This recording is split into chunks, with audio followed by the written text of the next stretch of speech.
Hi, I'm John Taylor Gatto, and this is What You've Been Missing.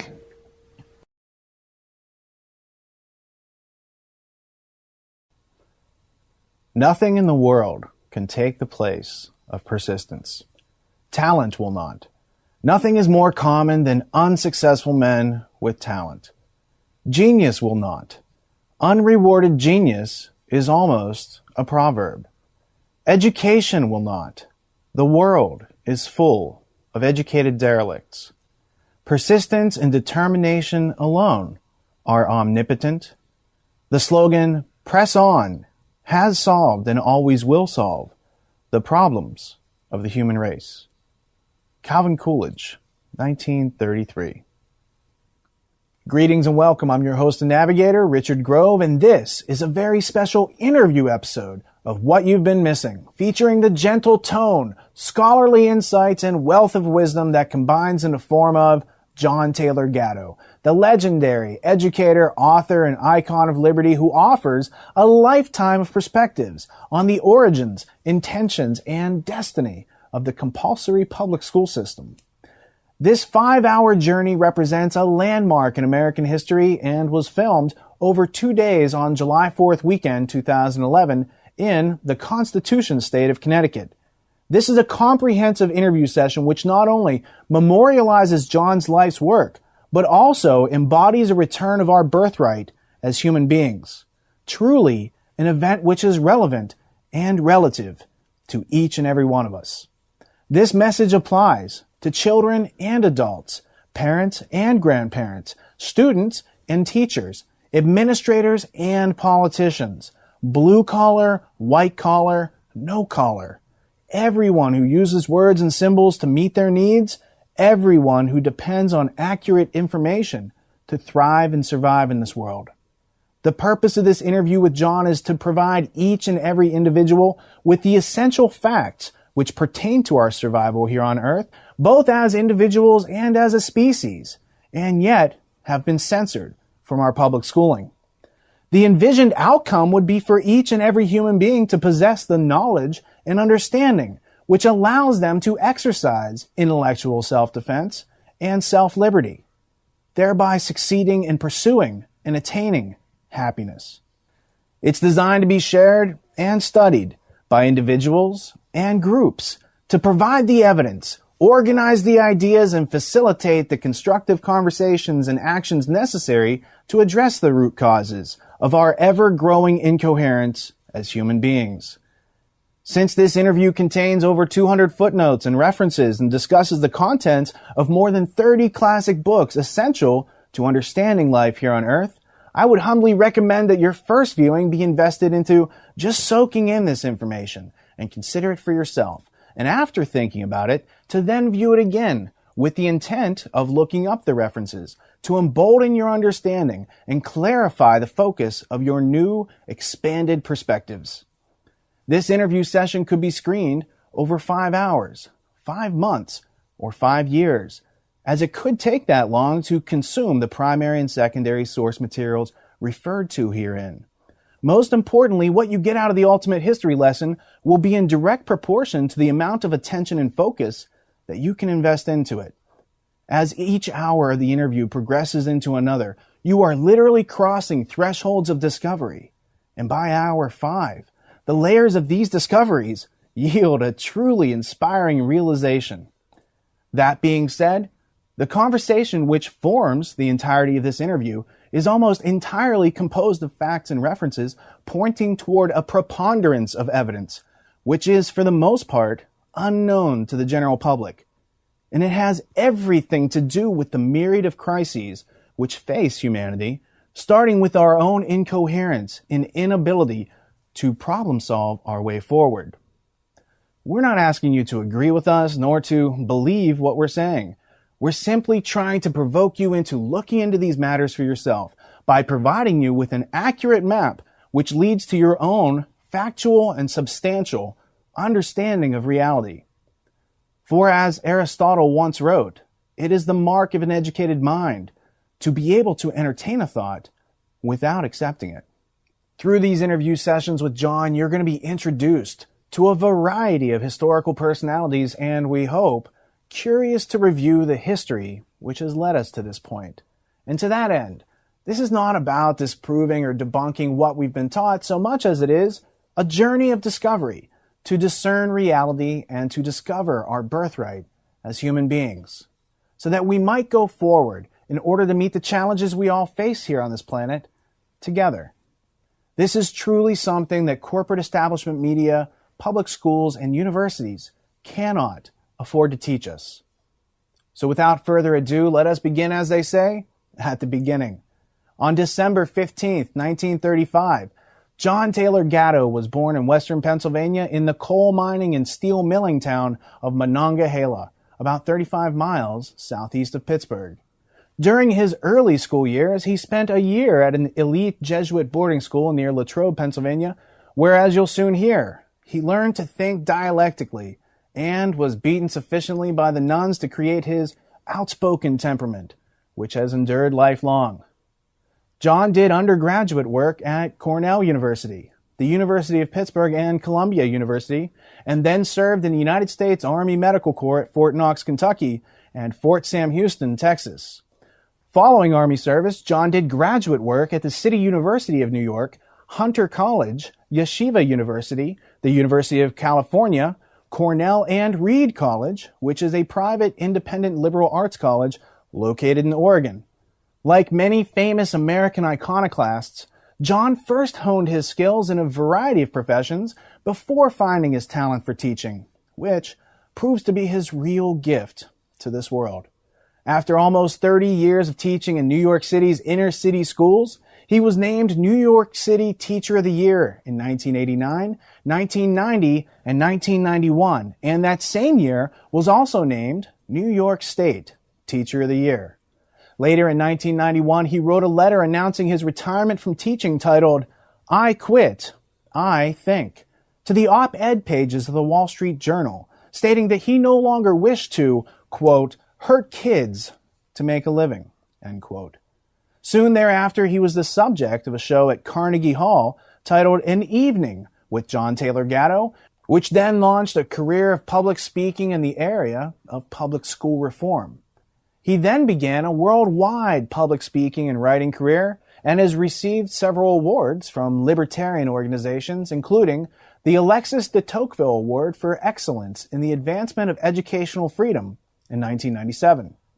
John has been invited to speak all around the world to share his research and has spoken to audiences in Australia, Spain, France, England, Mexico, China, and Canada, as well as every one of the 50 American states. Since his public resignation in 1991, he has traveled over 3 million air miles, spoken at Harvard University, NASA Space Center, the White House, Smith College, Cato Institute, and many other places. He's also been a keynote speaker at over 30 state homeschool conventions, and he supports something called unschooling and open source education for personal learning. In his book, Weapons of Mass Instruction, here's how John defines open source education. Open source learning accepts that everything under the sun might be a possible starting point on the road to self-mastery and a good life. In open source, learning sequences are personally designed or personally signed off on, and everyone you encounter in life is a potential teacher. In open source, teaching is a function, not a profession. Everyone learns and everyone can teach themselves how to learn anything, as well as learning how to teach others. In open source, students are the active initiators. You learn that you either write your own script in life, or by default, without your input, you become an unwitting actor in someone else's script. The main thesis of John's body of work can best be illustrated, in my opinion, by asking the question, what do public schools actually teach children? And answering it with the main themes contained in John's first book, printed in 1992, titled Dumbing Us Down. He makes the following observations about how public schools are designed in form and function. Public schooling teaches confusion by breaking coherence. It presents an ensemble of information that the child needs to memorize in order to stay in school. Public schooling teaches them to accept their class affiliation. Public schooling makes them indifferent and suppresses natural curiosity. Public schooling makes them emotionally dependent on approval from authority. Public schooling also makes them intellectually dependent on experts and authorities to think on their behalf. Public schooling teaches them a kind of self-confidence that requires constant confirmation by experts and authorities, also known as provisional self-esteem.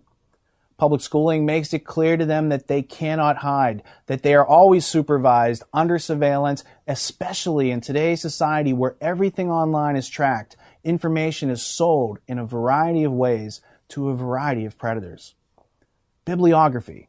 John's poetic prose and diligent documentation can be studied in his prodigious preponderance of publications, including Dumbing Us Down, The Hidden Curriculum of Compulsory Schooling, 1992.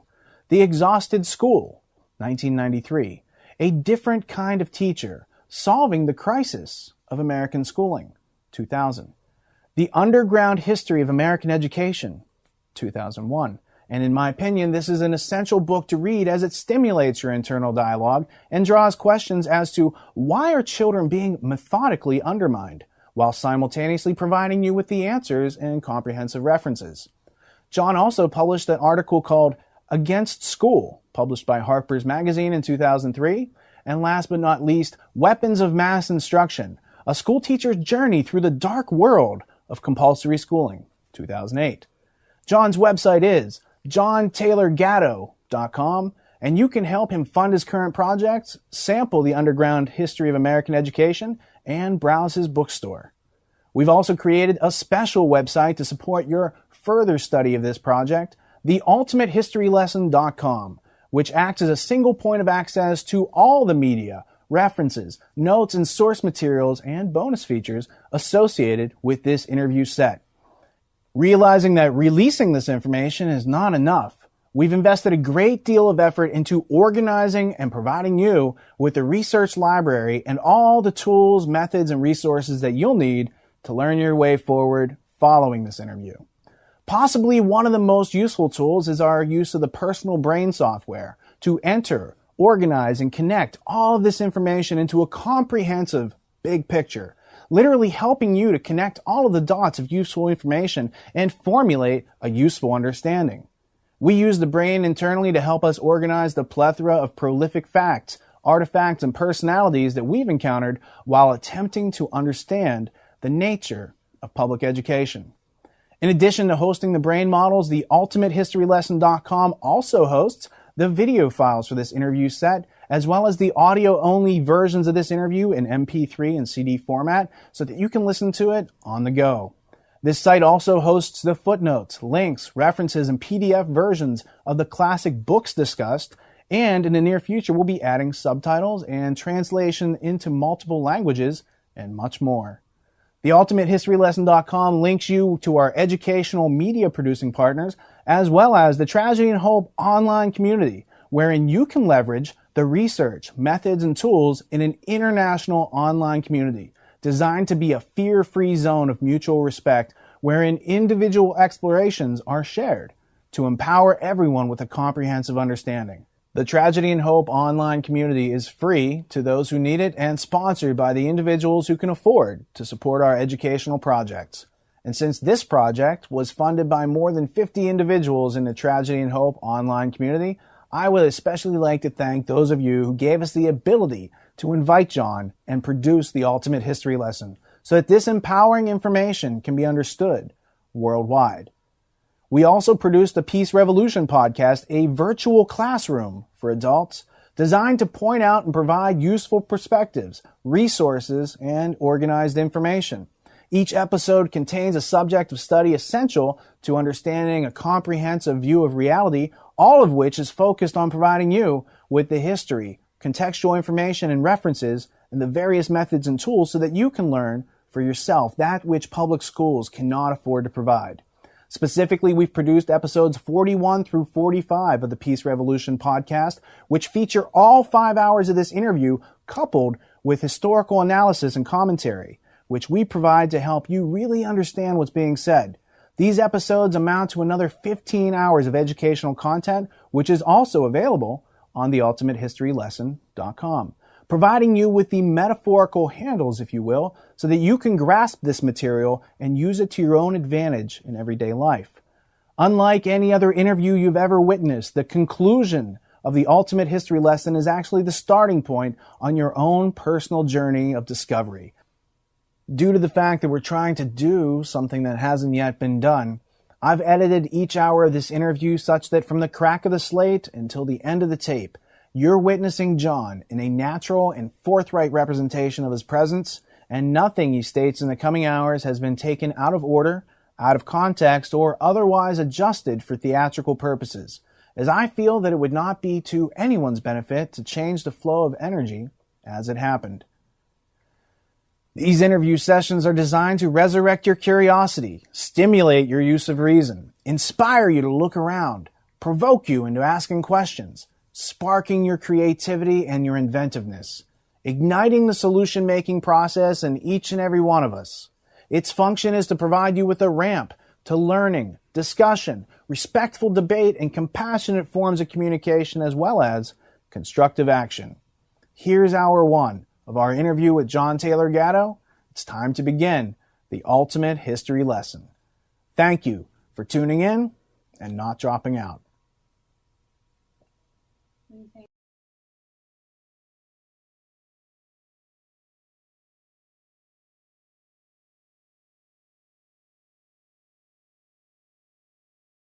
You know, for pushing that button, you get a camera credit.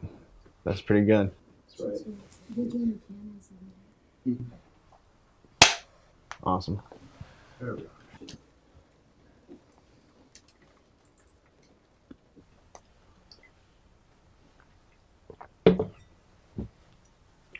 I don't even know that we'll need the slides necessarily. I mean, we can start by talking about that. Father, Son, Holy Ghost. Grammar, logic, and rhetoric. So grammar is the Son, logic is the Father, the Holy Ghost is rhetoric, and God is the consciousness. And so the Christian trivium came from the Greek trivium, but they used a metaphor to encode it. Now my question to you is a metaphor a lie? Or is a metaphor something else? I think we better start a little less abstract. One of the things, a fatigued old brain. I arrive at abstraction by arguing with myself through writing. So everything I write goes through about 20 drafts. And since I handwrite it, it's quite painful to read and throw it out. But I don't really know what I say, what I'm going to say, or what I believe until I actually argue with what I think I believe. So, what do you think you believe about schooling? I think I believe that the metaphor schooling clearly tells you what it's expected to deliver.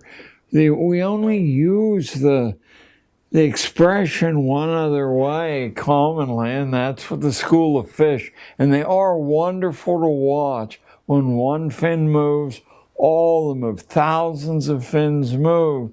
And they're instantly receptive to what the group wishes. I don't know who gives the original signal, but education's diametrically opposite to that. I think it starts with the assumption that we get from a fingerprint or from DNA that no two people are alike, and that the ultimate realization of yourself is to find that uniqueness where your apparent physical resemblance to everybody else sort of dissolves as an illusion, and you stand absolutely alone, or you can select when you want to be part of the larger group. It seems clear to me that the business of schooling has done what Orwell clearly saw you do, or what Walter Lippmann said you do back in the 1920s. You steal the key language of the person the group you want to overthrow, and you redefine it, and people then become confused. It's Newspeak in 1984. So the schooling transformation occurs when they see that the language of education is highly regarded, highly respected, and even in people who don't participate, there's an urge in that direction. So you simply take the concepts and you claim that that's why people are being ritualized. So there. So you describe that individual beings, when in groups, kind of subvert their own individual thinking power. And the law of identity, none of us can change who we are. We have to be ourselves, and that is constant throughout life. So it's about figuring out how to remain individually self-reliant and self-sufficient as going through these systems that are trying to change us and to make us less self-reliant and more.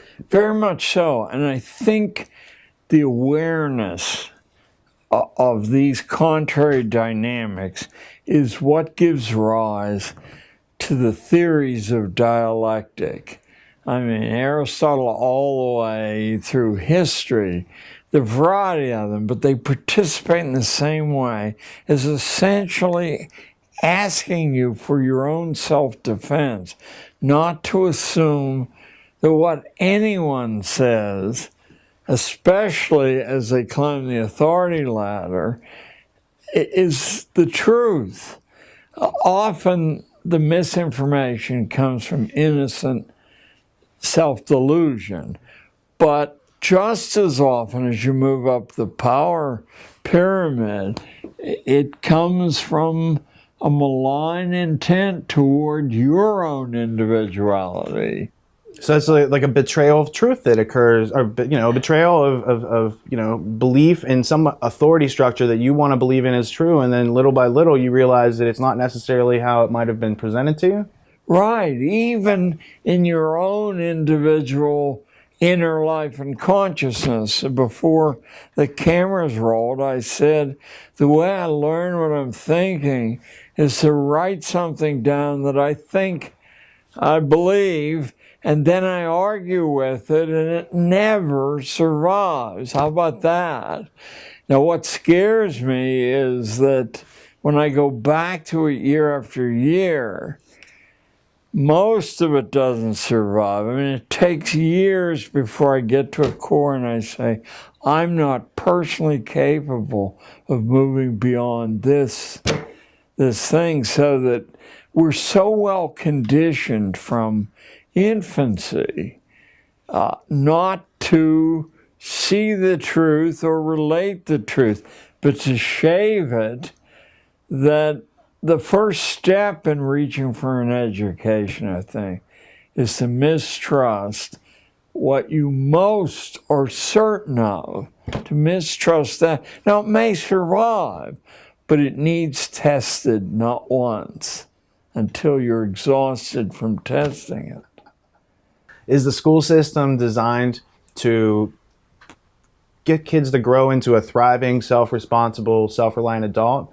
Or is it to whittle away curiosity and to kind of stop them from thinking for themselves? It's certainly not the former in any way, for the simple reason that throughout history, management doesn't know how to manage independent units, even partially independent units.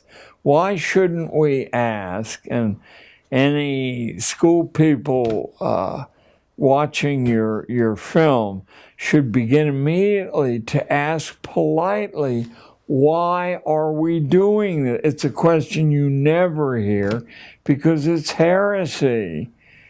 I mean, the beleaguered classroom teacher doesn't know why he or she's doing that.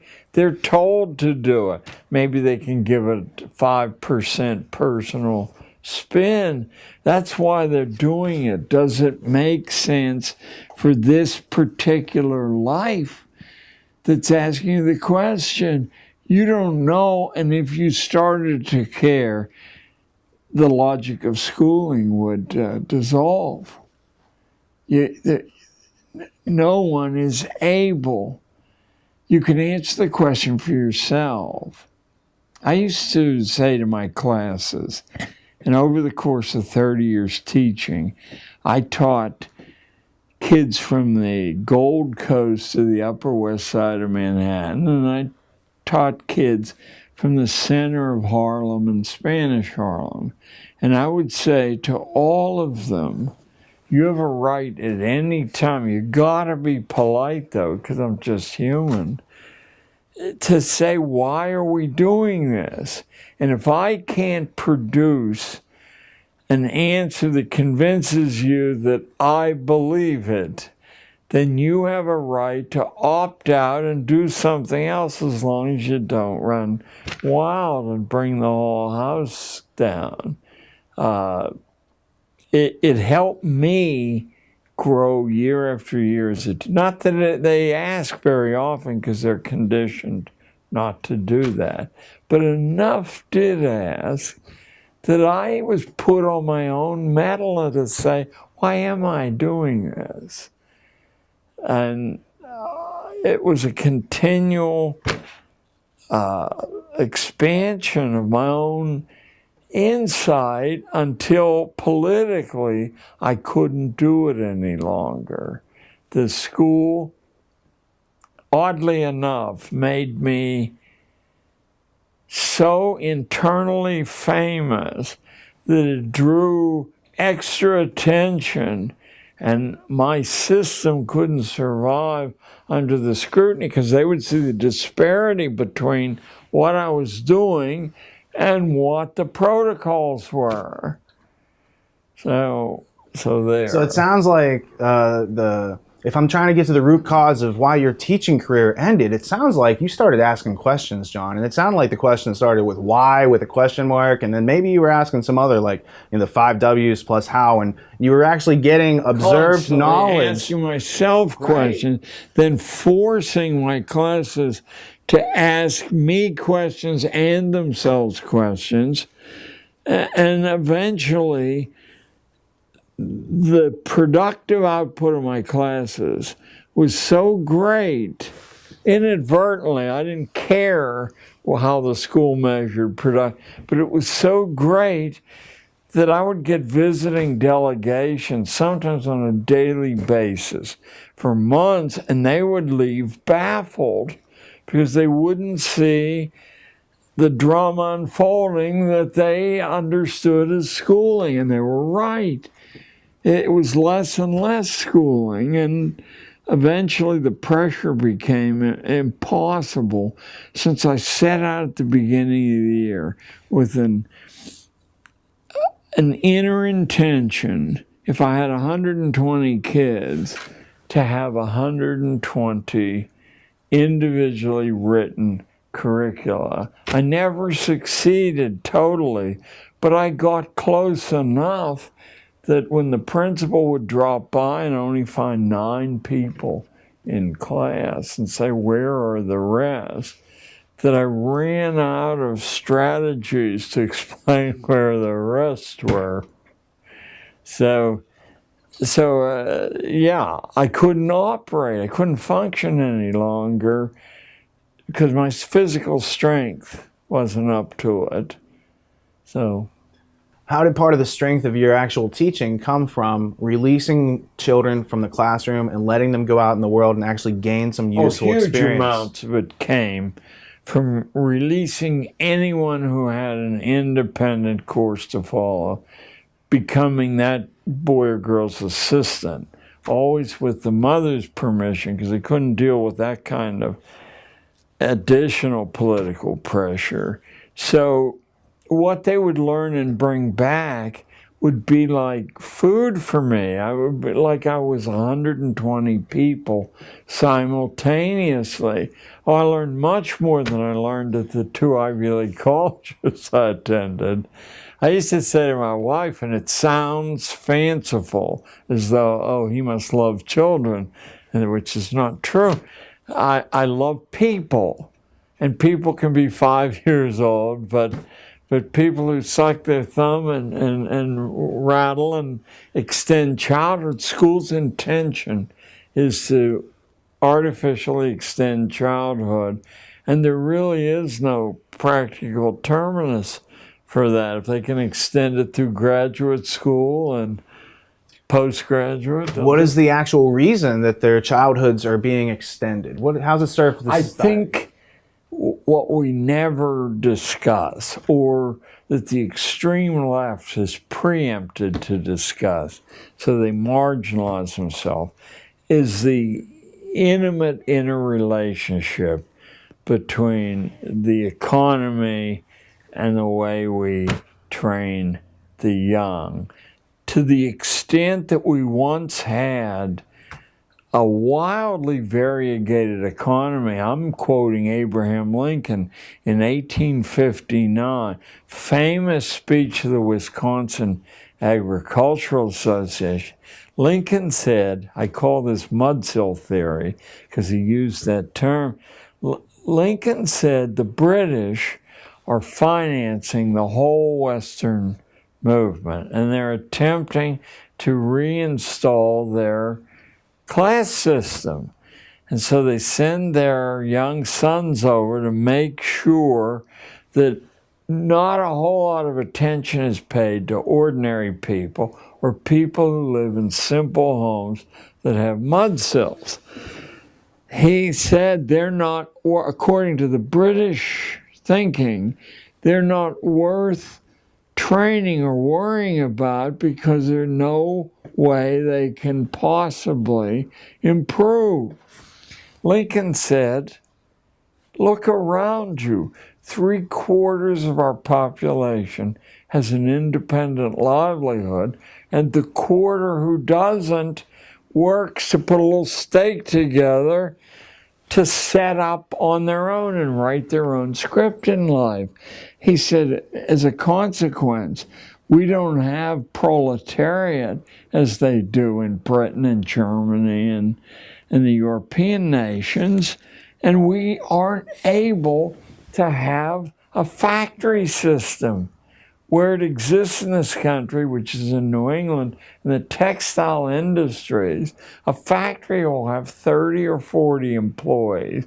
They'll usually be young women waiting marriage. They'll be served tea at their machines, and there'll be opera performances staged for just to keep them at the machine, because these independent livelihoods lead to totally private, independent systems of value. So the British are wrong, but of course the Civil War changed that. We're sold that it was a great crusade against slavery by the school system. The major historians who've turned their attention to that say, to a person, that slavery was already dead. It was staggering through its last couple of generations, not because of a moral transformation on the part of plantation owners, but because the wives of the plantation owners were scratching their head and saying, the boss, my husband, vanishes for a couple of days. We have all these new slaves, and they're not black anymore. They're various shades of brown. So I'm thinking right now, I think Vern Parrington, but a number of historians 50 years ago said slavery was on its last legs because the Southern womanhood wouldn't stand for it any longer. Russia, I believe, had freed the serfs. Britain and the continent had done this thing. We were going to do it too. But it gave a nobility to the necessity to get rid of the Southern politicians who were trained in dialectical thinking, in rhetoric, and could run circles around the northern politicians in Congress. They could produce the most compelling arguments for this or that. And so the South had to be gotten rid of. From my understanding, those dry goods like cotton from the South that were produced by slaves were then going to factories in the North. And the factory owners in the North figured out that the slave owners were paying too much overhead. It cost a lot to keep a whole family fed, etc. And there were letters exchanged, and they actually discovered it was cheaper. Why not make everyone a slave who doesn't know that they're a slave? A wage slave. Right. And think only about the welfare idea. If you have a plantation family and you require harmony, even though some people are very subordinate, if somebody gets sick or too old to work, you can't in fact do the Simon Legree bit and get rid of them, or what happens is morale collapses. So you have to care for them. The discussions on the highest level among northern industrialists was, why should we have to support Deadwood here? And we could do that if they were wage slaves. Yeah.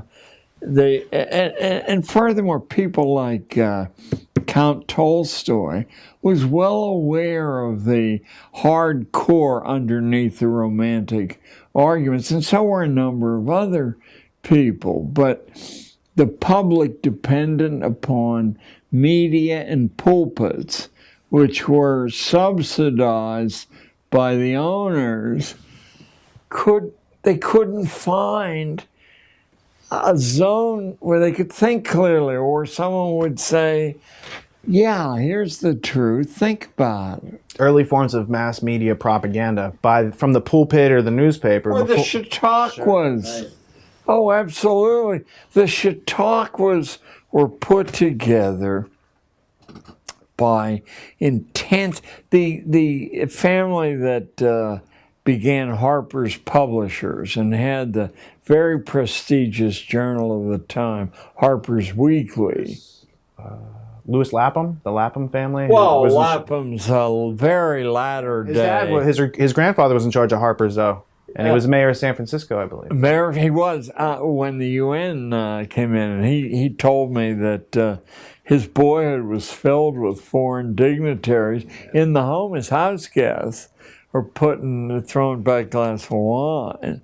So you can actually trace the small number of families behind the Chautauquas, which were the most compelling mass media of the day, and you'd hear about what was going on in Boston, out in Cincinnati, and you'd want that.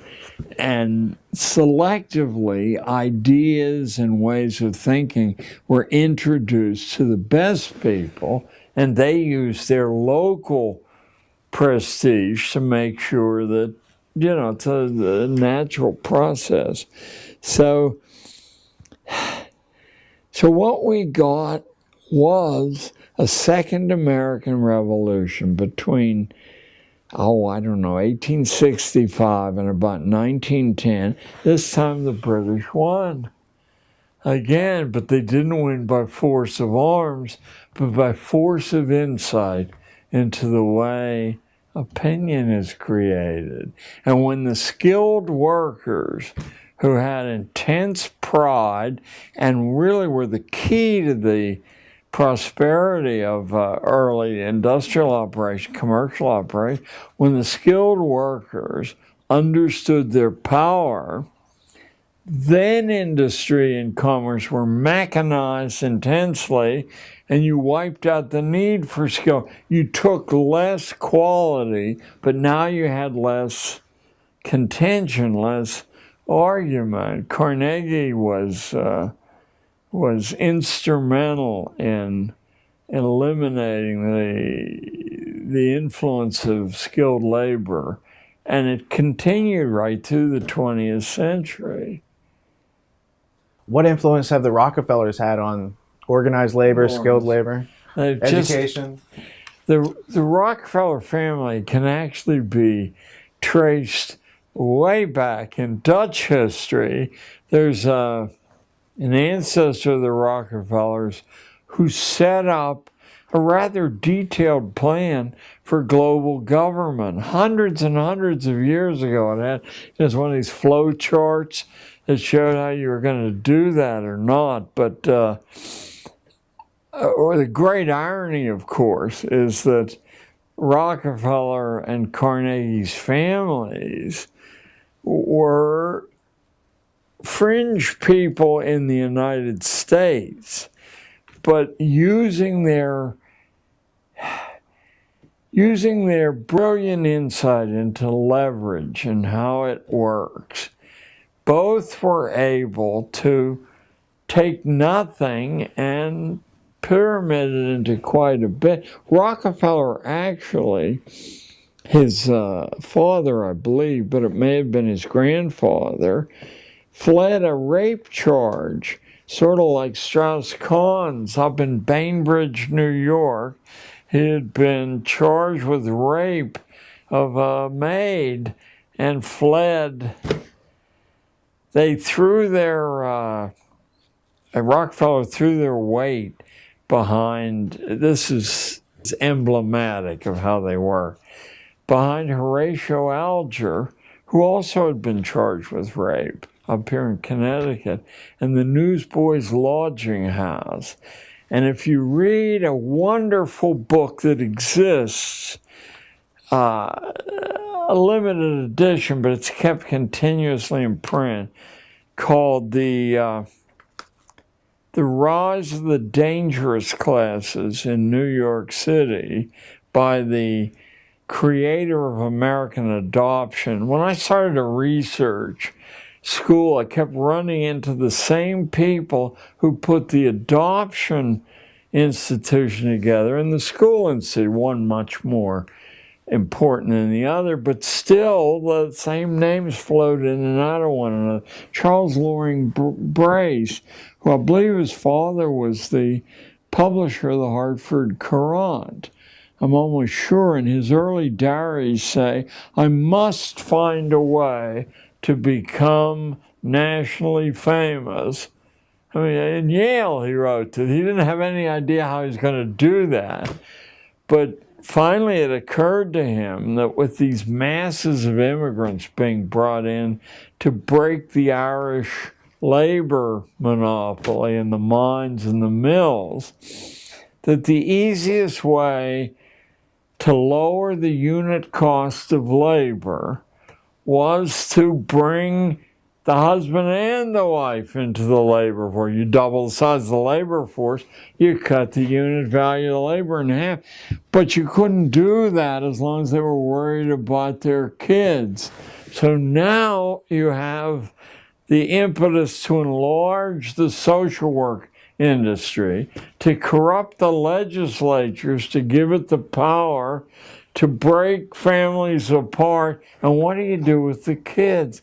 Well, the expression put up for adoption tells you you don't want them anywhere in the neighborhood. You want them far away. So you put them in boxcars. This great secret, monstrous event in American history that goes on for 40, 50 years. Boxcars full of the children of the labor sent west. They started upstate New York, but that was too close. So they kept going farther and farther west. And then they'd stop at a whistle stop, and a platform would be brought out. The boxcar would open. The children would be put up for adoption. They had a preference for who they wanted to adopt.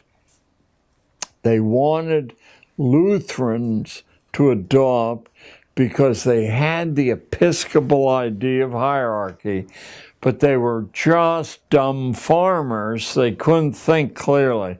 Here was free labor, hey, and that will end the future career of these immigrants. What stopped putting children up for adoption was the police chiefs of the West. I think the year was 1888, but give me a few years either way. They wrote a stinging attack on this practice, not on moral grounds, but they said crime is everywhere in the West. And if you go to the psychological abstracts, you'll find that an enormous number of adopted children, for example, 6 of the 10 leading mass murderers in American history, but all forms of crime, because when you break the bond with the natural, you can't put substitutes in place. Again, not morally. There's a recent physiological theory called mirror neurons, that you learn to use your own biological equipment by watching people who have the same or nearly identical biological. When you remove that, even if the family that you're transferred to has money and savoir-faire and civil, they're more civil, doesn't matter. You're actually imitating things that your physiology can't accommodate. As a consequence, you get incrementally more and more crazed inside and angry. One of the things, of course, school does is it prevents these kind of connections between different areas from occurring. That's what the short answer test is about. And Oxford and Cambridge got rid of it 100 years ago. 100 years ago, because they said people who do well on short answer tests, they memorize bits of information, but they don't connect the bits of information. And when they seem to be able to connect the bits of information, it's because they've memorized someone else's connections. The better the school, the more sets of connections you memorize. But you can't do that for yourself. You know, it's like these machines where you guys are all too young to remember. They used to sell machines that would relieve the stress of lifting weights. You'd put the weight in your hand, but the machine would lift your arm in the way. Only trouble was your muscle knew the difference, but the people buying the machinery didn't. Well, it looks exactly the same. Anyway, I put me back on course here. Is there any connection between frustration and aggression? And what effect does schooling have on that? Well, you answer your own question by asking it. I mean, the connection's intimate. School removes your volition in all important ways. Even who you speak to. Are not the arts of association as valuable or more valuable than anything else you learn when you're young? I read how executive hiring is done, and it almost never has to do with your training in whatever you're being hired for. Is this the kind, I'm thinking of Apple now, I believe. Is this the person we would like to have around 3 years from now? And bend an elbow with, or play golf with, or just talk with. I mean, and that's why you're passed from set of executives, so they can sign off, yeah, he's okay, you know, we can, but we don't tell kids that, right? It's people who have the highest grade point average and the highest SAT scores. Well, I spent an hour not too long ago, within 10 years, with the admissions officer for Harvard College, and about 30 years ago, an hour with the admissions director at Princeton. And let me tell you, their polite dismissal of grades and SAT scores was intimidating to listen to, as if you'd have to be crazy to let somebody in. Let me see if I can condense how you get into Harvard or Princeton. Of course, you get into both by donating a building, but how do other people get in? They're being analyzed on the basis of their ability to either become wealthy or famous. Either one will work. Famous, like wearing a billboard saying, I went to Princeton. There's that actress Jodie Foster. I went to Princeton. Look at where the rest of the actors and directors went. They didn't go anywhere, but Jodie did. So that's one we hear about.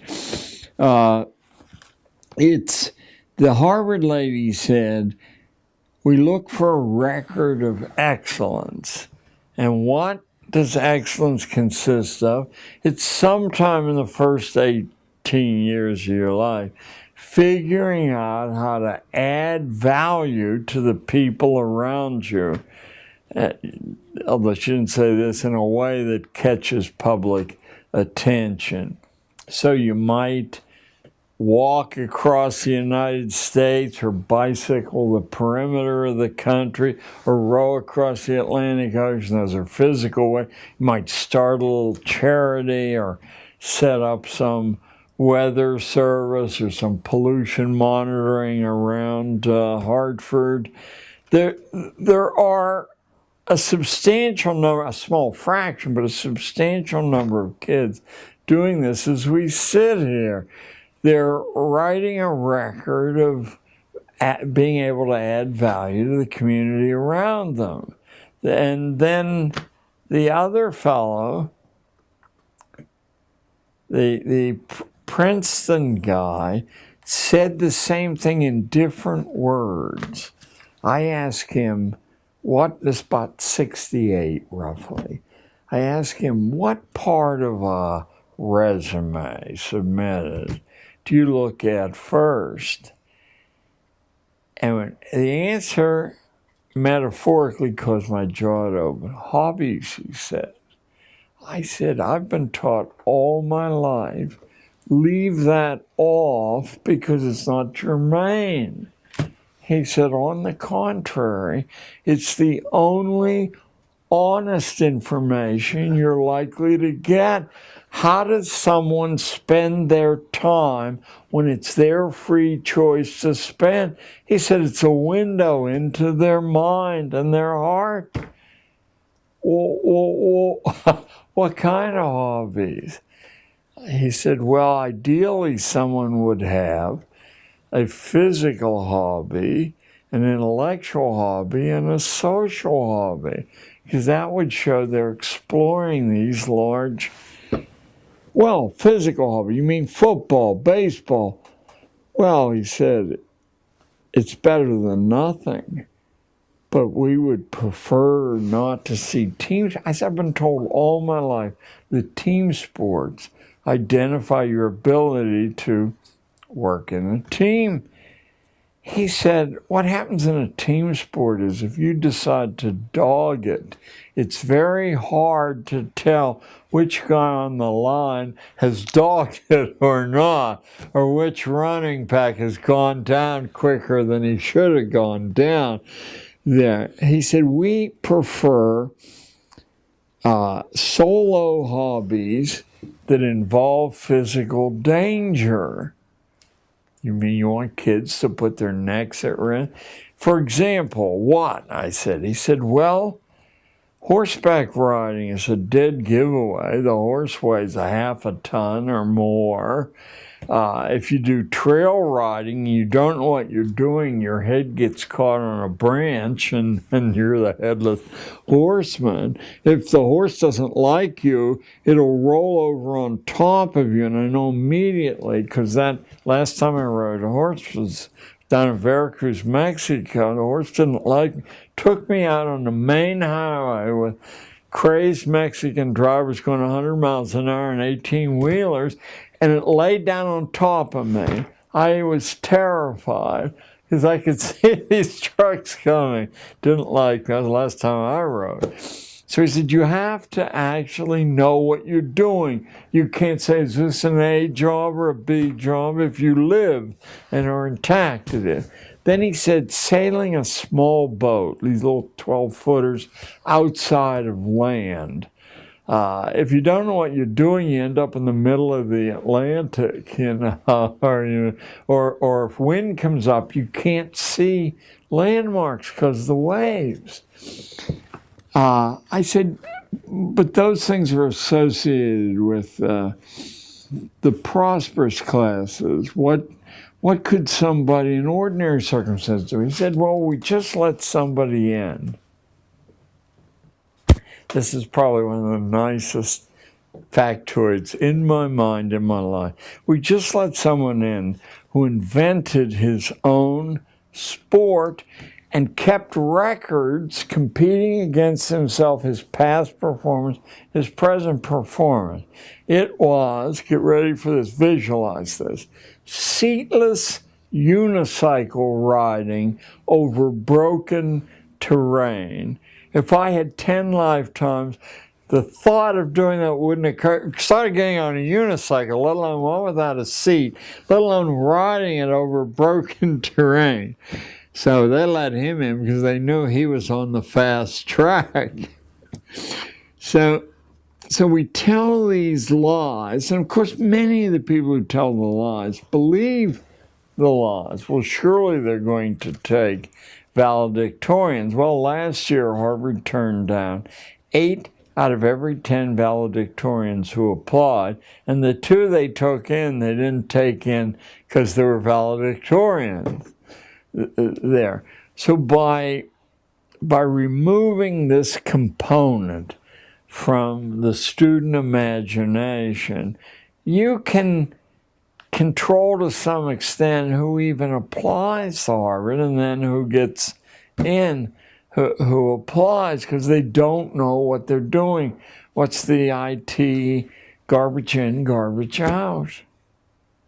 So what I would do was I would examine. I have a friend who started a tutoring service called the Princeton Review, and 20 years ago, they were charging $300 an hour. I have no idea what they charge now. But what they did was crack the code of the questions on standardized tests. And Adam Robinson was his name. Adam took his money and left the Princeton Review to his partner. But Adam has written a book well worth, I think, your group looking up, called What Smart Students Know, Random House, What Smart Students Know. Adam was certain that you could pass standardized tests without having any knowledge of the subject, as long as you understood the constraints the question architects were under. For example, 2 of the 4 answers offered are always so absurd that if you know that, now you're left with a 50-50 guess. I had figured out when I was in high school that if you had some way to measure the angles on the little geometric figures on the test, that you didn't need to know. You could arrive at the answer simply by, a simplistic means. The evidence that all of us know standardized tests don't measure what they claim to measure is that nobody you encounter on the upper reaches of society would dream of hiring somebody on the basis of those tests or in grade point averages. You'd be playing Russian roulette because they measure nothing. The grades largely measure that you memorize what you're told to memorize. I mean, there are a few other things, but that's the heart of it.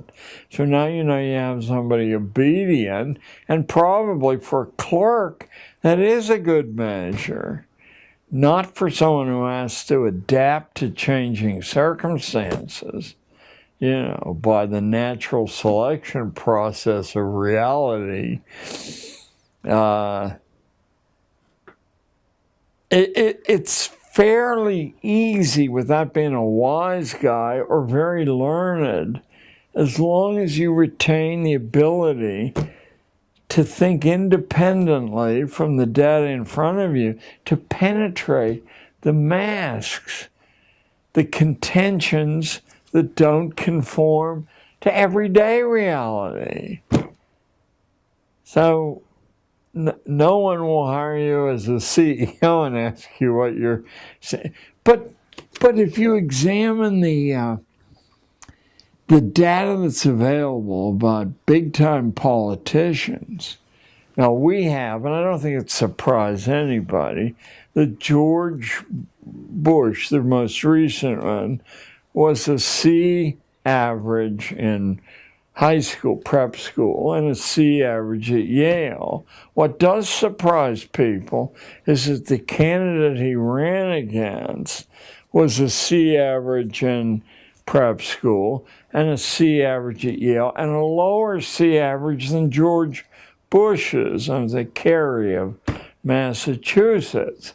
The fact that the best evidence that the nation has been schooled to the point of extinction is that they were fraternity brothers at Yale in a fraternity. I'll skip its interesting reputation. It only has 15 members. And they were fraternity brothers at Yale. There's 308 million of us. I mean, mathematically, I wouldn't know how to set the odds, but they would be stupendous. No one mentioned it, or if they did, it was to quickly get over that. That should have been headlines with the New York Times and the Washington Post. Fraternity brothers at Yale run for president. You wouldn't need to mention that it was the Skull and Bones fraternity. So when the skew from sanity is that of that magnitude, you should not expect much to come from the watchdogs of our liberty and our best interests. How could that happen unless, what there's a Jewish expression, chutzpah, unless this feeling of contempt for ordinary people was very dramatic. I'm sure someone in the council who allowed that to happen said, maybe someone will notice. To dismiss that shows you how powerless. To believe, for example, another example, that the recent banking crisis, the real estate bubble, is an oddity in American banking. There have been 5 such since 1961, savings and loan, technology bubble. There have been 5 of those, and the central figure in all 5 is the Citibank of New York. Now, sometimes it's called First National, that's back in 61. Then it becomes Citibank, then it merges with another huge and it becomes Citigroup. But the mentality loose on that level shows utter contempt for the safeguards built into, the founding documents or built into tradition as ordinary people, and that includes upper middle class ordinary people, expect it to be. It doesn't exist. Now, what we've run into is a people infinitely more sophisticated than us, with a 5,000-year civilization, who are even more amoral than we are, and look at starving 3 million people to death as they did 20 years ago. Is there any shortage of people?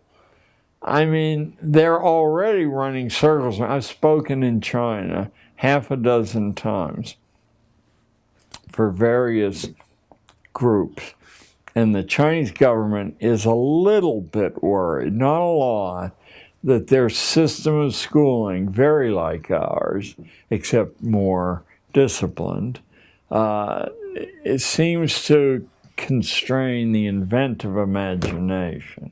The reason they're not worried is they don't recognize copyright law or patent law, so they have access to anything there. But they will not accept, they keep asking me back, they will not accept that the system they're applying to the young mind is guaranteed to foreclose the imagination that produces invention. So, I'm happy to take their money and get a chance to see Xi'an and Shanghai and Beijing, but they will follow the course we follow. It'll just take a little bit longer, that's all. Your turn. In China, they have the outcome-based education system, but they're seeking to tweak it so that they can kind of improve it. They said that we want to keep our people under control, but we want them to be more creative and productive and efficient and happy while they're doing it, right? Now, the question is, if America has become more incoherent, wouldn't that be a function of the Prussian education system, outcome-based education, being used to control the workers and make more profits, and now it's just run its course? It's run its course. We're exhausted now. Our schooling is exhausted, and the national vitality's been exhausted. I'm glad you used the term incoherence. About 3 or 4 years ago, the Financial Times of London, on the editorial page, accused us of being you may have read the same piece I did, an incoherent society, that we had lost a reason to be a nation at all because subsidizing bankers and drug companies wasn't a sufficient reason to proceed in history. Yeah, we're incoherent.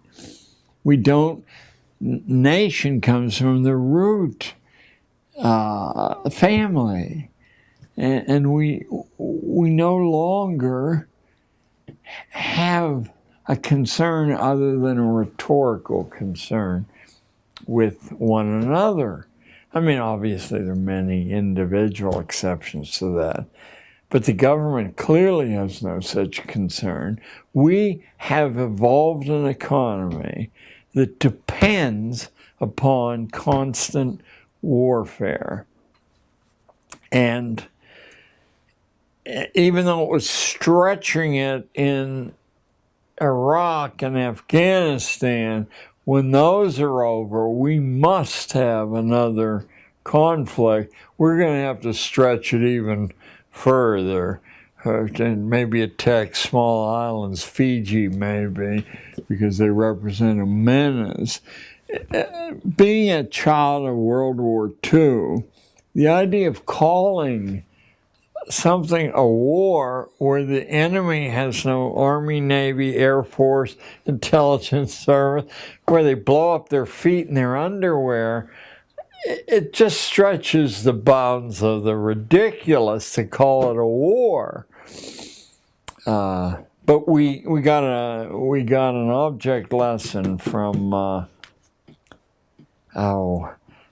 television comedian who said, when you fly planes into a building, it certainly shows you have courage. And that was temporarily the end of his career.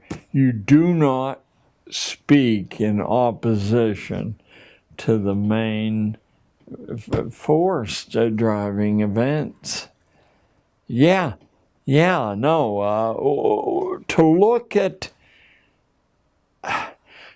America between, let me roughly say, 1800 and 1865, and then from momentum right up to the First World War, there's this explosion of invention, and it comes from the unlikeliest places. It does not come from university-trained inventors. It comes from everywhere.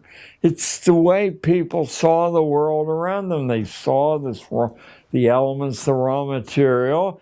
They processed it a slightly different way, and then they had the the rhetorical capacity to say, hey, look, there's a better way to do this. It was happening so frequently that a crisis occurred in capitalism.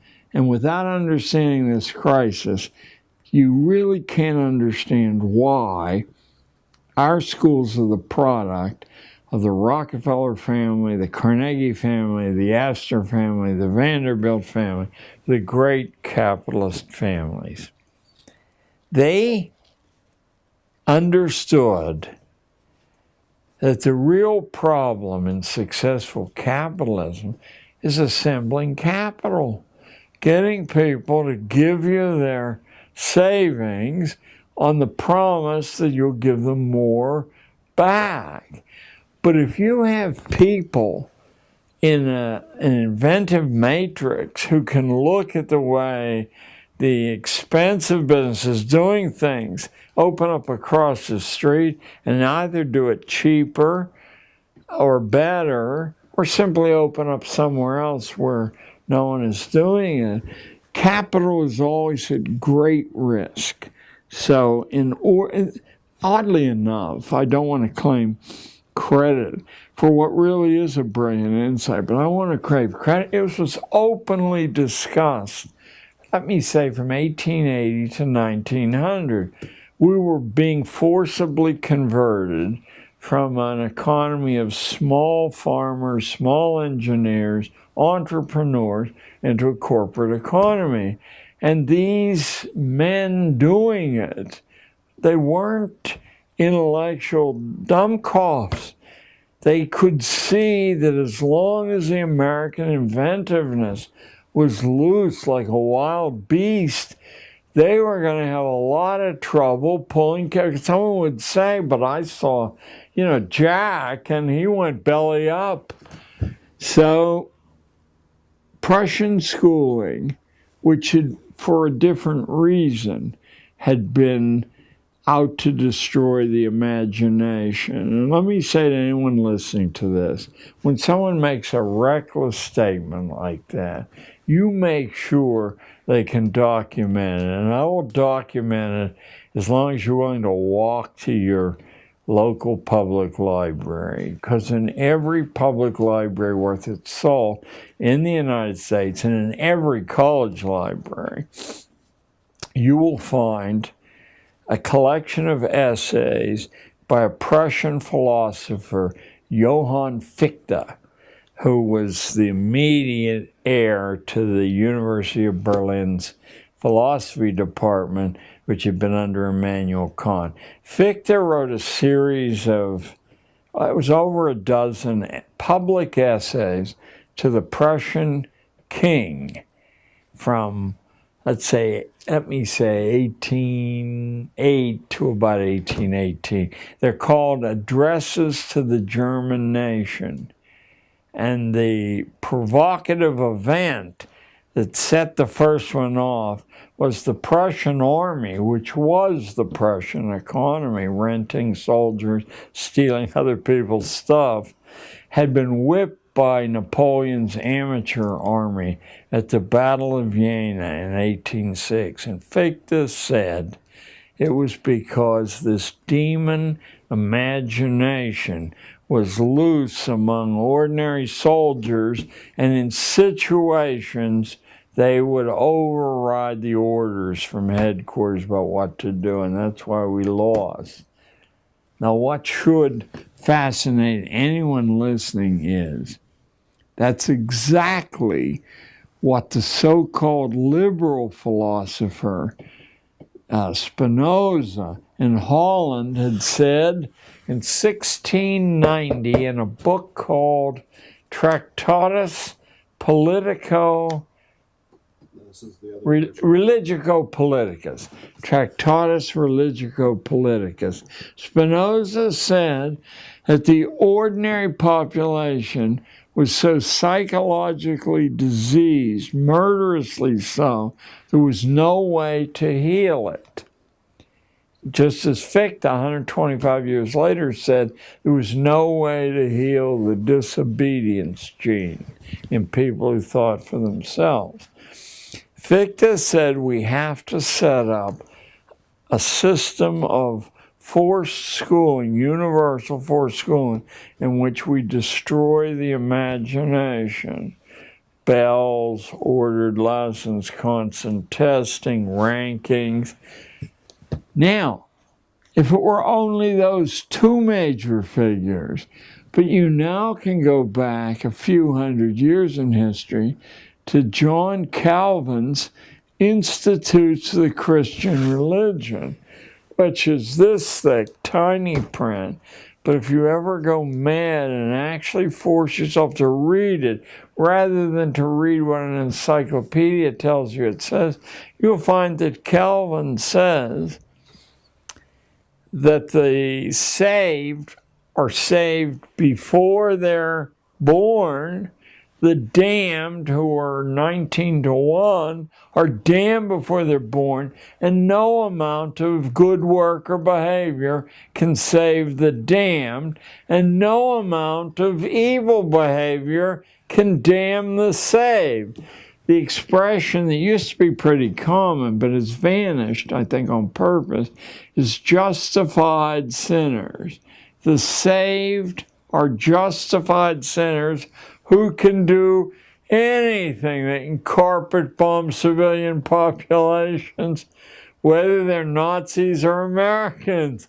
You know, you've done no harm according to Calvin. Calvin said the only way the elect, he called the saved, the elect will ever be safe because they're outnumbered so heavily, is to set up a system of universal compulsion schooling with the intention of destroying the imagination and filling the head with garbage. Spinoza said the same thing. Fichte said the same thing. So I think we just ran out of tape.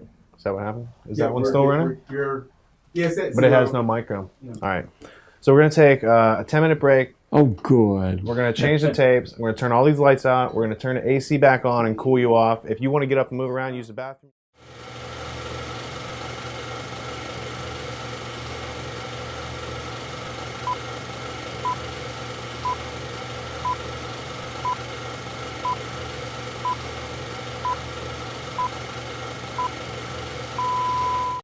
Major minds with a lot of influence who... Can I have you hold that thought? Oh, sure. All right, roll cameras. See, this is what happens when you got real talent. He just goes.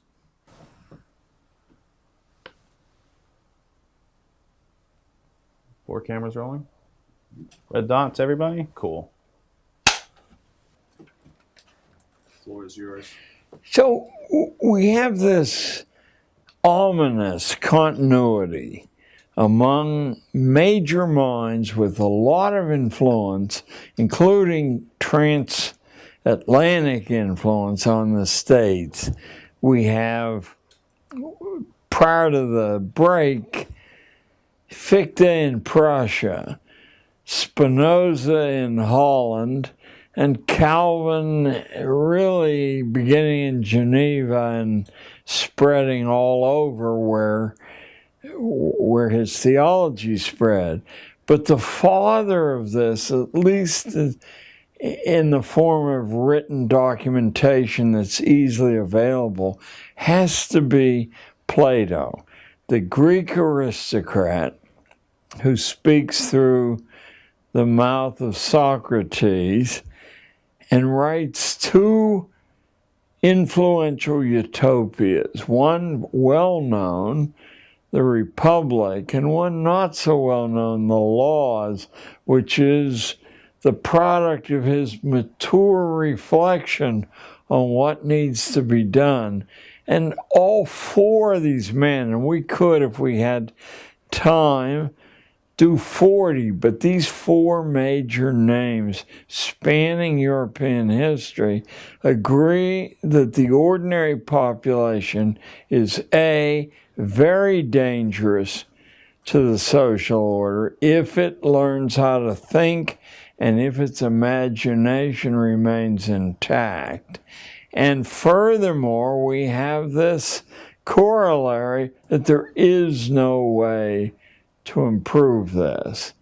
And what I've left out is the killer app that occurs in the middle to the end of the 19th century from one of the wealthiest families on planet Earth, the family of Charles Darwin, and their former Anglican minister-trained son, Charles, who in his second major publication, The Descent of Man, says that the evolutionarily retarded are fatally dangerous to the physical integrity of the human race, the advance of civilization, because of the few evolutionarily advanced, like the Scandinavian blondes and the English blondes, crossbreed,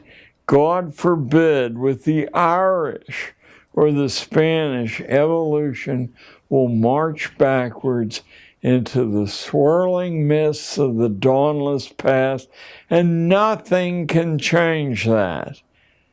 Maybe a few million years might change it. Certainly nothing that current generations can do. Darwin, of course, is in every school, including every elementary school in the United States, probably the world, and no one bothers to mention that he doesn't say the human race is evolving.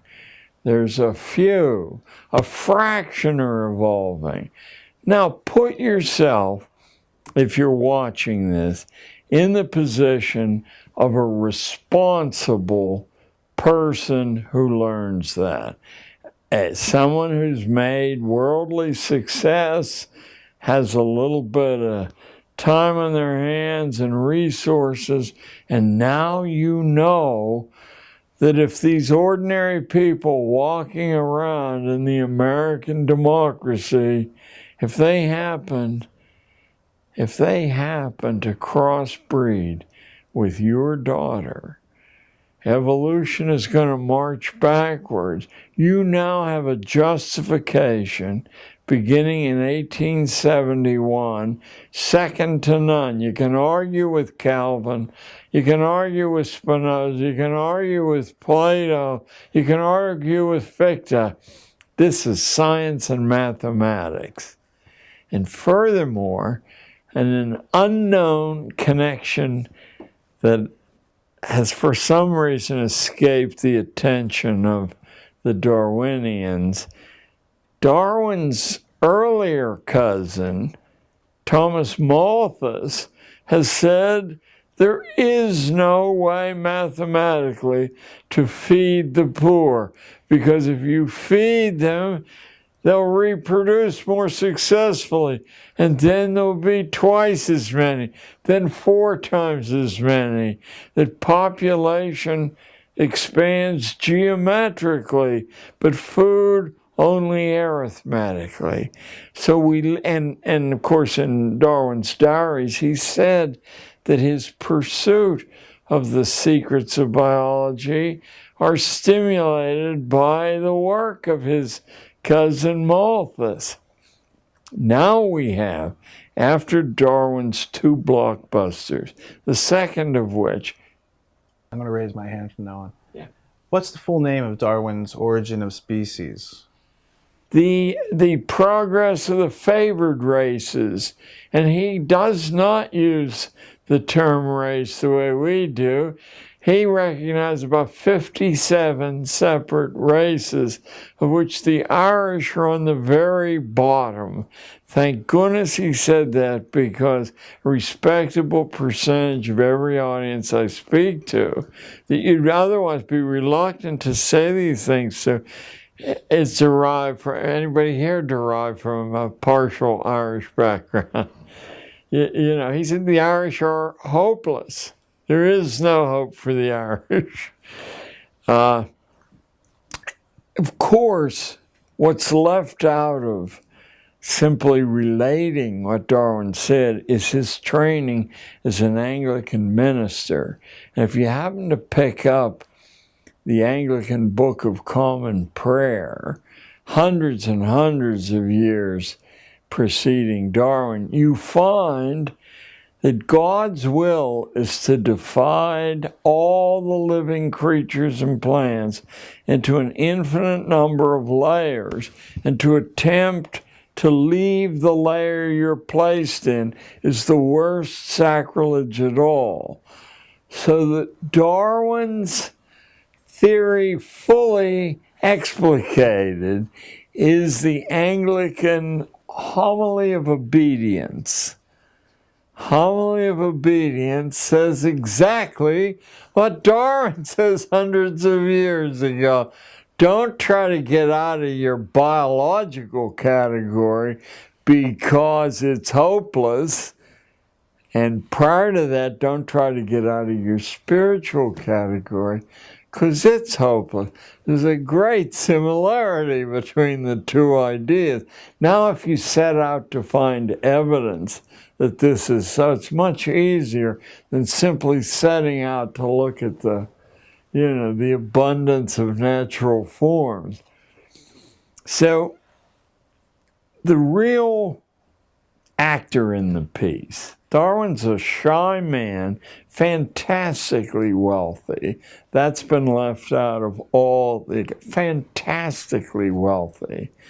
The high-tech, upper-class purchase of the day was Wedgwood pottery, and that's the source of the Darwin family wealth.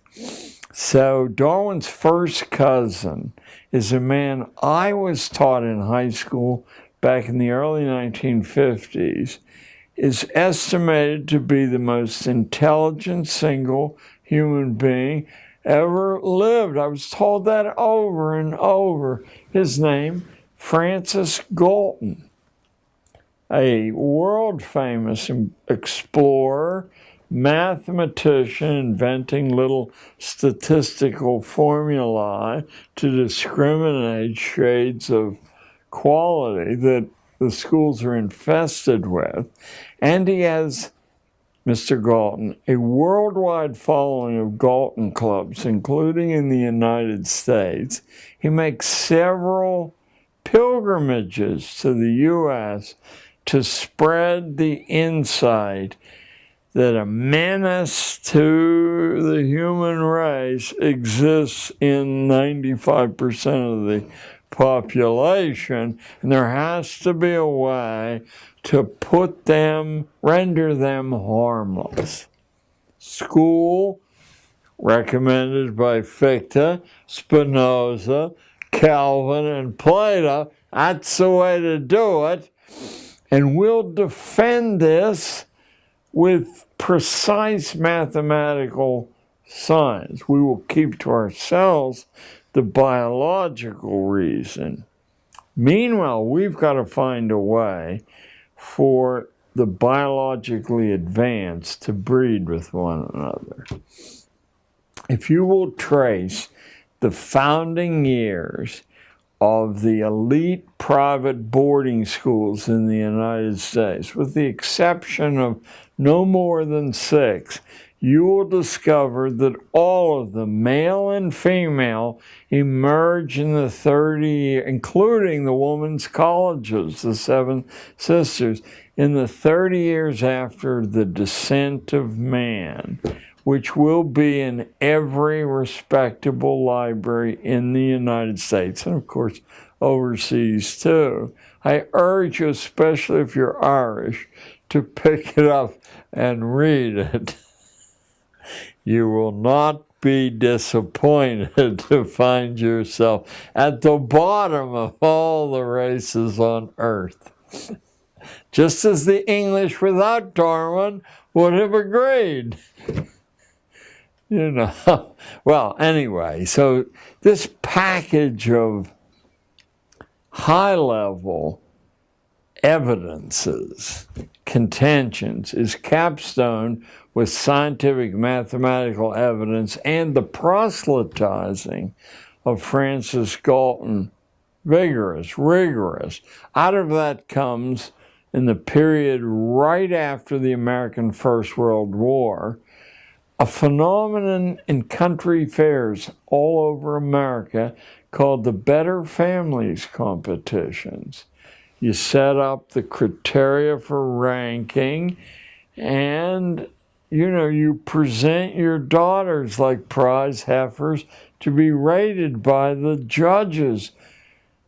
So we have a series of these reinforcements of Darwinian theory, which is really a reinforcement of Anglican theology or Calvinist theology or Platonic philosophy or Fichtean philosophy, or if you want to go liberal, of Spinozan philosophy, until finally we get to this capstone. Now the cap is off the tunnel to hell, because not only are people justified in setting up a form of schooling that's anti-educational, but they're doing either nature's work or the Lord's work. You decide. You want to go Calvin, you're doing the Lord's work.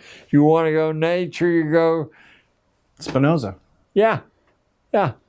So all of this wonderfully rich fabric of foundation is right on the surface. Someone has to point your attention to it. Please, no one watching say, oh, this fellow Gatto is spun off, this phenomenal, interesting, but wacky theory. I didn't spin off anything. I took the dots and I connected them.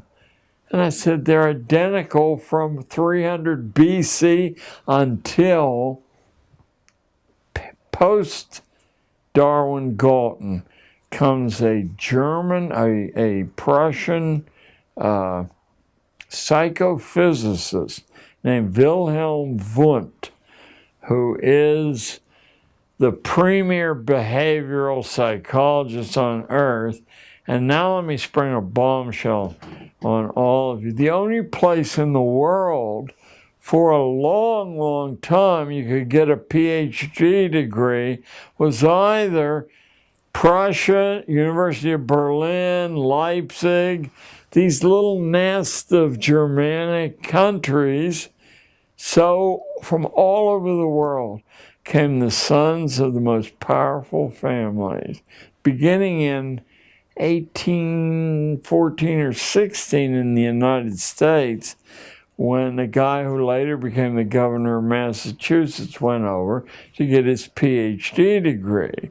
By the 1870s, 1880s, it was a flood from Japan, from Russia, from everywhere.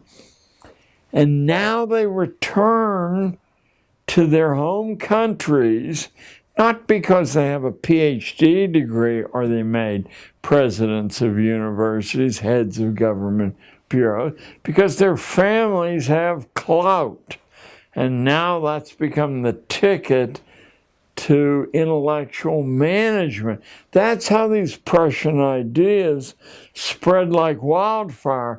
There's only one university in the United States who doesn't have a president with a Prussian PhD, and he's close. I think he has a French PhD, because the French scrambled to try to get that degree too. That's Titchener at Cornell, or the head of all the heads of psych departments, Prussian PhDs. So you now get this kernel of ideas, whether fanciful or scientific, everywhere. From Japan, I mean, everywhere, the same ideas. The Japanese Constitution in 1868 is scrapped, and the Prussian Constitution translated into Japanese. I mean, we're talking here the domination of ideas that's so interesting that what should make you suspicious is that no one ever heard of. They heard of this detail, this detail. Why hasn't anyone joined them together? Well, I'll tell you what, a big shot professor at Columbia Teachers College told me 12 years ago when I bearded him in his den, and I said, Doug, surely you know these things. Why is a junior high school teacher left to beat the drum? He looked at me and he said, not a good way to get tenure. That's all he said, and I knew that financial prize or penalty is enough to control the way we all think. And these things have been studied since the collegia in ancient Rome. Armies have put together these insights. Churches have put together these insights and passed them down in an unbroken string to their sons, usually. And of course, the daughters catch as catch can, but eventually to both. If I could notice the pattern that you're describing, it seems that people are irrational. They come up with ideas of utopias, and then they, in order to get this utopia, compulsory schooling. And then they found a bunch of different ways, in the latest using science, to make people think that this is how it has to be. But when you look at the the real effects of Darwin in the form of, say, eugenics, and the role it played in America. That's Galton is the inventor. His first cousin is the inventor of eugenics and the chief global distributor. There's one major exception to this, and the people who claim to be a follower of the exception, claim to have read his book like the Bible, have never seen him say what I'm about to say. I'm talking about the so-called father of capitalism, the wealth of nations, Adam Smith, who in the first 15 pages says there's no difference between the Duke's son and the street sweeper's son except early training. A dead giveaway that this idea was known to be highly dangerous, and I don't think this has ever occurred in publishing that I know of before or since. In the 1809 reprint of Wealth of Nations, because it immediately became an international must-read, the publisher of the book, a man with the ironic name of William Playfair, an economist, takes his own author to task in the preface to the book.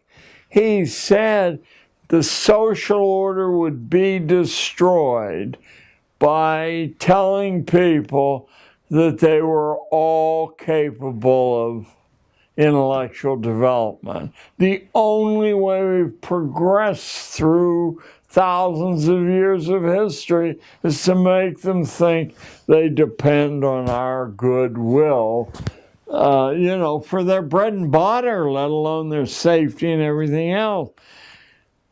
It's a scathing upbraid of his own immortal author, Adam Smith. But Smith is, as far as I can see, other than minor figures like Florence Nightingale, and I'm not even sure about her, he's the only one who says what ought to be obvious on the face of it. It became obvious to me when I was given 5 classes a day to teach in the middle of Manhattan's Gold Coast of the Upper West Side.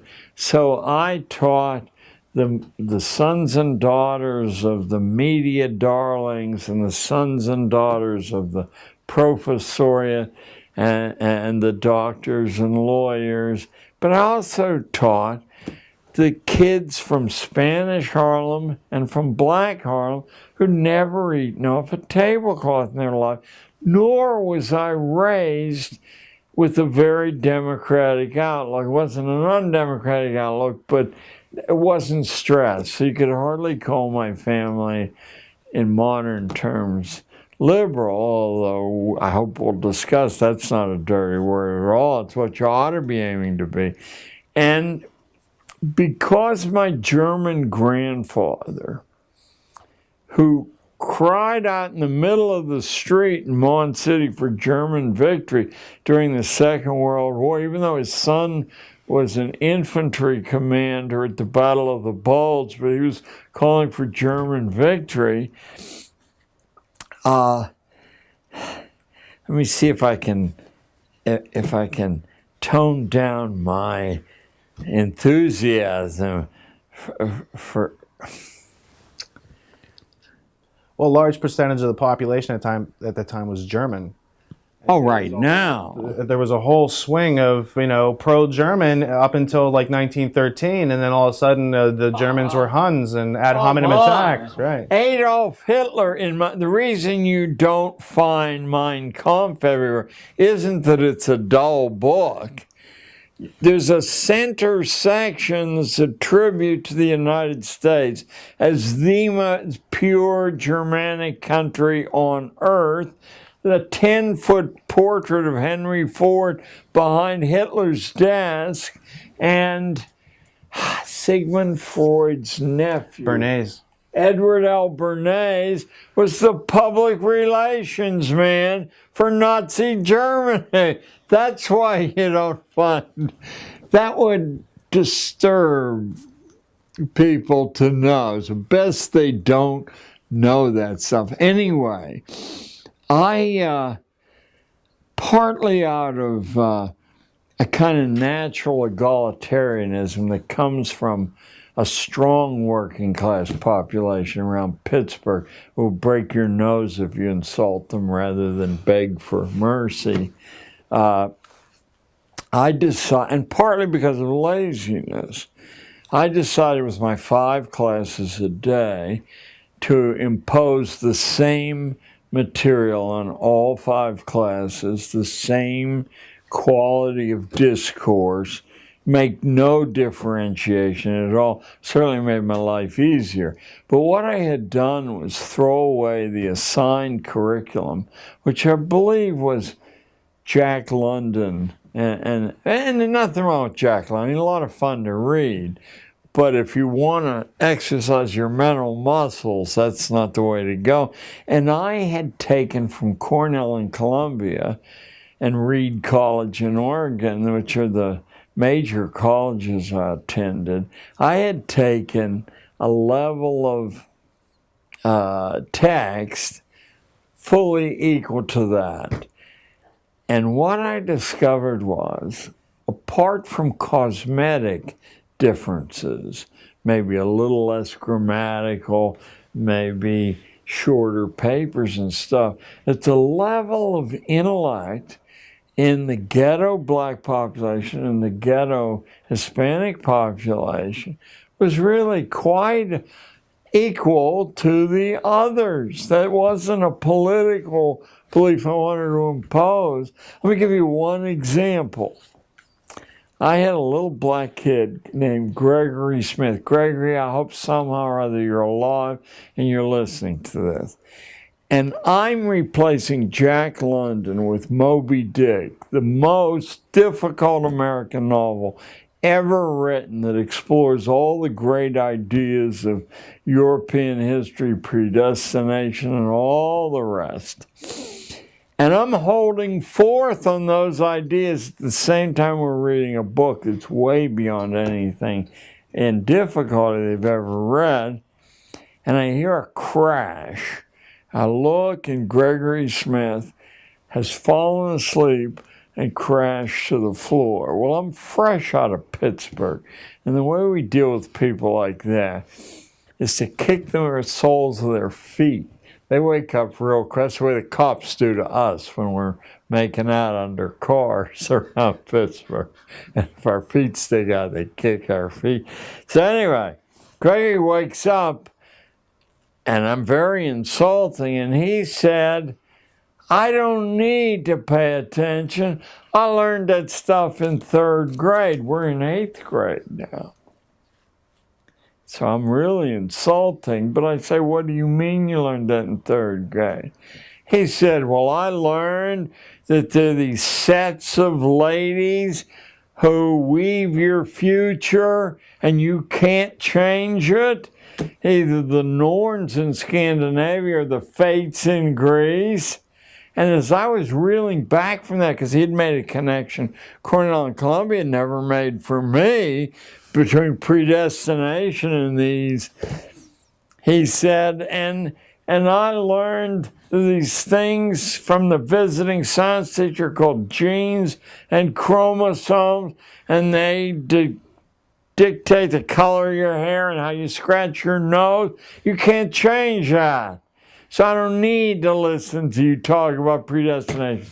Well, at that minute, at that exact second, I said, this kid has written a PhD thesis that'll become a book, that'll make his living for the rest of his life, and he's Gregory Smith, a stupid kid.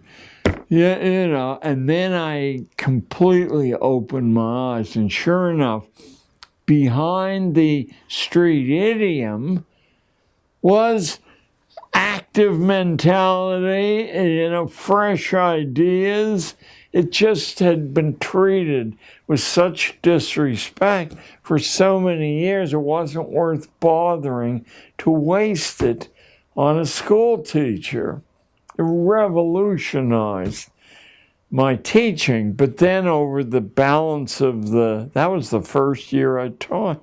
Of the 29 years I taught, I decided to use the fresh eyes and perspectives of the so-called hopeless ghetto kids, and huge benefits flowed to me, and I hope some to them too, because I took what they wanted to do seriously. If Jamal Watson wanted to do nothing but draw comic books in the back of the class, I would go back and use my superior experience, not intelligence, to say, listen, Jamal, I used to read comic books, and if you want to do this seriously, you're doing it wrong. And he'd get angry. He'd say, I'm the best in the school. I said, yeah, maybe, I said. But in a real comic book, all the panels aren't the same size. Look at the one you're copying from. They're all different sizes to show movement. And in a real comic book, the figures don't stay inside of the box. The head comes out, the fist comes out. I said, look, you're copying and you don't see that. Why don't you take a week out of school, go to the local public library, I'll cover for you, take down a stack of books on graphic art and learn what you're doing. That's a worthwhile use of your time. So I found out that each person, one girl wanted to do nothing but swim, and she snored in class. And when I finally said to her, what's going on? She said, I've devoted my life to being an Olympic swimmer. She's 13. And I said, well, why don't you do that for the rest of the year? You can't do it in school. We don't have a swimming pool. But there are about 150 public swimming pools in New York City. Why don't you plot them out on a map with pins or stickers, visit every one of them, set up a rating for these swimming pools. concentration of chemicals in the water, depth of the pool, length of the lane, lighting, access, costs, and you will produce an information reference that'll make you somebody, because I'll go around to the local public library, say you're doing that, and could you be cataloged? Because who else has such a reference as this? Well, she was. Her life was transformed because I treated her time and her with respect. But meanwhile, if you took any of the subject areas, you could find that she was developing muscles in each one of them. We got a call from New York, that's a city magazine in New York, about midway through the school year, and they said they had heard about this and they wanted to buy the data and they would pay $500 for it. I said, you mean you want to publish your, well, no, we would put our own writer's name on it. This girl, I doubt if she'd ever seen a $10 bill in her life. I'm offering her $500. She said, no, it's mine. If they want to use it, they'll put my name on it, which they weren't willing to do. So, but I know that was the beginning of a transformation in her life. A famous American writer, somebody that the New York senator from Harvard, what was his name? He had a fruity voice, very famous one. Go back 10 years. Who am I talking about? He wrote... Mario Cuomo? No, prior to that, but he coincided with Cuomo.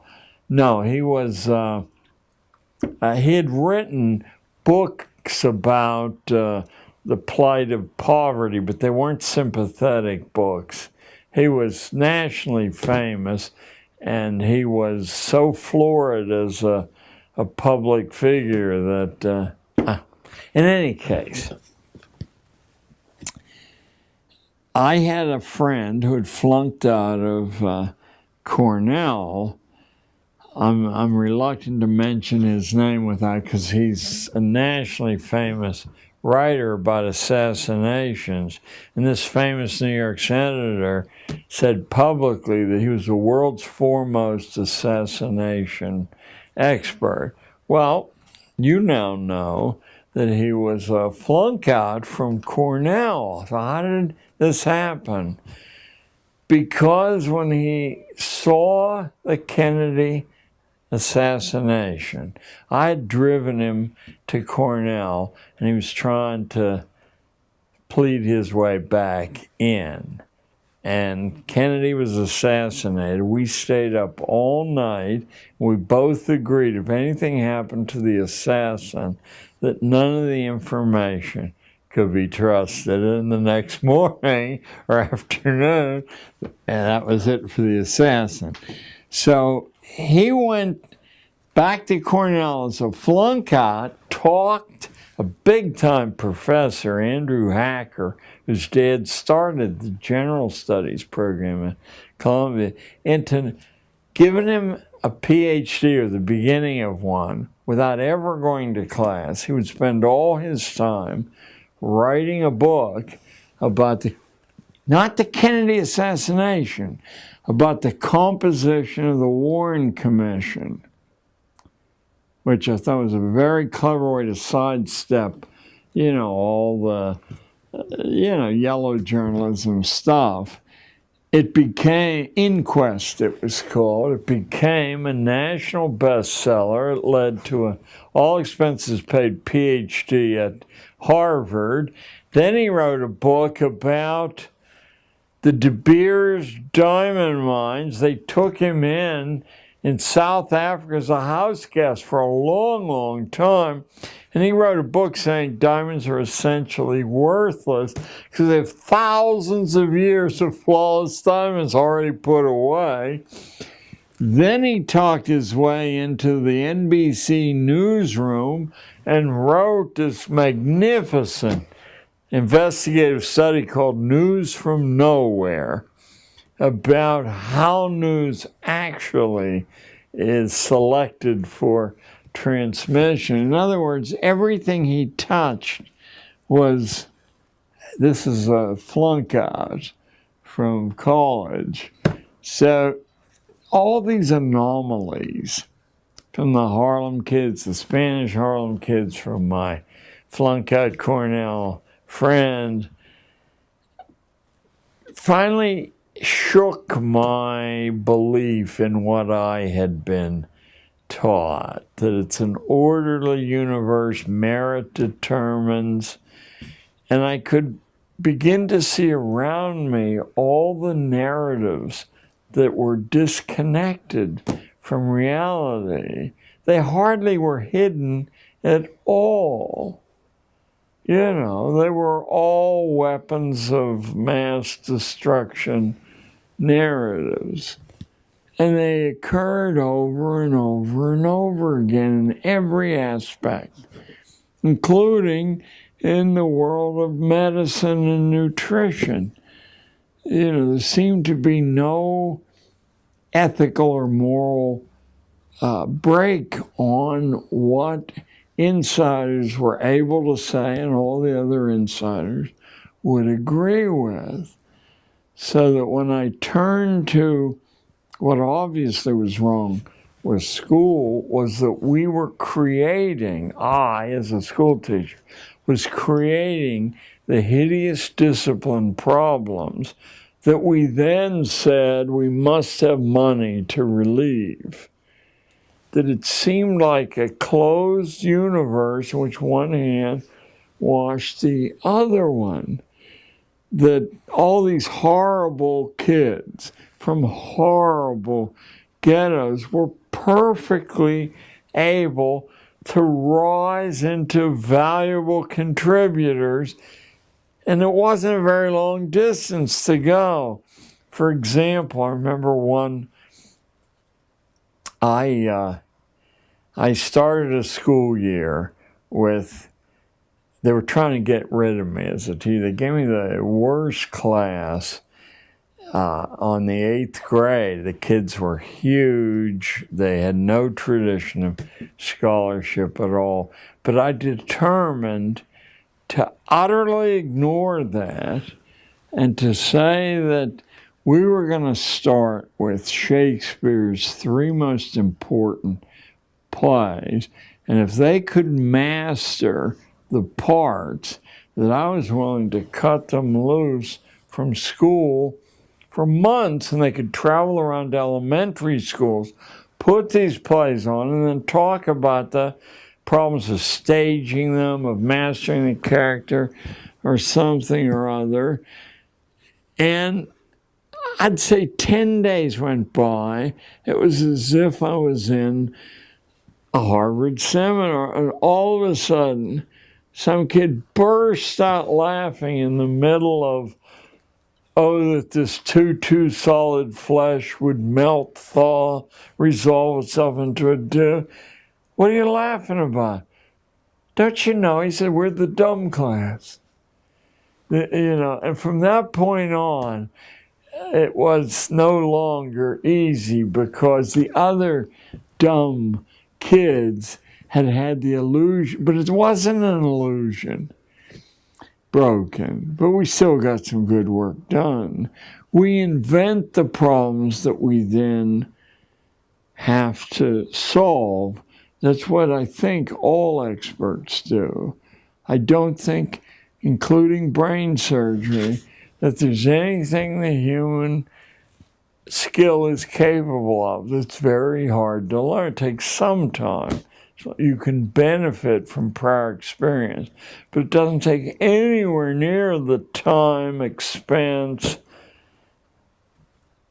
So the point is that individuals have an innate, infinite potential, and that we're not limited by genes or species or Even race. the lust to.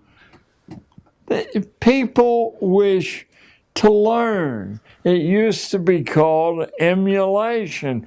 You're around somebody who can do something well, of course you respect. I mean, you're watching how they do it.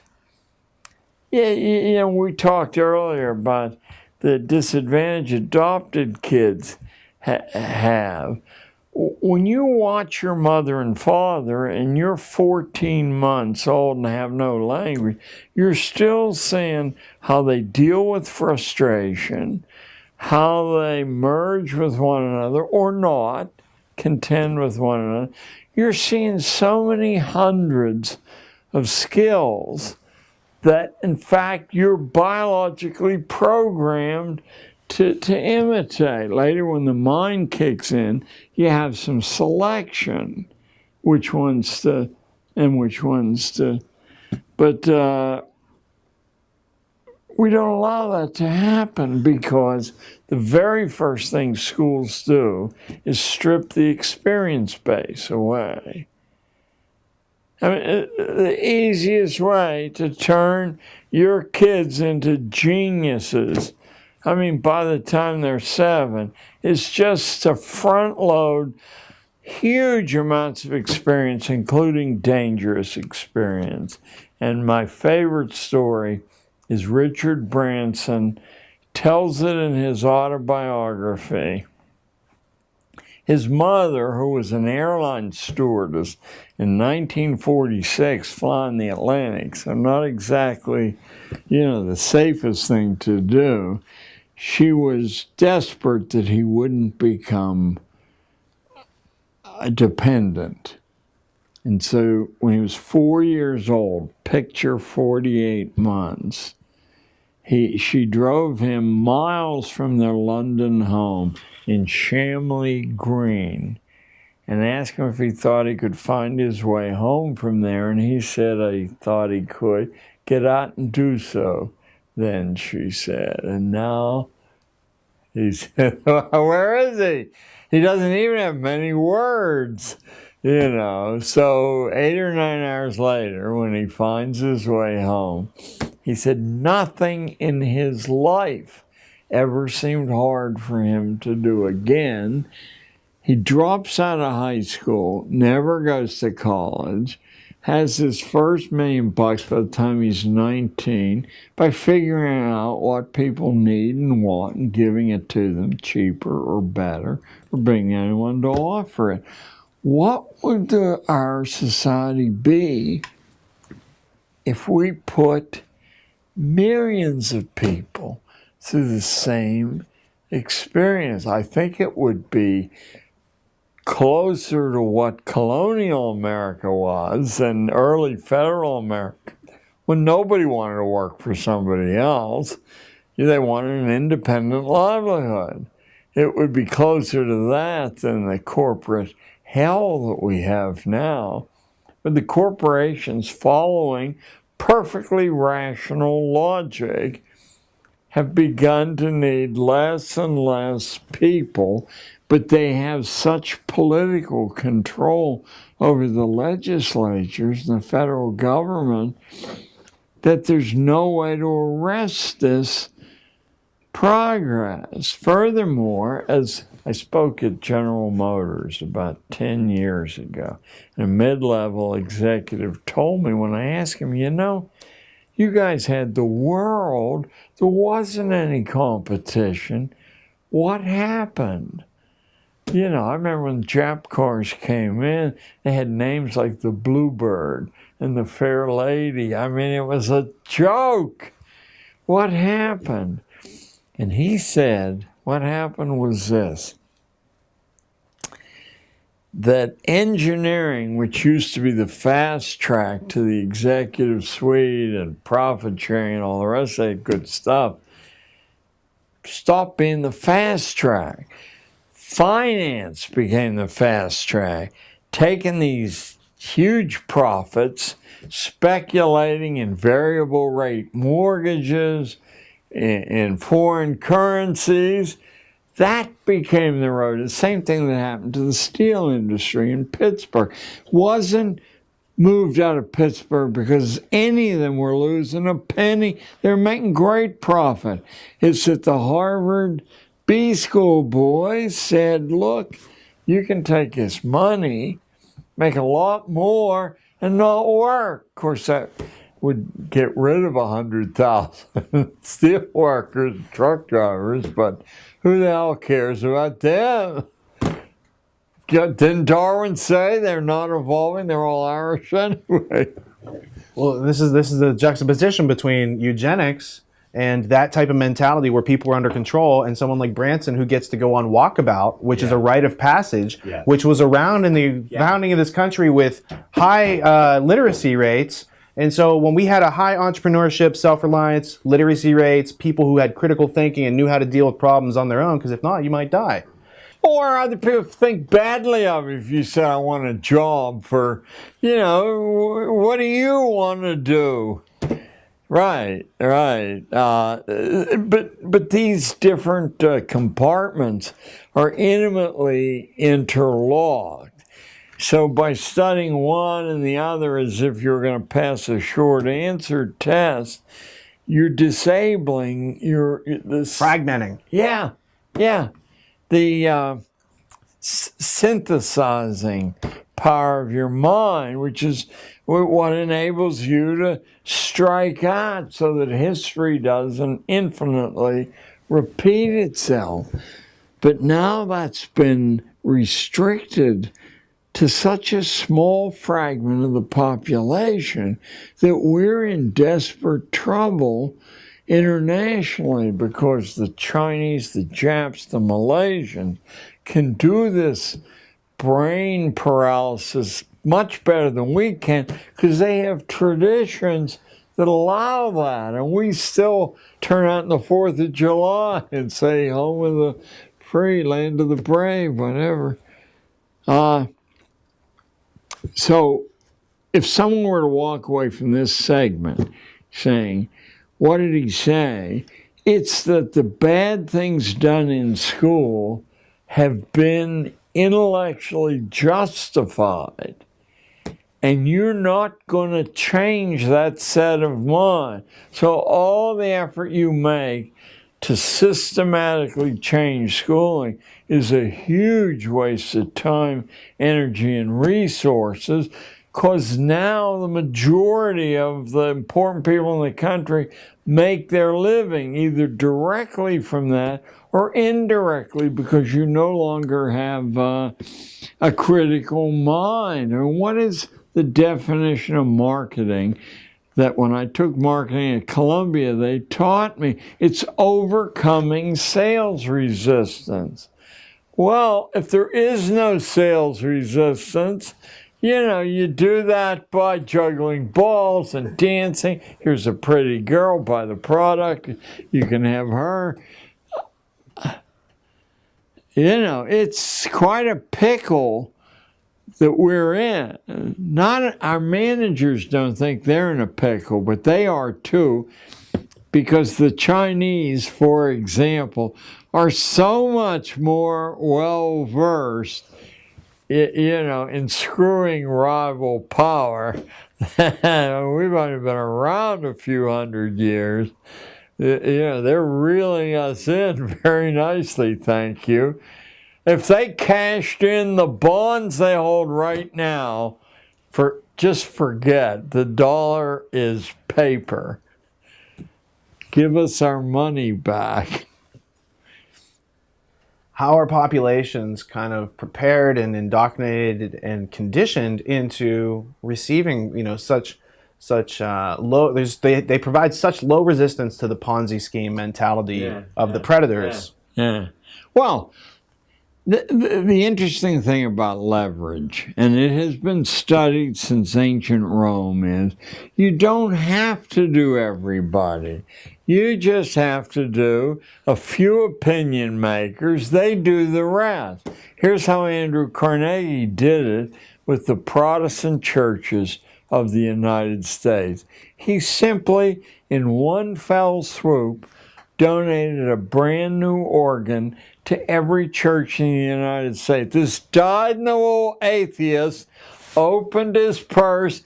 Everybody got a new organ. Do you suppose there was anyone turned the organ down, or there was much resistance? Now you accept the organ, but You know, you grew up in a Christian tradition. Don't you thank Mr. Carnegie for his organ? Don't you, being human, hope that something else will follow that organ? And you bet you do. How did Carnegie and Rockefeller get a hold of the schools? There were no pensions for teachers.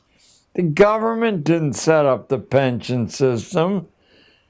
Rockefeller and Carnegie set up the pension system out of their own pockets. And of course, they didn't give it to everybody. Your school had to conform with what they said was a balanced educational diet. 4 credits of whatever they were, 2 credits of math, whatever they were. You could compete for the pensions if you followed the Carnegie credit system. Is there any school in the country who didn't? I never heard of one. How could you? Because the local parents would say, what are you, nuts? You're not taking this free money? I mean, what you're doing isn't so great anyway. Why don't you do it his way? So this whole religion of leverage, which has just accumulated over more than 2,000 years, is utterly unknown except to seminar courses at the most elite colleges. You know, you may have a rough idea what leverage means from a physics course and see how, connections. But you don't have any idea how you can plan the future for an entire region or a nation or a city by using leverage. The Chautauquas used the leverage. The best leverage available wasn't the newspapers, although it was good. It was the pulpits. And so mixed in with the real things the Chautauqua wanted to teach were traveling Christian ministers. The whole Harper's publishing empire is, I think it's Methodist, but don't hold me to that. Maybe it's Baptist. I think the Rockefellers are Baptist. Yeah. But they're not Baptists like other, there's about 40 kinds of Baptists. There's one small fragment of Baptists who are like Episcopalians. I forget the name of it. When I was studying the Quaker transformation from pious, humble people to among the most powerful, certainly the most powerful small sect in the country. There are only 100,000 Quakers. They've had 2 American presidencies out of 40. So that's 5%, and they're, Being the most recent, right? Huh? Nixon being the most recent. Nixon and Hoover. So you can't think clearly, and all you computer folk know, unless the data is available, you can't think clearly. Well, someone knew that thousands of years ago. What data to remove, how to spin a local authority into your scheme. Let him do the work. School teachers, I was about to say by and large are innocent. They're all innocent, because if they're not innocent, they're gotten rid of. They're drawn out of a pool of college graduates. The New York Times says are the lowest single scoring graduates on standardized exams, except for school administrators, who of all the coherent occupational groups in the country, they're 50 points below the teacher group. So the managers, so-called, are the dumbest people of all. They know that their paycheck depends on, because there's 20 people to take their job. They may sit in a parents' meeting and say, we've got to do something different, but they're listening to the tom-toms telling them what to do different. And of course, what to do different always says, identify the most influential parents. They're not always the richest.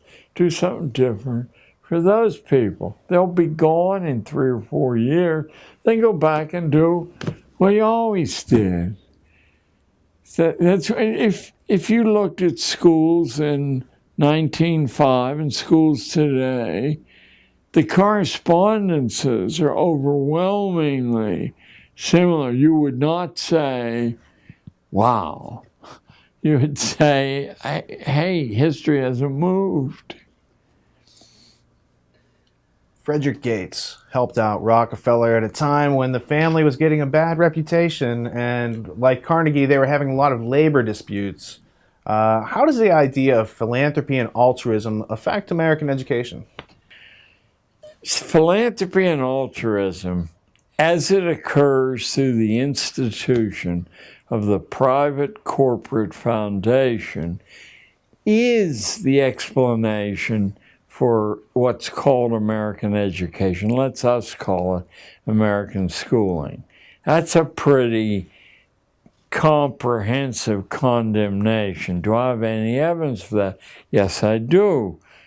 The 2 congressional investigations of where schools came from, one in 1915 by a guy named Walsh, one in 1959 by a guy named Carroll Reese, both came to the identical conclusion that all the mysteries vanish, at least source mysteries, when you see how the foundations, which don't spend very much money, use leverage to control the curriculum, the testing system, the public perception of what's going on.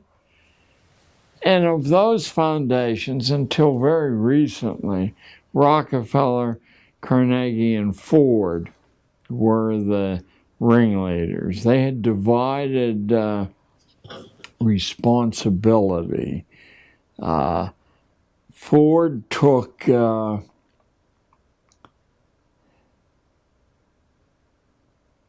let me not misstep here. Rowan Gaither was in charge of Ford at the time, and he had met with Norman Dodd. And Gaither says, well, Mr. Dodd, you know, we have directives from the White House, and we at the Ford Foundation are ex-CIA or OSS. The White House, back in the 20s and 30s, set up conferences of experts in order to homogenize expert opinion, because inside the expert body there were colossal names, and if they spoke, all the other chords fell into line. I think Ford took over the psychological output of schooling.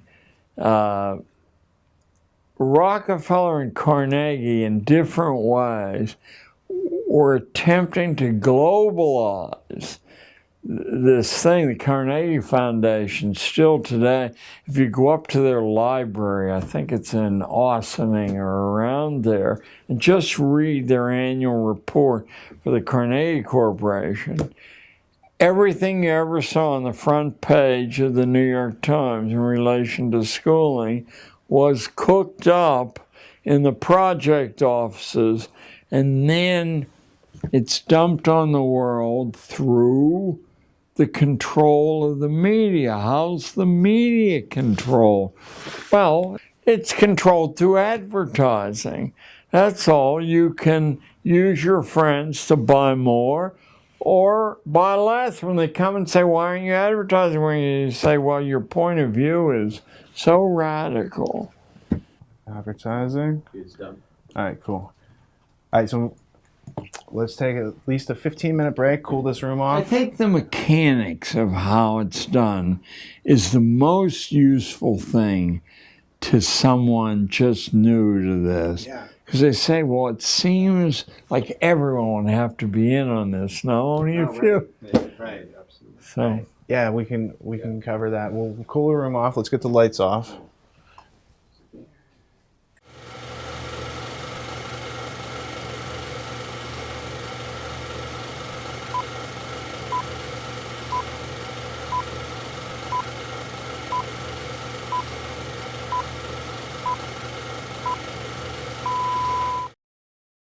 Sound? Here. Yep. All right. Everyone here. I'm going to slate. It's the Day with John Taylor Gatto, roll 3.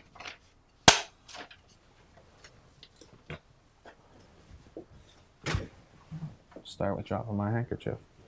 When we left off, we were talking about how the committees were investigating the foundations. So there was a Cox committee, there was a Reese committee that were looking into the origins of the education system and what is it really doing versus what do people need to survive and thrive in this world. And they discovered there was a more than a crevasse, more than a Grand Canyon.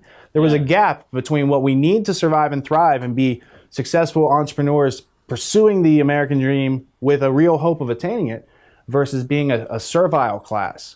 And these committees kind of snapshotted and said that there's some foundations and there's some things in action, and they're trying to evoke real change, and they're going after our children. they were puzzled because they detected an agenda, but they couldn't figure the agenda out.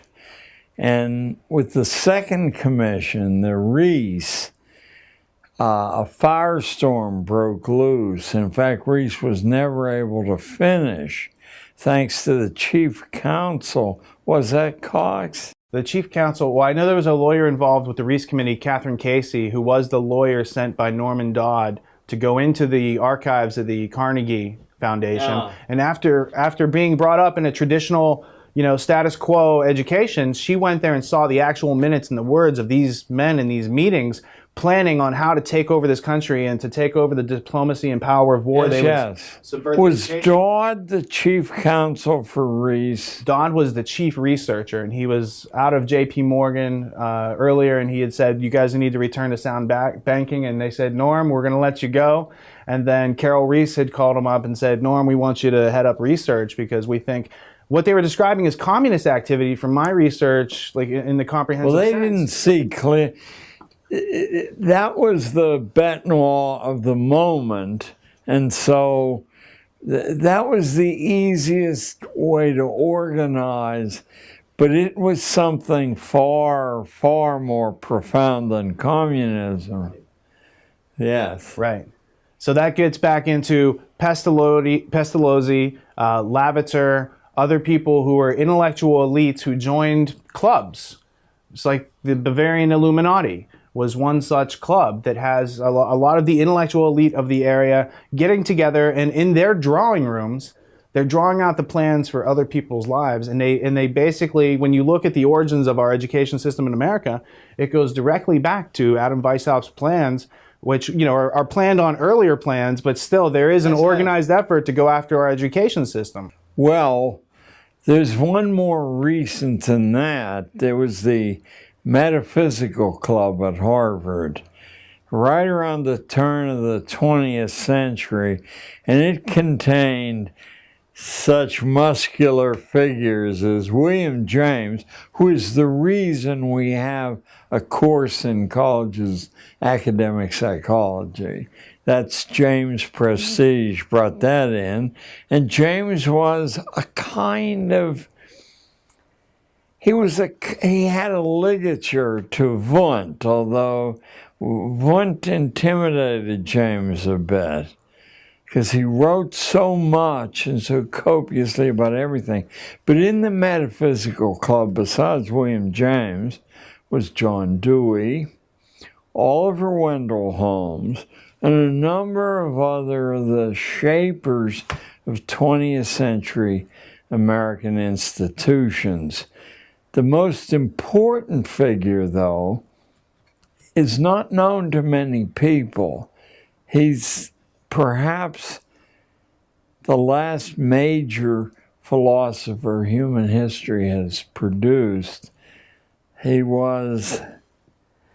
pronounced Peirce, but it's spelled as if it were Pierce. Charles S. Peirce, a strange figure, a part-time lecturer at Harvard, created the pragmatic philosophy that William James was probably the chief distributor of. But your key man's Peirce because he's much less, how would I put it?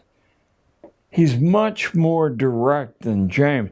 James comes from a long intellectual tradition, a genteel tradition, and in a sense, James knows just what to say in every situation. Peirce is very nakedly describing that pragmatism, he doesn't make this connection, but I have, it's very similar to the Old Norse religion that said, praise ice when crossed, a woman on her deathbed. In other words, no predeterminations until you see performance. Peirce said that truth and justice flatly do not exist. This was picked up, by the way, by Oliver Wendell Holmes, who then said truth and justice are what the strongest members of society say they are, and any sane judge decides a case before he hears the arguments, because you don't want to rattle the framework of society. I mean, this is big time radicalism. Of course, they didn't see it that way at all. They saw it as nitty-gritty truth, and all these superstitious, sentimental additions had occluded the fact justice is what strong people say it is, truth is same thing. So that's an evolution of Kantian philosophy where they remove cause and effect, and then their irrationality can be rationalized. Yes, of course they left out Kant's. It's one of the three critiques. Probably the best intellectual defense for the existence of God is from Kant. That was inconvenient for this group. But pragmatism, if you now connect pragmatism with the concept of justified sinning from Calvin, you have an absolute blank check in any situation to invent truth, invent justice, sacrifice biologically inconsequential people, and invent any excuse for doing that you want. Seems to me that's been the driving force in American affairs for a long, long time there. But interestingly enough, it's been the driving force of an intellectual elite, I believe, through history. It's just they didn't have the dominance the technology gave them. Well, Bertrand Russell has this quote. He's often misquoted, but when you actually read the book, the sentence starts with, I'll paraphrase, as Fichte would have wanted, the purpose of education is to remove individuality and self-reliance and all these other things. So the idea was that Bertrand Russell was noticing that what with Fichte in the 19th century was trying to do but didn't have the technology to do, that they now in the Norbert Wiener, Bertrand Russell era the 20th century, now had the ability to mass mind control billions of people at the same time. And it's all done on a basis of irrationality, a denial of cause and effect. But that goes back, you could start looking at where the influence of utopia took place and took root in Francis Bacon with New Atlantis and how it goes up. And then it's just formalized by some people using other jargon, psychology in the 20th century into pragmatism. And it's all just they want to do what they want to do anyway, and they just keep using education to kind of, say, well, this is a good reason why we're doing this. Yeah. Well, here we are then. What thoughts do you have about the amount of people in the origins of this country that were literate versus the amount of people that are literate today? It's quite fascinating because the political census of Connecticut, I believe it was 1690, but don't hold me to that, very, very early on, showed a population that was, for all practical purposes, entirely literate. We also have the more than circumstantial evidence.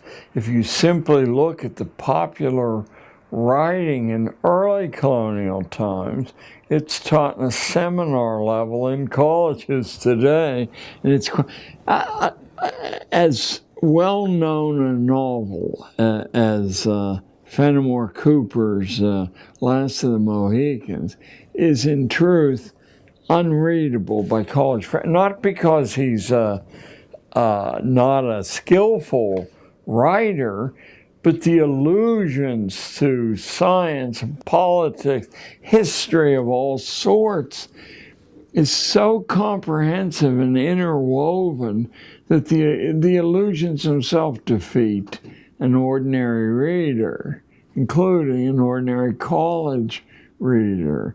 The book I saw in your bathroom, Common Sense, sold 600,000, sold in a population of 3 million.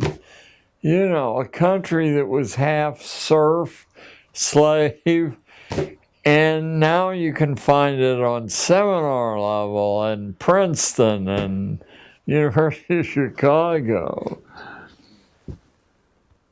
Because so many people were literate at the origins of this country, they were able to publish these pamphlets. Yeah. And so when you'd have propaganda on behalf of the Elector of Hanover, better known as the King of England. And you had these retorts by, Thomas Paine, who's not from America. He emigrated here, and he doesn't have a formal education, but somehow he figures out how to put things together for himself and speak in a way such that the common person can really get something from this. Yeah. And, it's not so much his aspect, his propaganda. He's propagating an idea. But just describe the effect that, just being able to have the printing press and somebody who could pick up these ideas without being through their formal schooling has the power to change and influence a country and inspire revolution, et cetera, et cetera. Oh, yes. And in Paine's case, what he had mastered is even today what I tell kids is priceless to master.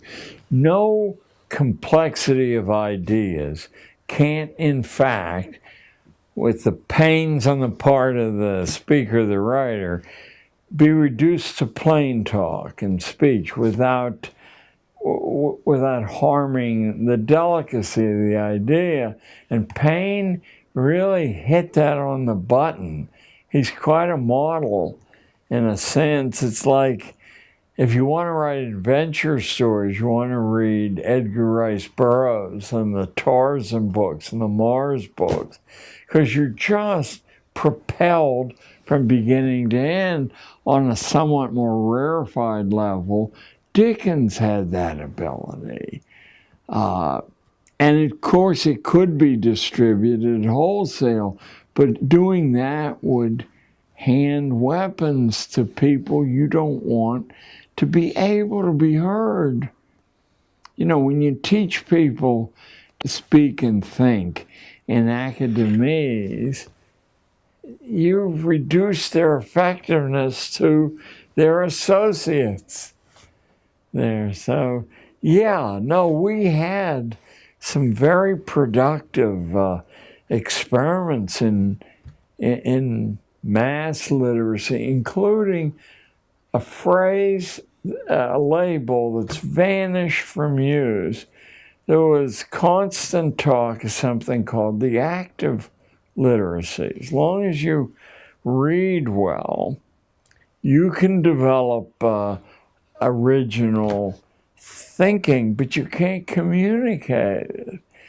But to be able to master spoken speech, you can talk to anybody and they can actually understand what you're saying, or written speech were known as the active literacies. The British government made those a crime, a prisonable offense to teach ordinary people the active literacies, not reading, because you want your flunkies to be able to read so they can follow your orders so you can go and play golf or go fishing. But to actually communicate dissident thinking and writing, you can reach way beyond yourself. So the active literacies are, you find in the handful of elite private boarding schools, this tradition preserved. And in fact, in the academy tradition all over the world, there's a clear understanding that to be able to blink your eyes and knock off 300 words on anything at all, including a subject you know nothing about, is de rigueur. And so it is to be able to speak fluently, even on things you don't, where you can see, and I would love to know how it was done. The current president is masterful, not just good, he's masterful at the nuances of speech. That can only doesn't happen naturally there. Where on earth was that training? There are little figures he uses that have fancy Latin names to them. Sure. There.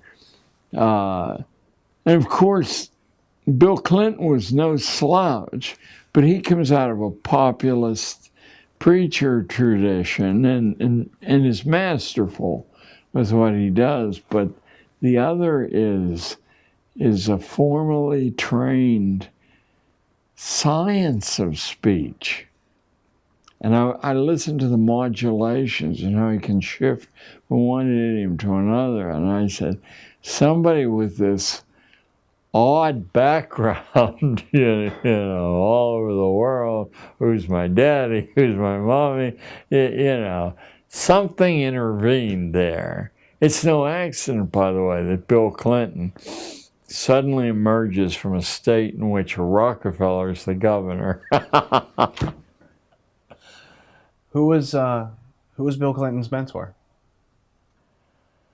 Well, he has a variety of mentors. The very fact that he steered into Yale, which is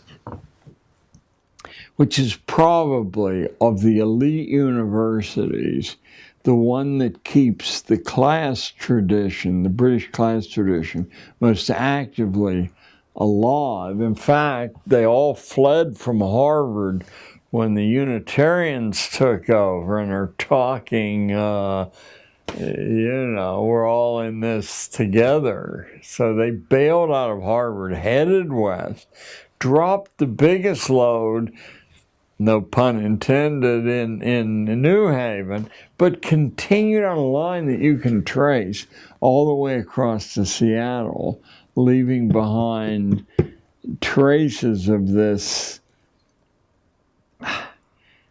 brilliant class-based thought.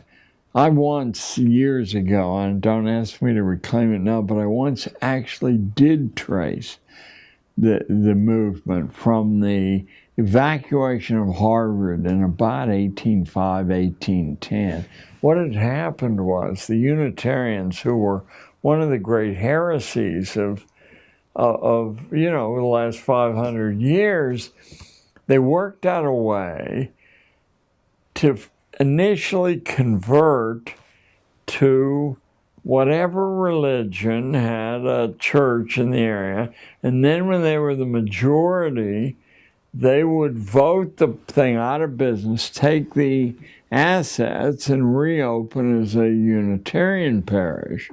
The entire Massachusetts school committee, no accident, every last member was a Unitarian, even though there were less than 1% of the Massachusetts population, because they understood leverage. the wolf. What is the symbol of the Fabian socialists in Britain? It's the wolf in sheep's clothing. They have a big laugh at how easy it is, to fool. The funny thing is that Kitty Muggeridge, no, excuse me, the Beatrice Webb, who is really Fabian socialism. She carried her husband around, but Beatrice is the welfare state architect. She was the niece of Herbert Spencer, the most articulate intellectual racist in human history. Root hog or die. She sat with him on his deathbed for 6 weeks, and both of them agreed they were after the identical goals, but by different means.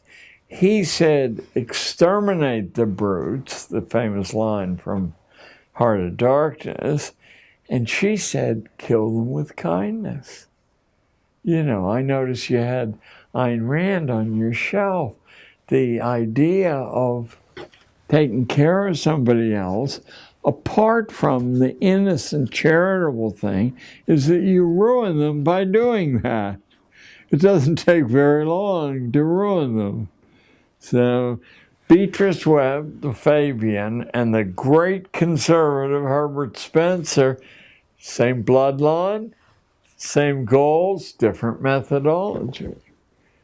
Fabian socialists also founded the London School of Economics, among many other things. Sidney and Beatrice Webb were working with Arthur Balfour and the Society for Psychical Research, I believe. And one of the other characters that was spinning in that crowd was a guy named William T. Stead, who was editor of the Review of the Reviews, died in the Titanic, and was the editor-in-chief over that last will and testament of Cecil John. Yeah. And of course, and I have no idea how he pronounced his name, but I would call it Steed. It was the character in The Lady with the Black Leather. What was... a sort of international spy series on television about 20 years ago. Diana Rigg was the female lead, and Steed was an inside joke. Kind of like the James Bond films are an inside joke to MI6 and Ian Fleming's whole career. And James Bond was an ornithologist, which is a bird watcher, which is what James Bond is. He's watching girls and playing this whole game for the De Beers cartel, which controls. And if you believe in justified sinning, that's what a license to kill is. It's for Her Majesty or whomever. Well, and Thomas Paine had some words to write about where monarchies draw their idealistic power and who created crowns and these sort of ideas where somebody is born into a situation where they're allowed to rule over other people, and that's a collectivist mentality where they expect you to sacrifice yourself to the state. So Prussian schooling is definitely created to uphold that status quo. What is the equal and opposite? How do people transition themselves and remain individual and grow and learn and do these things for themselves? Well, I think there are a variety of smaller inspirations. Besides the fact that if you and I are correct, it's the natural instinct of people who've sort of been made aware of the life and the arc of a life. But oddly enough, the Congregationalists are the little white-spired, beautiful churches that once I believe you couldn't vote in this state unless you were one. They taught that the Presbyterians, as Milton said, new presbyter is but old priest writ large, because they met together once a year. And he said, that will ruin you, having this collective mentality. The congregation is sovereign in a real Congregationalist church. I don't know how they've mutated through history. And the minister is simply, the official of the moment to organize the back and forth. But the minute the minister becomes cheeky or out of line, out he goes, and usually if he asks for more money, because the minister is a functionary. The congregation gets the word directly from God. This is, of course, Martin Luther's enormous breakthrough, which he couldn't sustain. That's probably the great freeing line in human history. Every man his own priest. No organization is necessary. The communication's direct. Congregationalists modified it and said there's some value in other people's opinion, but not too many others. The people who show up and donate to the church, yeah, we want to hear what they all have to say. But the minister, So that was one source for a long time. These dissenting and independent religions that were unwelcome in Britain came here, and there's so much space, and it was so disorganized outside of cities. I mean, we had this infinite splintering. So that was one source. I think the scale of the country itself, which couldn't be really monitored until very recently. Long ago, it occurred to me that when you have to depend on, say, horses, no telephones, no iPads, when you get about 20 miles from the center, they don't know what you're doing. Once a year, blue moon, they send somebody out and you say whatever the guy wants to hear. Back goes, it looks like everything's cool. That's how we had. There are no continuous governments in human history.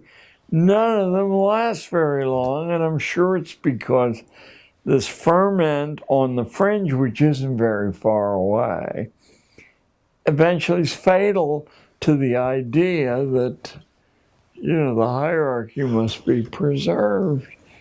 I think that's just a sign that there's so many people in this country. When things can get that obviously irrational, that there's just no intellectual self-defense. There's no one left to form, a sentence, let alone a paragraph, let alone have the power to get it printed in front of millions of people anymore.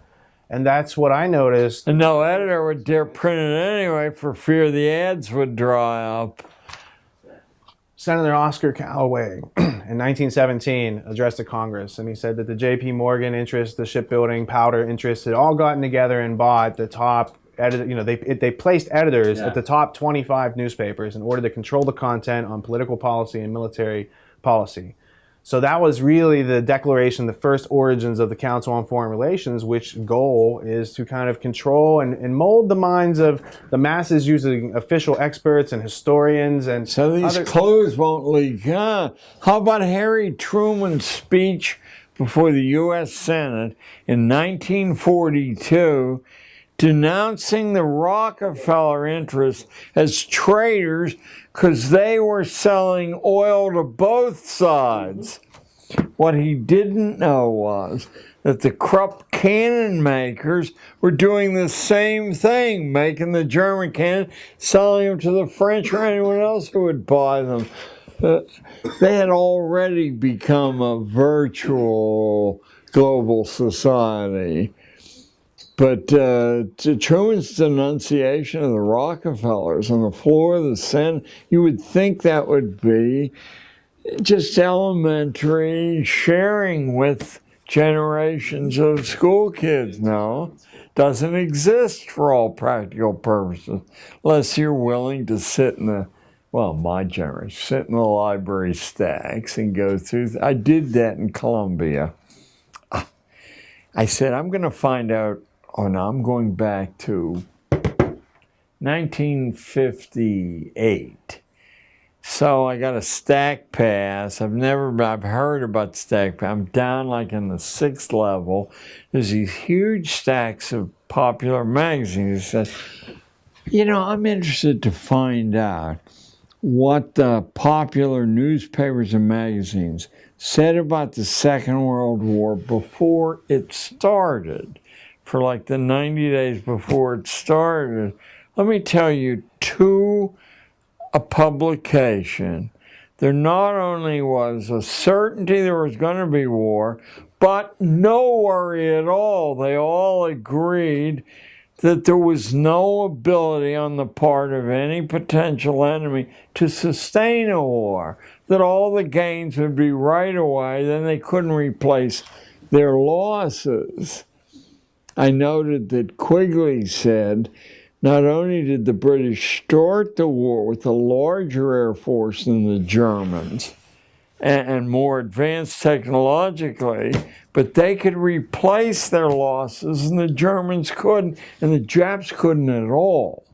So they ended the war with the same plane they began the war with. Well, this was understood before we had a war. This is a good way to get out of the Depression.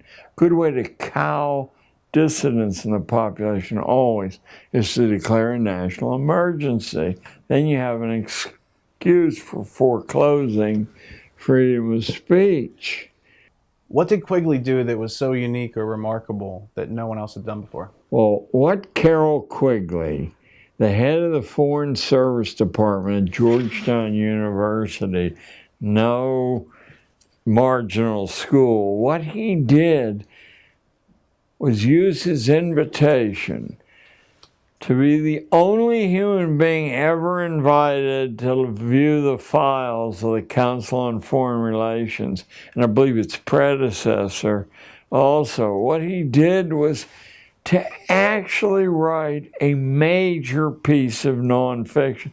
Must be 1,300 words long, pages long. Fairly small print, and he made the fatal mistake of being a superb writer and thinker, so that it's accessible to anyone who gets a hold of a copy of the book. That was quite impossible beginning 6 months after the book was published. And I can just see the manuscript must have been this big.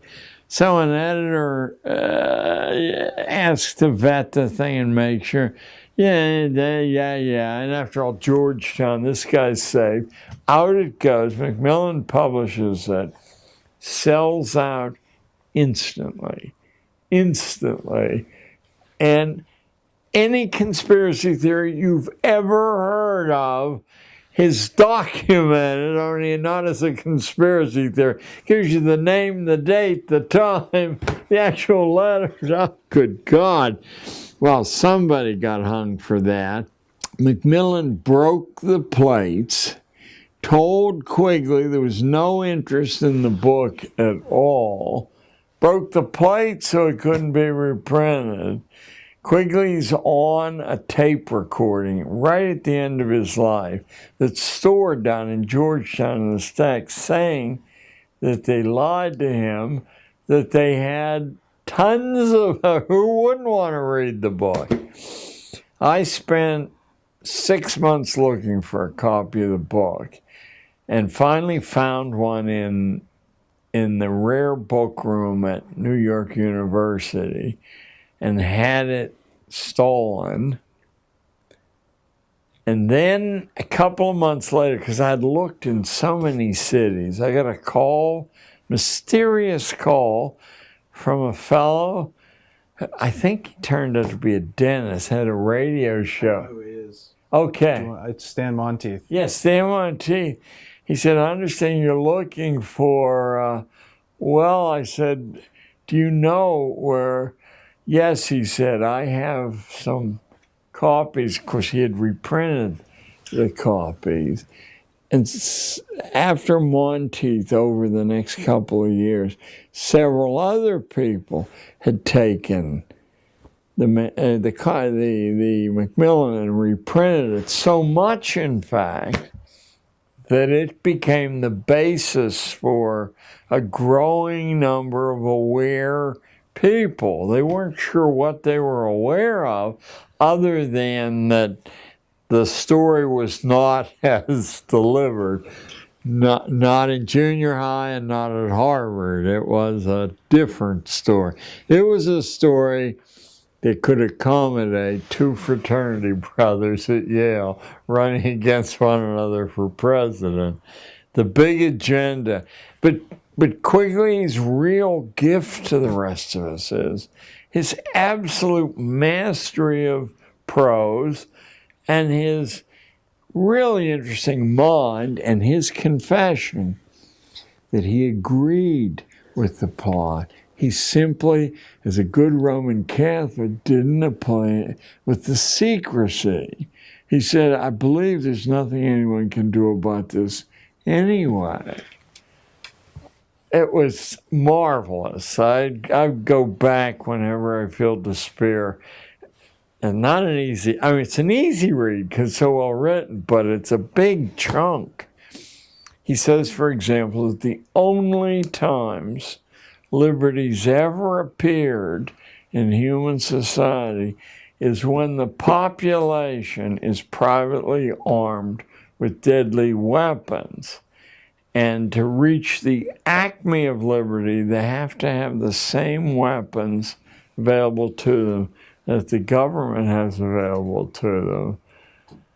And yet we're not talking about some guy who rolls his collar up. We're talking about this internationally famous scholar.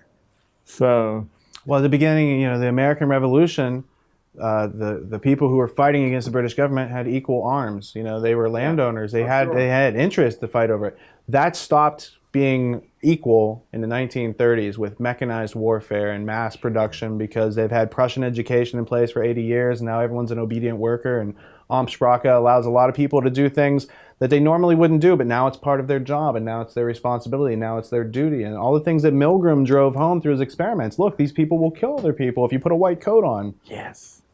Yes.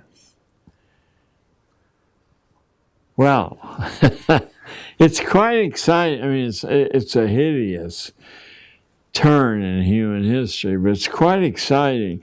The comprehensive surveillance mechanism prevents local groups from developing armament. These Arabs have done the only thing of which there isn't a successful defense, and that's to blow, just what the Japs did at the end of World War II, to blow themselves up, to blow babies up, to blow, not women very often, but still they're beginning to appear as human weapons.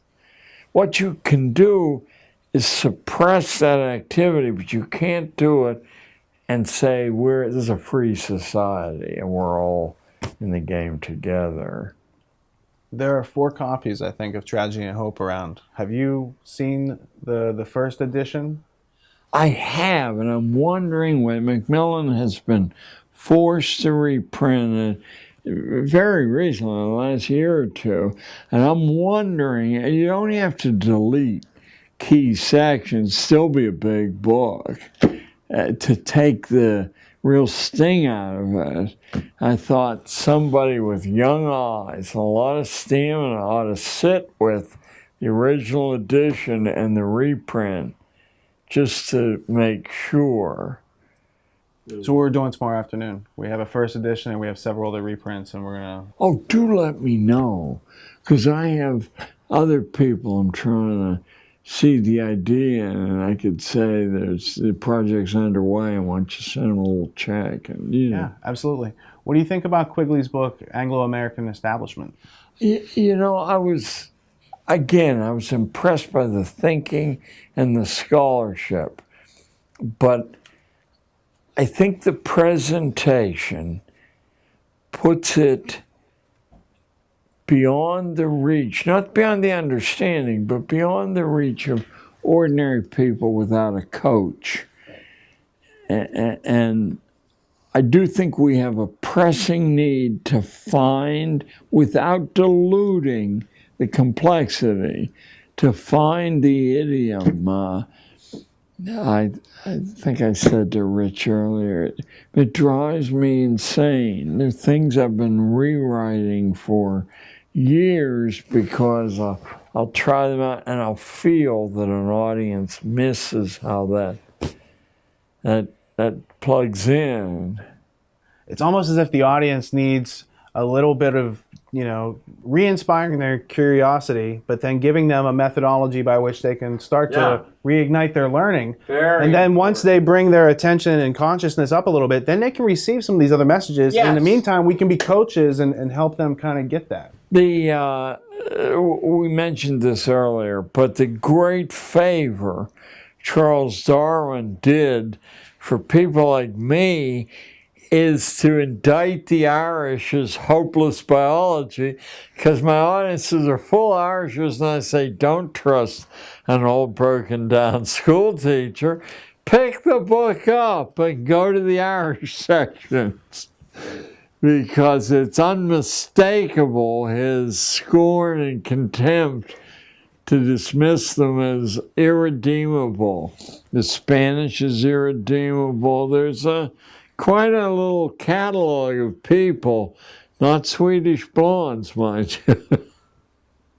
No, Darwin does that because instead of observing how things actually work, they were trying to carry out an agenda. So he creates these ideas, and he said, under these ideas, you people can do what you want, and it's going to make them hopeless. And if you think you're hopeless, then you're not really aspiring to climb up any ladder, because there's no ladder because you've been told you're hopeless. Right. And he gets them to basically self-amputate their curiosity, and then they bring in compulsory schooling, and that cauterizes the whole thing. And they're like, well, you won't be curious anymore asking questions. I think Darwin himself had a lot of, he's not innocent, but he had a lot of innocence in his character. Galton has none. Galton knows exactly where to drop these things to cause maximum damage and to institutionalize the anti-educational nature of school. Once it's institutionalized, nobody has to know what's going on. That's the way you make your living. And if you were, for example, to extend the privileges of partial autonomy among school kids, you would shrink the establishment. And that is no way to retain power or income. If you were to find substitutions for the purchased supposed improvements in curriculum, I mean, the truth is, superb education doesn't cost a penny to deliver. If you understand what it is, what you're aiming for, and what you can use, it's a lot easier if you have money. But what money's usually used for is to purchase layer after layer of interventions, and those interventions prevent the educational result. Compare and contrast how Adam Smith felt about money and the earning of it to sustain oneself versus today, where it's just earned to buy more and compulsory, status. What do you say? So status symbols, conspicuous consumption. These ideas. I must tell you, I used to be enough of a favorite at the Cato Institute that I was named the Secretary of Education in their shadow cabinet. That has to be, that's when, did you know Marshall Fritz? No, I don't know Marshall. Okay, he was a legendary member. When I discovered what Adam Smith actually said, which I wouldn't deny that key people at Cato also know, I became very, very problematical, because in Theory of Moral Sentiments, Smith, I'm going to give a shorthand here. Smith says that to spend your time making money as a mark of insanity, and what it'll buy you is a bad life. But we should be grateful to the people who do that, because they assemble capital, they pay the biggest price, and they create, improvements for everybody else. I don't think the religion of libertarian capitalism wishes that complication to be well understood, because there's no way to explain it away. Just as he's very clear that the peasant's son and the duke's son are the same people, he's very, very clear. You got to be nuts to assemble capital. What lessons can be learned from Ben Franklin? Yeah, Franklin's life is the best lesson. Franklin was such, I almost slipped into Pittsburgh profanity, but I won't. Franklin was not a morally nice human being in any way. In fact, his son broke off contact with him and never spoke to him again for 40 years, for the rest of their life. So Franklin was the ultimate pragmatist. He masqueraded as a Quaker, even though he had no ties whatsoever. The French who financed the revolution talked about this marvelous Quaker. He was like a national sensation over there. And he didn't disguise in his dress. He camouflaged himself he always walked a line where he could justify what he was doing. But his life is evidence from a huge, they're probably a lower middle class family, a candle maker. They always had food on the table. But his autobiography is worth its weight in gold many times, because he explains how you can introduce the highest level curriculum imaginable to 10, 11-year-old people. That his father, who had no touch with, scholastic theory, would bring in every night a stranger from the street, set an extra place at table so that the, in-house culture could be infused with fresh input there. That he and his friends decided that without mastering high-level written prose, their opportunity, he's 11 years old, and they say, how are we going to get a big-time literary style when nobody, They take the New Yorker magazine of the day, the Tatler and the Spectator, read by only the most hoity-toity, and they rewrote the articles in their own words, and then would present the rewrite to strangers and say, pardon me, sir, could you tell me where this article might have come from? And when everyone said, oh, that's Tatler or Spectator, they knew they had mastered that. Come on, they wouldn't do that at Harvard, Yale, and Princeton. These are 11, 12-year-old boys. And he's doing it while he's working a 60-hour week at labor. And he's putting capital aside for his own business by selling beer to the printers at their lunch hour. How does he get to do that? Goes to the owner of the print shop and he says, look, you're letting these guys go for lunch. Some of them are coming back woozy. Some of them are not coming back at all. Let me bring the buckets of beer in, make a penny, and they'll be chained to the machine. That's Ben Franklin, mind you. So his accomplishments I mean, he's the reason we have a post office. He's the reason there's a University of Pennsylvania.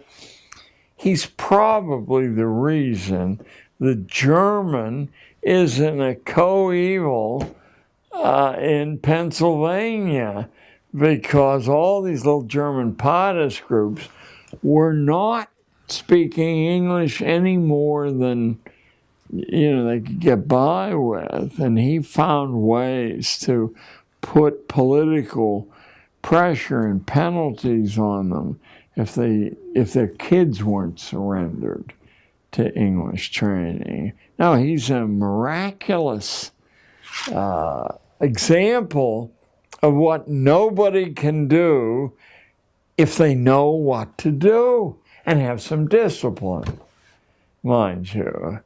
I would say nobody should not read Franklin's autobiography very, very slowly. Do not read it for the story, but for the details.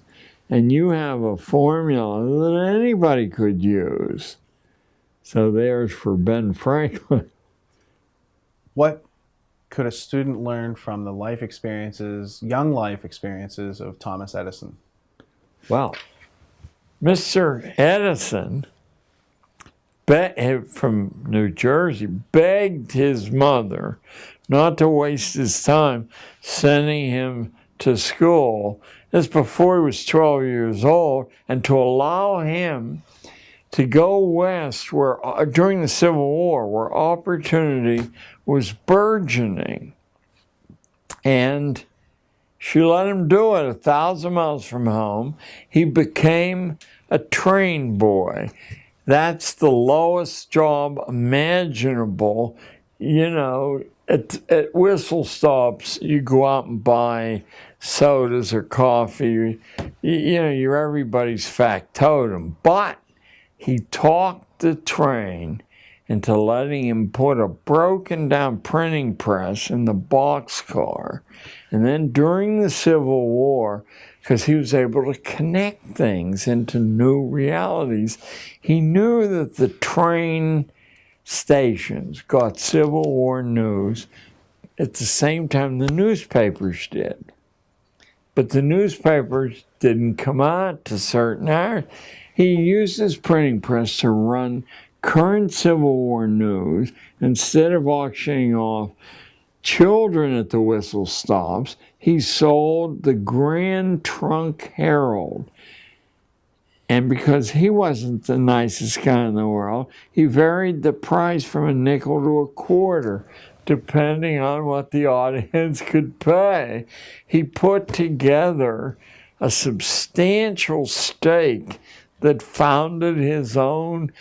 Plus, he used the stake in the years he was doing this to start 3 businesses, each one of which depended on the advantage he had by going up and down the Michigan length there. Now, let me see. I'm years away from one of them. One of them was that he could distribute magazines and newspapers free. He'd just pick them up at some drop point, and he could put anyone out of business because he didn't really have to charge much to do that. There were a couple of other, I think one was a food business, so that when he ran out to get something for the passengers, he was the owner of the business. And there was a third one. He, of course, has 1,007 patents without a day in college. In fact, when he founded GE, it wasn't called GE, but that's what it became, he made the tests for hiring executive staff so hard that he used to laugh and say nobody with a college degree can pass this test. Now notice if all of this documented history was, and it's your birthright, if this were shared with you in 3rd grade and 4th grade and 5th grade, notice that you would arrive at the age of 12 with a whole different idea of what your prospects were, rather than your hand shaking because you got a C on your report card, and that probably would doom your career.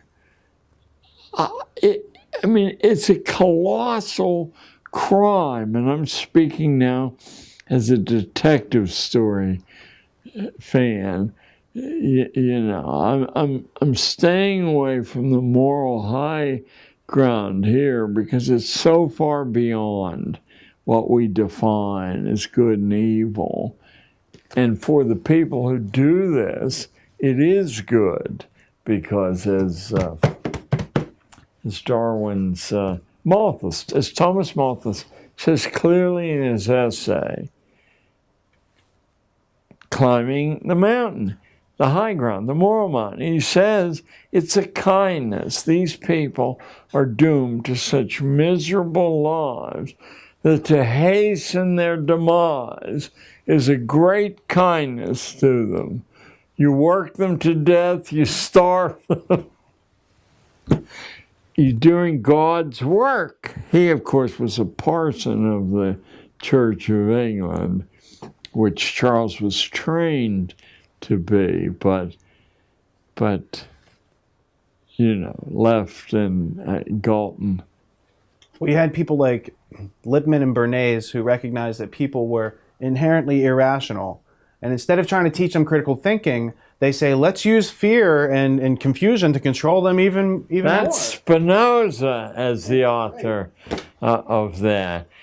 Get a hold of, they're around, a translation of Tractatus Religico Politicus, published in 1690. And any outlook you have on Spinoza will change radically. You're in the hands of a man who could put Adolf Hitler and his high command in the shade. He had worked out all the ways. There weren't any escape loopholes. And he sold the plan to monarchs, who had a long, hard slug to sell it to, the traditional upper classes who still had scraps of morality, traditional morality. They still hadn't become justified sinners. Thomas Jefferson, in Notes on the State of Virginia, he's trying to assemble, because Spinoza's ideas are already in America, so he's trying to assemble the possible good use that could come out of an institution of schooling. That's why shallow teacher college texts said that Jefferson was one of the pioneers. But what Jefferson said was that unless 5 things are done, it will be a mere secular religion. And as soon as I saw it, that's Spinoza's direct positive program to get rid of emotional religion that's a wild card. Secular religion's okay. That's what the Church of England is. Wasn't inspired. Men sat around in committees and figured out what God would want. We have 1 minute left on this tape for today. My question would be, in the last minute, who was Niccolo Machiavelli, and why should every school child take a gander at what You've got to take a gander at Machiavelli. Machiavelli was a Florentine at a time when Italy wasn't a unified nation. It was a collection of powerful city-states, or at least some were, and Florence was one of the most powerful, but it had important rivals. And Machiavelli, he was a middle-level politician, call him. And he was ambitious. So he wanted to, it was the famous Borgia family. Cesare Borgia and Medici family. Yeah. He wanted to do what Henry Kissinger did. is to establish himself as a fountain of utility for the Borgias. And he really had an excellent mind.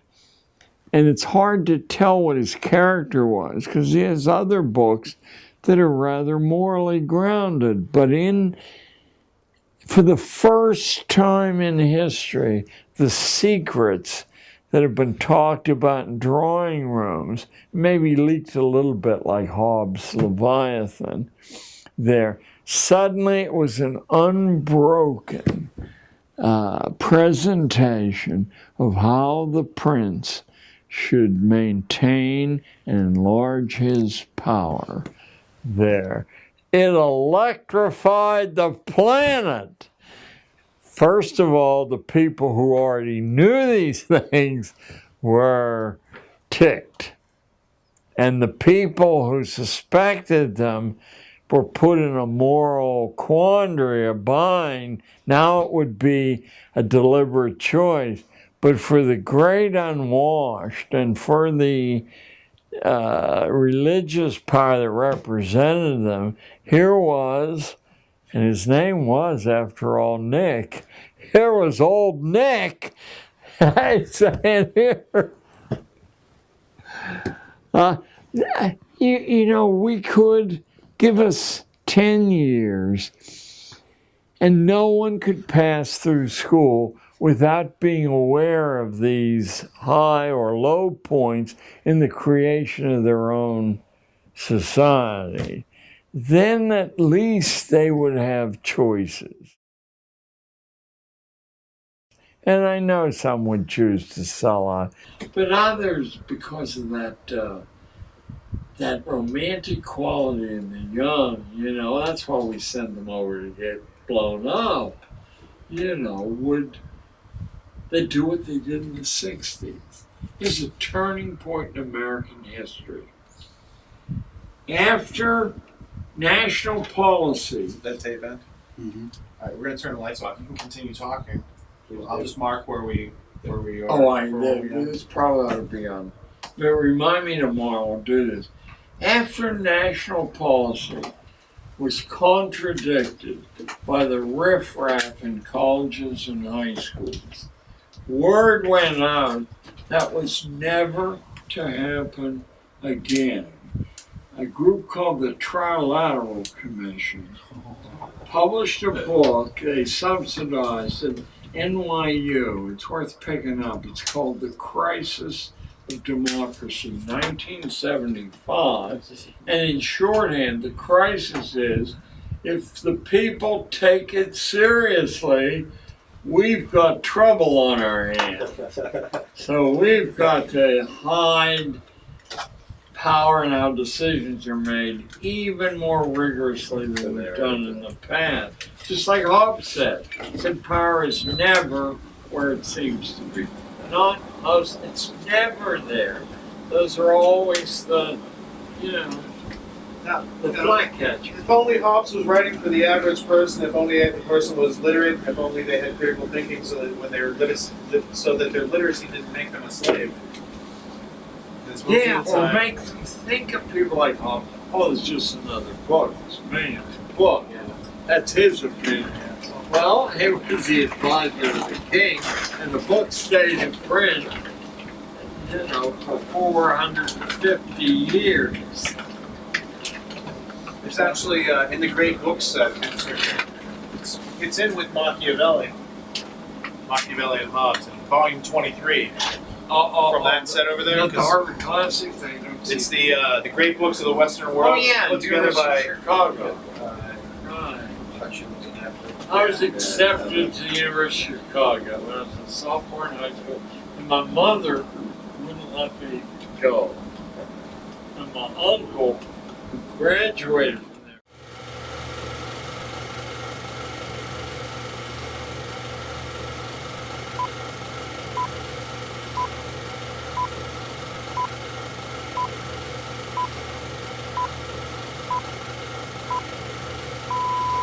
It's all good for right now. Okay. Some won't be up there. I just wanted to make sure. That was loud and clear. All right. First, I would like to present you with a book. Not that you don't have enough books, but this particular book was written by a friend of Thomas Becket, and he wrote it for Thomas Becket. For Thomas Becket didn't have, in this author's opinion, enough intellectual self-defense to do what he was doing, and he was trying to help him out. And his name is John of Salisbury, and it was written in the 12th century. And I thought, if there was such a thing as reincarnation, this guy reminds me of you, and that you would greatly enjoy this I will read it with pleasure. 12th century defense Thank you, Rich. of logic and reason in a time of irrationality. And I took the liberty of, just in the prologue, I marked a couple pages there that has there's a couple quotes in there where he basically lays out why he's doing it. I thought, I got a chuckle out of it, and I thought you could always use a good laugh now and then. This will be the very next thing I read. All right, now I have one last bit of housekeeping. Let me see. If you could read that to the camera while at the same time holding this mug, and it'll be the intro for the episode. Or you can change it however you like. Give me the high sign. Hi, I'm John Taylor Gatto, and this is What You've Been Missing. Awesome. Yesterday, the name of R. Gordon Wasson came up, and you raised your eyebrows.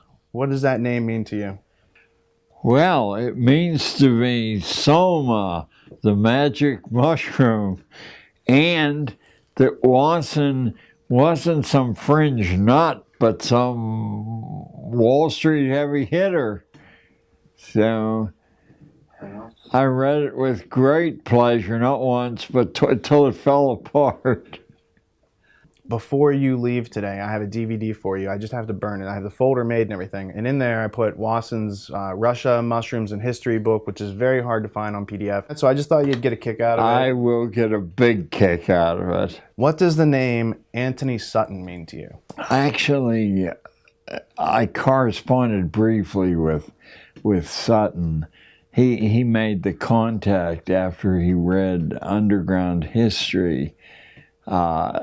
And his books about the rise of Wall Street and the rise of the Soviet Union and Wall Street and the rise of Nazism were important parts in a slow process of overcoming my own skepticism. I mean, I had all the pieces, or I had many of the pieces, rather, but they seemed to add up to a reality that I could find no hint of recognition of. And in the copious reading I had done and kept current, why weren't there any references to this at all? Or occasionally when someone like Ramsey Clark would seem to breach the wall of security, Ramsey was toast. He was marginalized. No one ever mentioned Ramsey again. He wasn't a guest on any show. Well, the same thing happened to Sutton, because he worked for the Hoover Institute at Stanford University, which is very prestigious. And then once they started reading his work, they're like, you can't write this. And he said, that's the ticket out of here. I must go find out what's going on. And I think he wrote like nine or more books on these various subjects. And when you see how Wall Street funded the Bolsheviks, and Wall Street was funding the Nazis and the Bushes and the Harrimans and all those families that were also eugenicists, and the ones that want to do compulsory schooling and tell you what to do with your kids and all these other things, like there's a very small knit group. And once you try to understand the philosophy of what makes them the utopians that are trying to shape everyone else's lives and violate their volition, I thought it was like, it's overwhelming to discover that. But then you discover someone like Lysander Spooner or Bastiat, Frederick Bastiat, and read the book The Law, and it's so simple. And yet, if you don't understand the simplicity, it's easy for these other groups to take it away from us. Yes. Very easy to marginalize as who has time for this nonsense. I mentioned in our session yesterday that as I was poking around for other reasons in the history of American adoption, I kept running into the people who were the architects of American schooling. And I said, what possible correspondence? The chapter in Underground History, Daughters of the Barons of Runnymede, is actually a kind of lens into my brain trying to prove to myself there was some sense in following this road. If the heirs of the people who fought at Runnymede had maintained an 850-year continuity, and then I found other organizations that had, I said, it's possible that someone with an agenda other than this. So, Who was Ignatius Loyola? well, Loyola was the founder of the Army of Jesus, the Jesuits who penetrated the Reformation and eventually produced the phenomenon history records as the Counter-Reformation. They slowed the momentum down because the Reformation really is founded, although Calvin is the eminence grise, Luther's every man his own priest is this wild declaration of radicalism. To get rid of the religious priesthood is to get rid of all middlemen, yes. There were many countries that outlawed the Jesuits in the late 1700s, and one of those was the province or electorate of Bavaria. And then there was a Jesuit professor of canon law named Adam Weishaupt who created a group. And what influence specifically has that group had on the education system? Well, to pursue that line would require so many illusions. I prefer not to enter an area where I can't field the hardest questions with substantive facts, but certainly the sense of powers behind the scenes very, very strong. Let me give you a few specifics. It's been clear since the beginning of standardized testing that the tests do not predict. And the best American, the most prestigious American universities have either dismissed it or kept it in pro forma place. But actually, as Harvard and Princeton told me, it's not a significant determinant. They just don't want to rock the boat, the glue that holds this pyramid together. They don't predict. Then why is 10% of the school year and school budget devoted to exerting stress on so many millions of people and through the children, their families? And why do so many innocently ignorant school teachers say this will determine your future when it only does if you convince yourself that it determines your future? It has no predictive power at all other than to signal this is someone who will memorize whatever you ask him to memorize. This is a useful skill. I'm an anti-skill. In the book, the Leipzig Connection, Basics in Education, toward the end of the book, after talking about Pestalozzi, it talks about Pestalozzi's mentor, who was Johann Caspar Lavater, who was working and experimenting on Swiss lower privileged children in a universal schooling system. He was also a Grand Master of the Illuminati. So since Pestalozzi and Lavater and all these other key figures that were in the Prussian education system were also members of the Prussian Illuminati, it just seemed natural to see the takeover and undermining of nationhood of our society, the taking away of our identity through the school system is also making we as a nation incoherent. And it just seems like there is a very militaristic strategy that's been in place a long time. And notice what the specific mechanism is. It's an artificial extension of childhood, theoretically to the grave, but certainly beyond the point where learning anything is easy. As long as you indulge childish fears and childish appetites long enough, you've effectively rendered somebody harmless. You can see it in its crudest form in the military, in the training of recruits, or in fraternities, in the hazing of freshmen. But actually, yesterday I hope we talked about Richard Branson and the turning point of his life at age 4, when his mother drops him miles from home. Throughout most of human history, anywhere on the planet, childhood is over by the age of 7, and even in the most permissive cultures, it's over by the age of 11 or 12. People are, even in our own country, at the beginning of the 20th century, a substantial number of young women at the age of 13 were married or becoming married. I'm thinking in particular of I'm thinking of a 18-volume history of the world that used to be, for 20 years, the premium of Book of the Month Club, written by a husband and wife team. And still, a rather respectable history. Inside historians say it's not bad history. It's very, very... They also do a history of philosophy set? Yes. I have it. Gene O'Denning just sent it to me last week. I just scanned it in. It's on my desk if you want to go get it. There's like... All we need is the last name, and it'll trigger.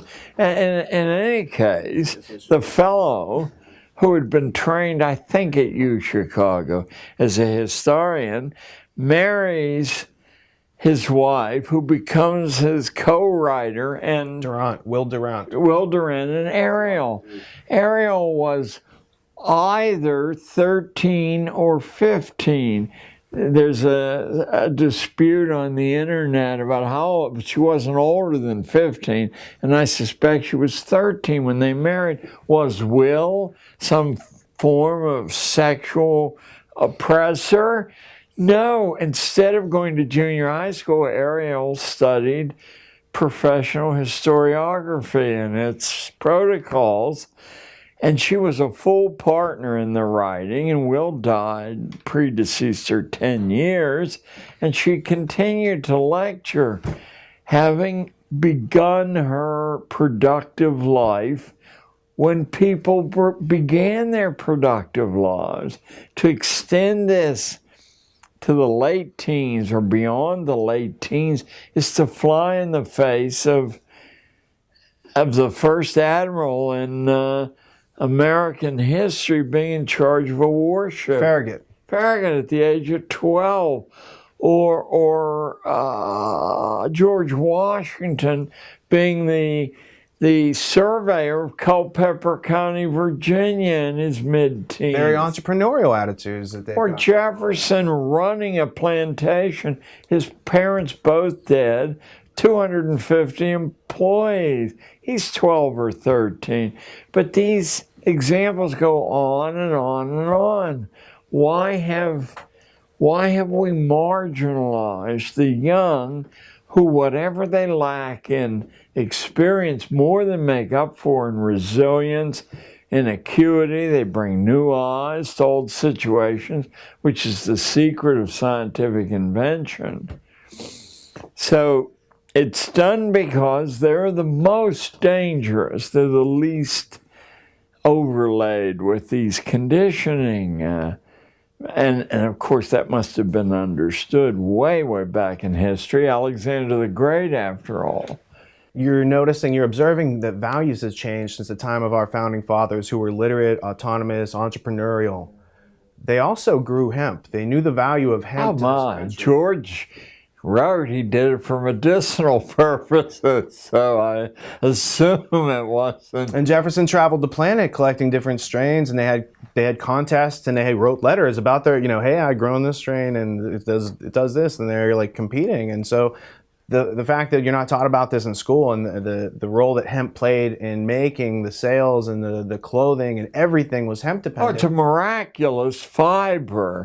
There are some rather sober accounts of the lengths to which the Hearst family went because they were the largest forest owners in the country. They supplied the wood pulp for newspapers, but hemp newspapers are infinitely superior to wood pulp, so that they moved heaven and earth to create the narrative of reefer madness.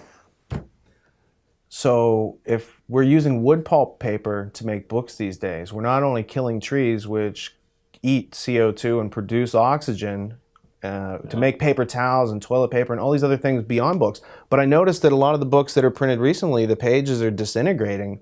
And when you get old books from the 1800s, 1700s that are printed on hemp paper, they're still pretty, existent. We have a Johnson's Dictionary from 1848.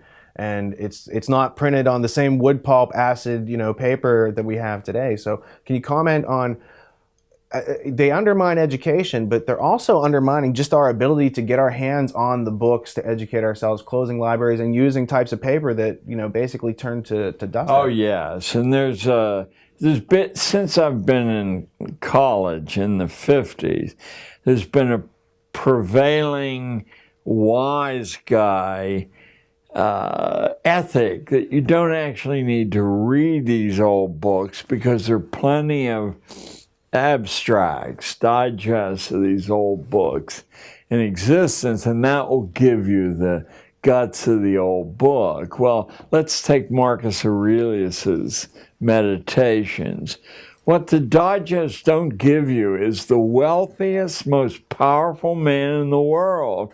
I mean, I don't know if that confluence has ever existed after Aurelius, saying that nothing you can buy is worth having, and nobody you can order around with your power is worth associating with. That's a rather acid. So how old were you when you first met Marcus Aurelius? I was initially in translation in 6th grade in a coal mining town in western Pennsylvania, where it was offered in translation, and of course it's eminently readable. And then in 9th grade, there was an option of reading it in Latin or doing something else. So my mother insisted that I read it, Julius Caesar in Latin, Gallias Omnis Suis and Partes Tres at 75, Quorum Unum in Colant Belgia. We had to memorize the early part of it.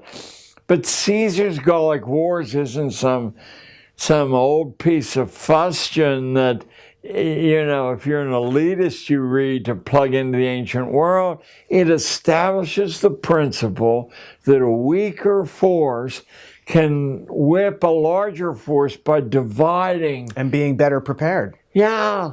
You can set the larger force against one another.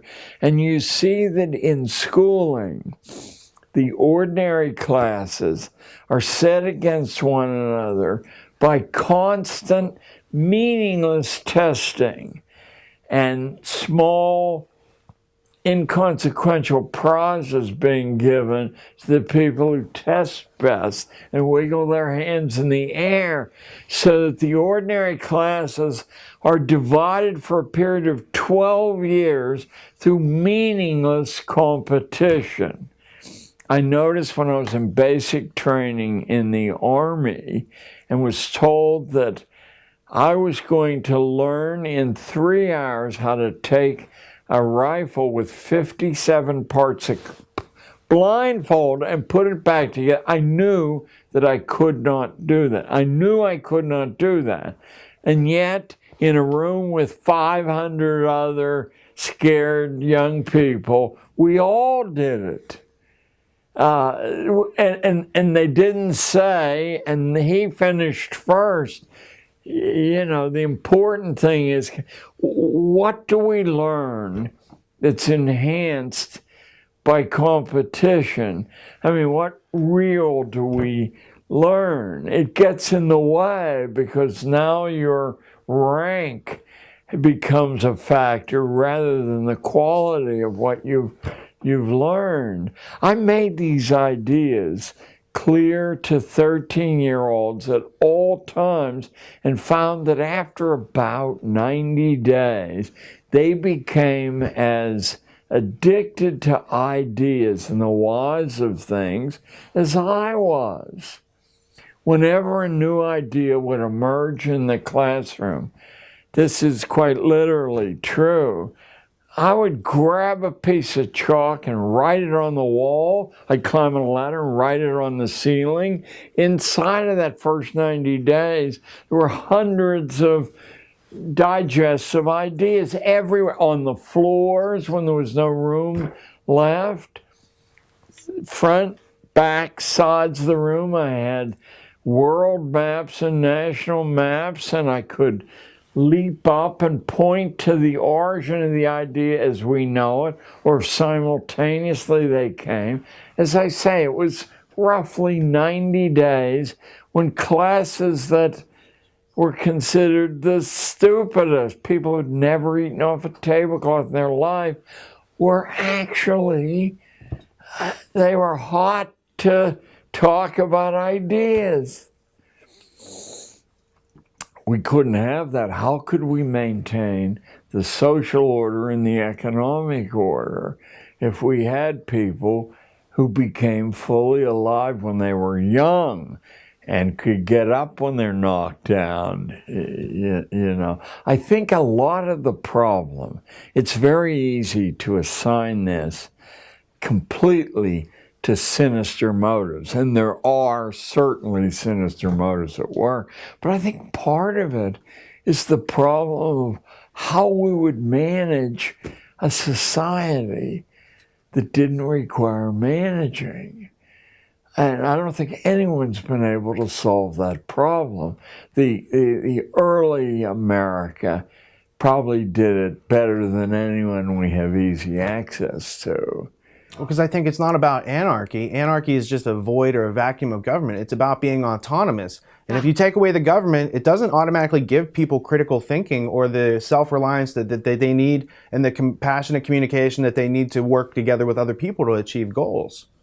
Right. So, in your explanation of how you learned the most powerful lesson of doing the impossible, you knew you couldn't do that. And after an hour or so, you had just done something that you knew you couldn't do. I knew I couldn't do it. You took that experience and you taught younger people that they can do that, because now they have more years. You had to be at least 18 to be in the Army. Now you're teaching 13-year-olds that the things that you know you can't do, you don't really know that. Right. And you need to get that up here first. Right. So the question that I would follow up with is, in your third interview on Gnostic Media with Jan Irvin, I heard you mention these words, trivium and quadrivium, and I thought it maybe is something that was off your radar, but you spoke eloquently about it. And so where do you have familiarity with the trivium and quadrivium, and what does it mean to you? I went to Jesuit boarding school in third grade, so I'm between the ages of 7.5 and 8.5 years old, and the curriculum, reflecting back on it, which I first began to do 15, 20 years ago, the intellectual diet was not modified in any way for our tender years. And the devices of discipline and motivation that would be used in an authoritarian world, they were not chary of using, but I do believe that their hearts were in the right place. I remember being humiliated. I told you privately about this yesterday, by a Jesuit brother from St. Vincent's College, which is across the street from Xavier Academy, where I went and was beaten on a daily basis by the Ursuline nuns, sometimes for mispronouncing French there. But the brother was talking to us in the middle of the Second World War about the causes of the First World War. And he had written a list of causes on the board. I had a magnificent memory before drink intervened. And he said, could somebody face the back of the room now and tell us all the causes? And I, with my memory, I did, word for word.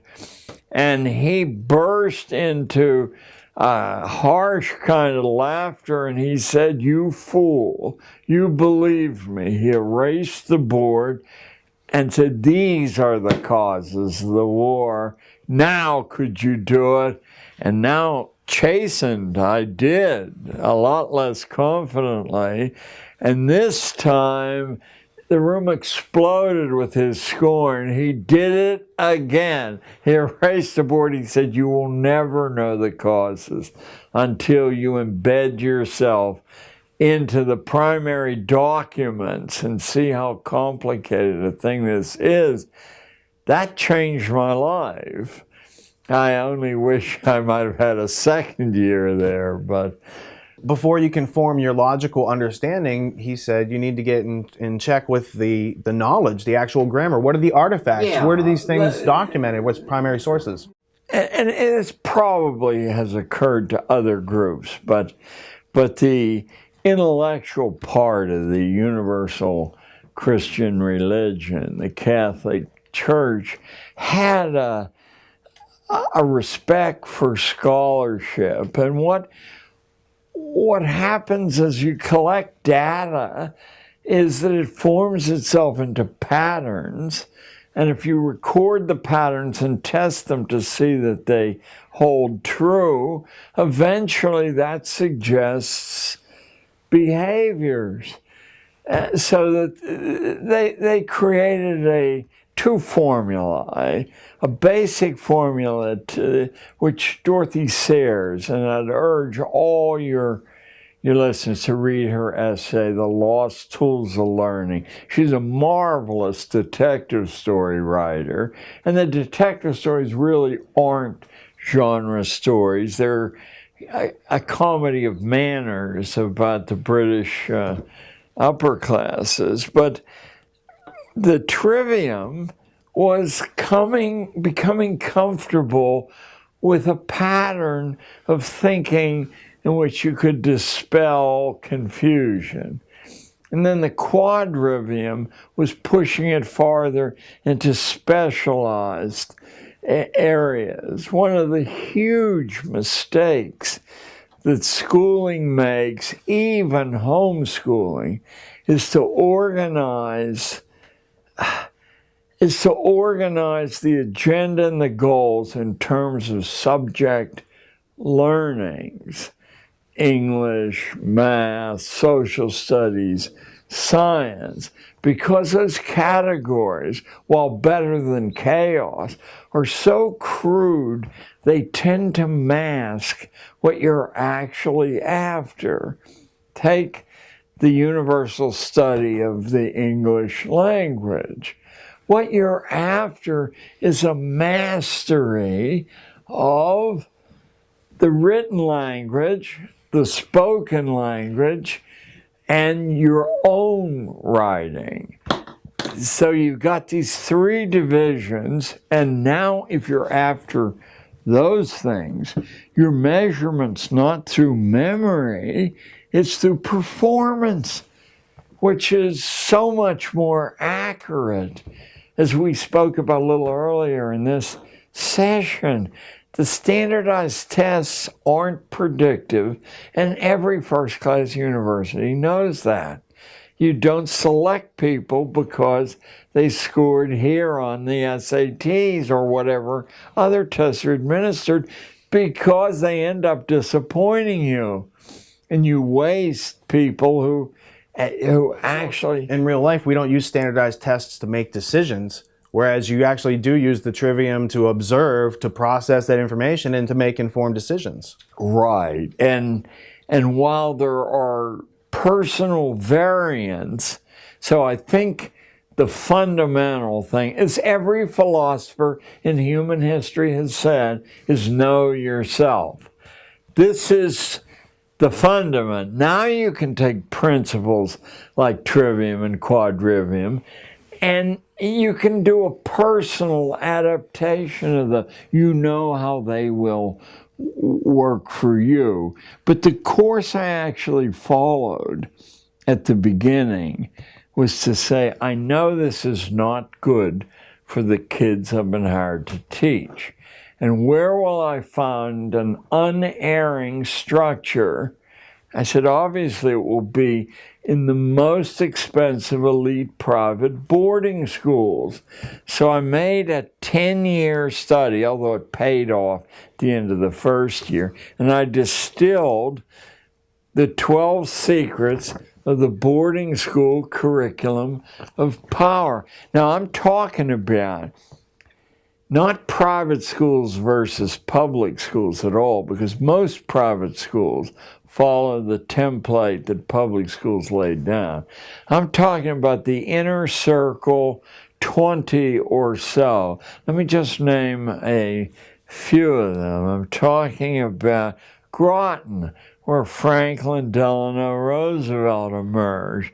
I'm talking about St. Paul's, where the senator from Massachusetts who ran for president, the tall, skinny guy, John Kerry, emerged. I'm talking about Andover, where the Bush family went. I'm talking about Choate, where John F. Kennedy emerged. I'm talking about one that not one person in 10,000 has ever heard of, Episcopal in Virginia, where John McCain, the populist, give me a break, emerged. I learned about Episcopal from the sports section of a newspaper. I'm looking for the next Pittsburgh Pirate defeat, and suddenly I see a tiny item that says at the homecoming football game for Episcopal Prep School in Virginia, 25,000 alumni showed up. I said, wait, it's got to be a misprint. I mean, I can understand 25,000 people came from all over the world for a high school alumni game. So now I start to look and I discover that Episcopal, it's the naked revelation of the importance of religious tradition in upscale education. Over half of the elite boarding schools in the country, and all of the inner circle ones, are grounded on religion, almost all on the Anglican religion, which isn't faith-based. It was put together by committees arguing about what must have been in God's mind.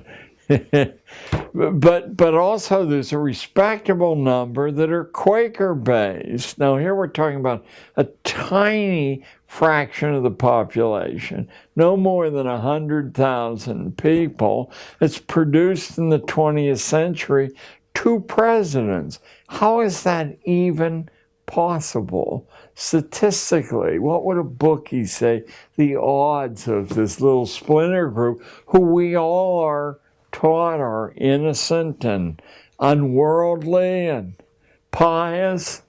Well, so anyway, so I got the 12. I'd like to, if possible, go through a few of these because I adapted them instantly to Harlem kids and almost immediately began to produce results.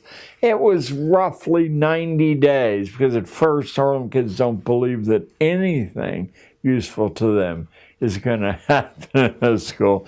But after about 90 days, these kids start winning competitions with the inner circle kids of the Upper West Side of Manhattan. Instead of being amazed and wondered about, I'm called in and accused of child abuse.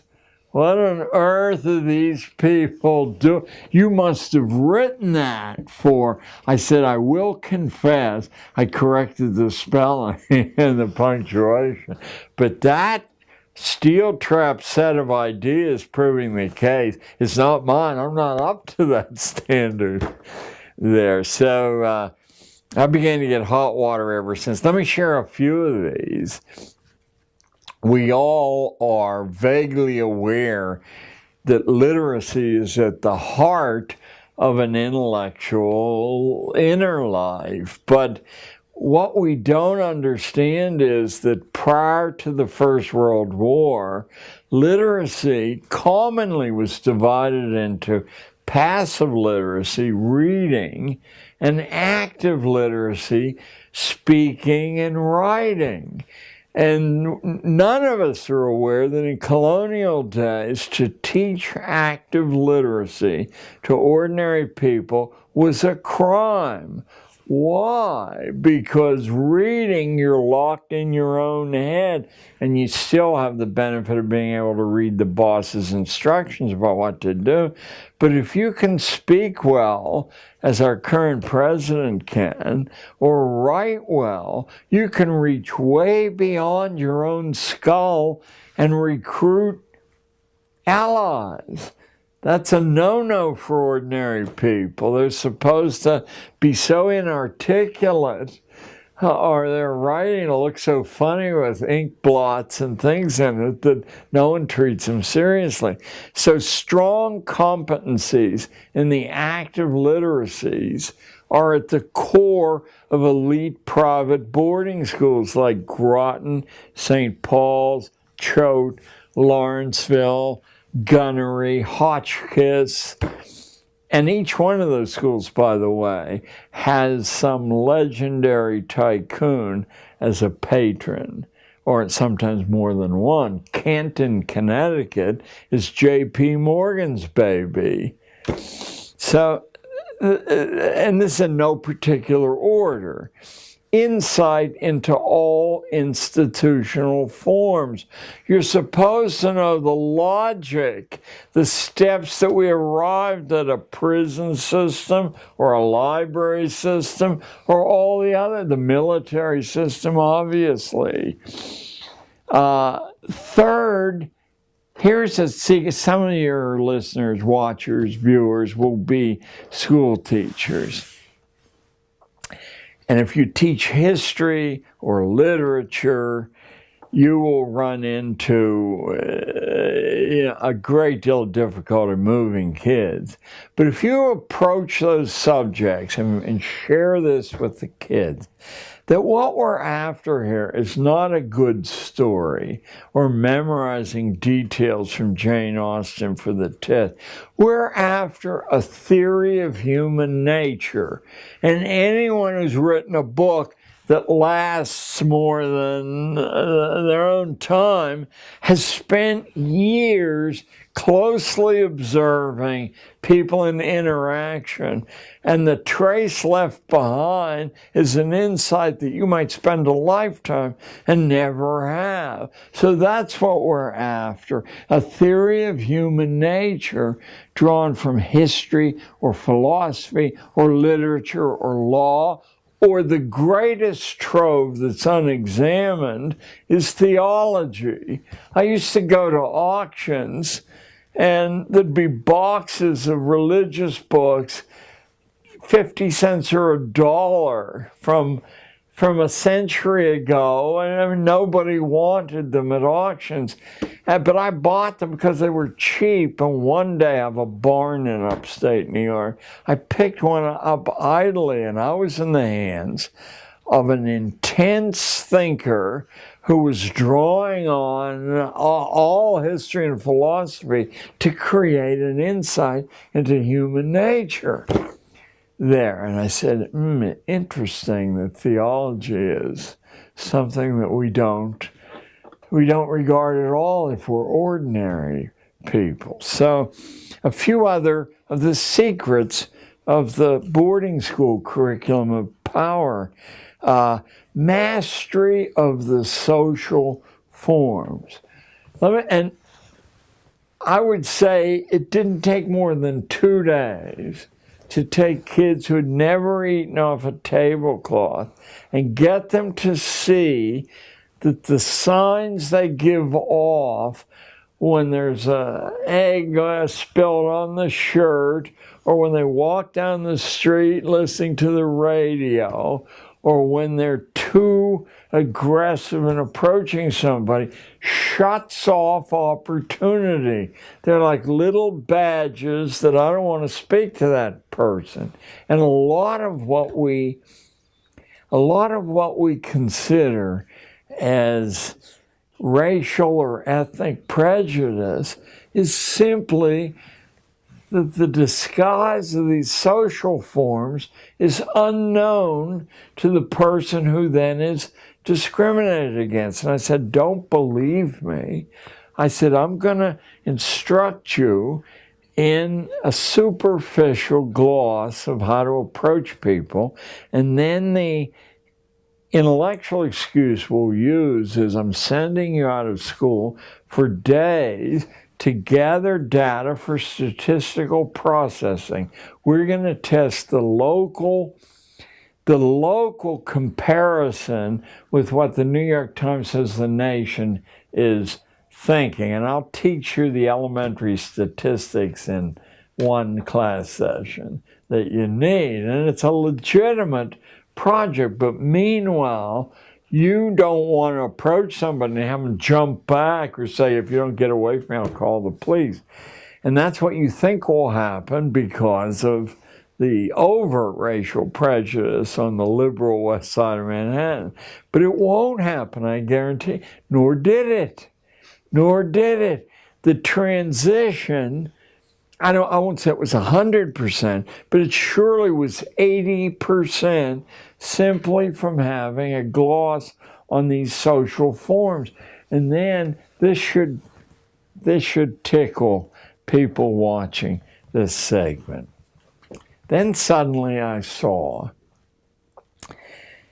that the rules of access to the great institutions of New York City by young people, which required, let's say at the Sub-Treasury building where the gold is kept down in Wall Street, 1 teacher for every 5 students. Well, a public school class of 30 students, you're not going to muster 6 teachers.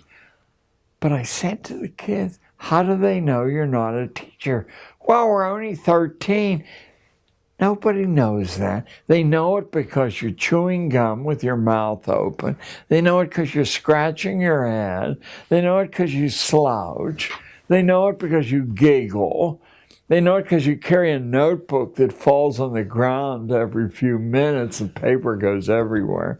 Why don't we master what a college student who could be a student teacher, what signs they would give off? They'd carry a clipboard. They'd cock it at an arrogant angle on their hip. They would be slightly nasty in taking attendance every few minutes or saying, when your mother hears about this, Jack, I said, let's see if we can pick 5 people out of this class and penetrate security at the Sub-Treasury building, at the mayor's office, anywhere. We were never caught. Not once. Now, the Bronx Zoo says 1 for every 15 kids. But how are you going to even get 2 teachers to take kids to the Bronx Zoo?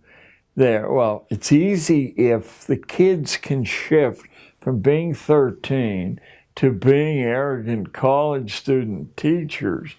Never caught in 8 years of doing this. Well, that's real self-esteem. It gives them real confidence from experience. And to be able to go into Columbia, sit in the back of a class, and see what college is like before you have to go to college takes away a lot of anxiety. Now, I don't know why you said that, but okay. We were only 20 blocks from Columbia, and I have a degree from Columbia, so I understood that the law school classes, there are 300 people in these banks of seats, And the only way, no one takes attendance there. Your grades on the test are evidence of whether you've been attending or not. But if you sit there slouch and pulling gum out of your mouth, yeah, someone will say, "Who are you?" Never caught once. So our age, this artificial extension of childhood that we talked about at the beginning of this particular session, is a secret of crowd control where people become their own prisoners by adopting the cultural signs that they're immature or they're not of our group, and simply by seeing these things as languages. There isn't one English language. There are 10 that are modified according to the, and someone like Obama, how, I'm not sure, they understand this and they can shift effortlessly from one idiom to another. And I would say that to the kids. I would say, look, here's why you're reading English poetry. Now, there are a lot of reasons, but here's why we're doing it. You're going to find that the ordinary unit of meaning in the English language is 3 hard stresses long, or sometimes 4, but often it's 2, 3, or 4. But as you enter the realm of intellect and you have more to say or more nuances to say, you need larger units of meaning. 5, that's iambic pentameter. Even 6, that's hexameters. There, the Greeks used 7 septameters, and I want you to feel that, and you'll feel it by reading and memorizing some of this poetry. You'll have the models built into your head to shift back and forth according to your audience there. Shakespeare, to the ignorant, writes iambic pentameter lines. And one of the reasons you don't want to even look at Shakespeare is all the lines seem to be pretty much the same length. But I'm going to teach you something that he knew 4 centuries ago. It looks like they're all the same length, but there's a breath pause in this speech after 2 heartbeats. The next breath pause is 12 before you've delivered your meaning. 3, 4. There's this inner jazz at work underneath this regular pattern. You can learn to do that. Once someone exposes the secret to you, that's half the game. And the other half of the game is simply building the models into yourself so you don't have to think, now here. And yet we used an exercise that, if I tell you, immediately turned horribly dull writers into at least modestly interesting writers, and it's totally mathematical. I said it'll take you a while to incorporate what I just said.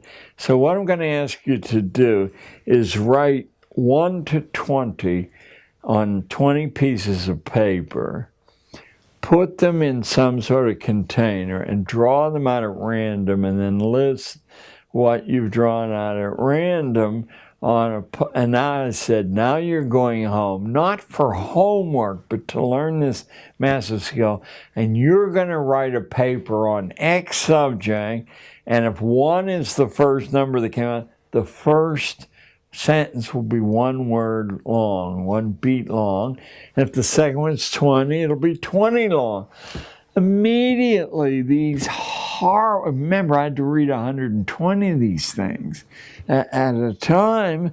And one of the reasons they were horrible is everyone had either a 3 or a 4 unit or a mixture in there. Now they had the kind of jazz that readers aren't completely conscious of, but they record as something interesting about, even when he's writing about a milk separator. And you as a filmmaker, remember Eisenstein's film of the peasants watching milk being separated on a Russian farm in the 1920s. Why is it so awfully interesting? Because he understood things, that the eye is looking at the movement of light around the screen. It's looking at entrances and exits.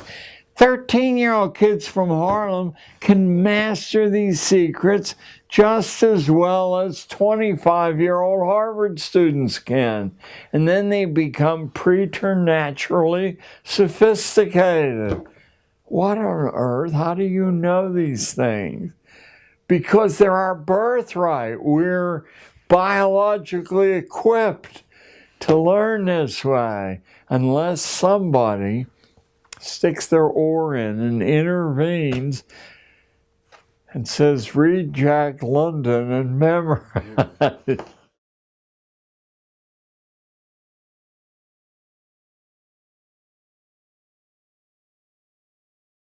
That's a school system. We've all heard about the hardware. What's going on with this camera? Okay, I just need you to, for a minute, No, if you could just reframe this camera, because I think something happened. And No, it's when I not. came in, the camera was moved. I guess someone was monitoring on it or something. Or... Either way, don't I know. just want you to make sure that he's Fine. focused. I think, 30 seconds. and I won't be as windy and the rest, but I think that everyone will profit, and you'll see some evidences of the trivium at work here. These are the 12 secrets of the elite boarding school curriculum of power. Are we on yet, or? Just 1 second. We'll be back on. Because the next one. That's what people don't learn in public schools. Specifically, like what is different. They're doing this, and this is about their success in life and managing the other people who don't know it. Oh yeah. Right. Well, the next one will be an absolute eye-opener that took me about 5 years to tease out of the admissions procedures at Sarah Lawrence or, the other inner circle colleges. You guys might as well do a tape change now. Yeah, no, mine's out. I have to Alright. I'll turn these lights off.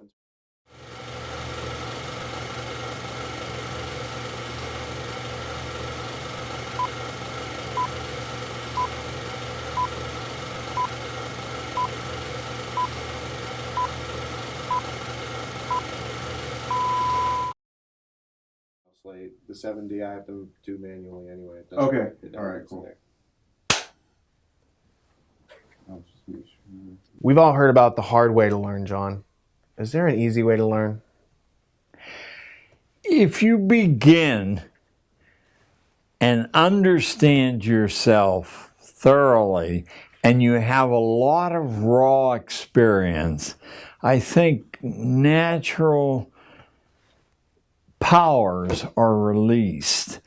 And I do believe that all the graceful, easy learning comes from people who are comfortable inside their own skin because they understand. And people who've had a lot of early experience. And I operated on those principles even though it was illegal in a public school setting. I set aside 1 full day a week. I won't get into the politics of how this was pulled off, but it was never easy, where the kids could follow their own instincts anywhere in New York City they wanted to go. 1 full day a week where I took them on group projects, different parts of the 5 boroughs in New York City, group projects that would end up with a tangible goal, such as testing. I remember this one might amuse the people watching this. The New York Times announced on the front page about 3 weeks before the Ed Koch, Dave Dinkins election of, let me say 1980, somewhere around there, that Dinkins was hopelessly behind by 17 points. And I had a black kid in the class come up and ask me why the city was so prejudiced. And I said, why do you say that? And he said, well, look at this. And I said, well, why do you believe that's true? Maybe that's to get you not to go and vote. I don't know, I said, but I do know that it says here in small print that they only interviewed 300 people. There's 8 million of us. I said, there's 120 people in my 5 classes. If each one of you do 20 interviews, and we do it according to the way you get a random distribution, and that's easy enough to find out, well, we can have many times larger sample than, so that happened. We gathered the data, we processed it, and we discovered, about a week after the Times said he was hopefully behind, that he actually was ahead by a fraction of 1 point. It's quite a skew. The election came. He won in the closest race in New York history, but notice that a random group of 120 13-year-olds had produced more accurate information. The math in the statistical processing is hardly daunting for a 5th grader. You know, so why aren't the 70 million captive school children involved in, if nothing else, data gathering, since obviously it's a crucial part of commerce? You know, opinion.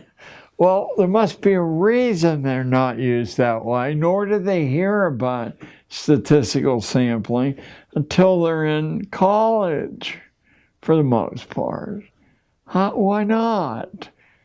According to Alfred North Whitehead, one of the major mathematicians of the 20th century, other than addition, subtraction, multiplication, and division, the only crucial piece of math for everyone to learn is statistical sampling predictions, because the society, the economy is organized around those things. The politics is organized around those things. He said that in Aims of Education, which I think was published in the mid-1940s.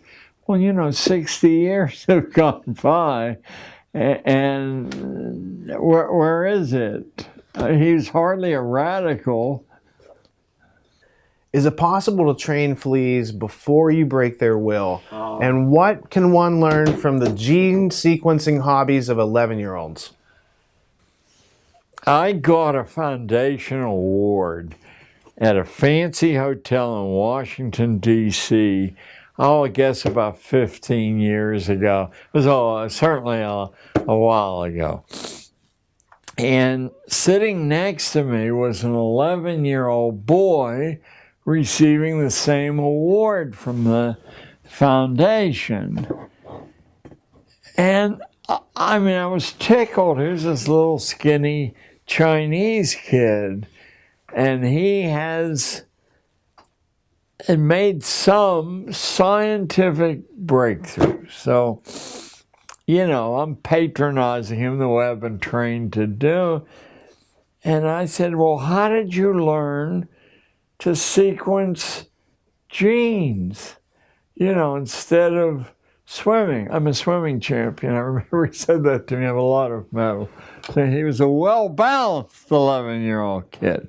And these days I understand he's a college professor in Seattle. But in any case, he said, my uncle or my grandfather explained to me that the way you train fleas, he hit a soft part in me because I used to go to Hubert's Flea Circus on 42nd Street and watch fleas draw Roman chariots and swing on trapezes. He said, you've got to break their spirits. If you put fleas in a container, they'll instantly leap off and head off in all directions because they have flea agendas, and even they don't all off in the same direction. They have individual agendas. So he says you gotta break that autonomy in the flea first. And the way you do that is you put them in a container, small, with a lid on.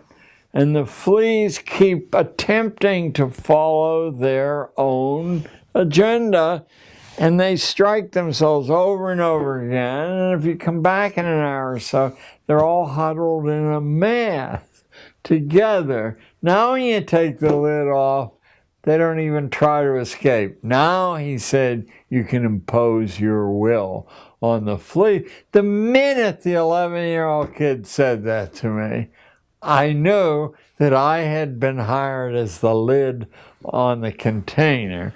Not that I hadn't sabotaged it somewhat, but nevertheless, that's what we all had been hired to do. And this principle was understood. Training fleas was a delight of emperors thousands of years ago. And whoever trained those fleas understood the principle and saw that it could be applied as it is in military training to human beings, as it is in much religious training. Not all, but much. So you've got a character like Wundt who believes that children have no soul, and he's designing an education system, and then you've got these Machiavellian techniques being layered in on top of it of how to break the will of animals, and it's being used to train our children. Yeah, what's surprising is that these insights and even these activities that don't depend on modern technology. I mean, these are understood a long time ago. And the only subject at the Roman collegia in the 5th century was, I'll put an umbrella over it, crowd control. You know, how you divide to conquer, what buttons on the human organ you press to produce certain sounds. I mean, that's 16 centuries ago. What has happened in the intervening 16 centuries? They forgot that, or was it added to? Has it become amazingly sophisticated? Less and less people necessary to produce more and more leverage. Is there a connection between the ideals of someone like Calvin and his espousing a theocratic state and modern states like Israel, which are also built along the same theocratic terms? I think, and I'm trying to be as fair as possible to the villains in this, I think there's some impulsion in everyone to have certainty, that even as babies we're aware of how many accidents, how much menace is out there, jeopardy, certainty. So to follow a list of rules, algorithms, you know, is emotionally very satisfying, but it doesn't work if everyone's not doing it. You know, and the minute everyone's doing it, you don't have to do it. You now are handed freedom because the menace has been reduced of other people experimenting with humanity, enlarging its boundaries. And then economically, of course, your capital's at risk if that's the overproduction thing. I hope we talked about that yesterday, because it finally was the tipping point in the late 19th century as corporations were enlarging and layering themselves. Men like Carnegie and Rockefeller and Astor, they were fully aware that human ingenuity was a tremendous risk to capital formation, because to talk people out of their wealth on the grounds that you can multiply it doesn't work if too many people invent ways to do something better than your investment. The capital's destroyed. So the easiest way to manage the future and the present, of course, they saw a series of financial crises all through history, but especially in the 19th century, where the boot of the master had been lifted off ordinary people, and they were recklessly inventive. I mean, America's producing more inventions than all the rest of the world put together. You can't have that, because on that new base, the next base is going to be frightening. So a term existed and exists, but it's been camouflaged in the 21st century, called overproduction. You have to use government to control overproduction, dumping too many goods or services on the market that it can't absorb. And the easiest way to do that, at first you try licensing, and other kinds of government subsidy to favored groups.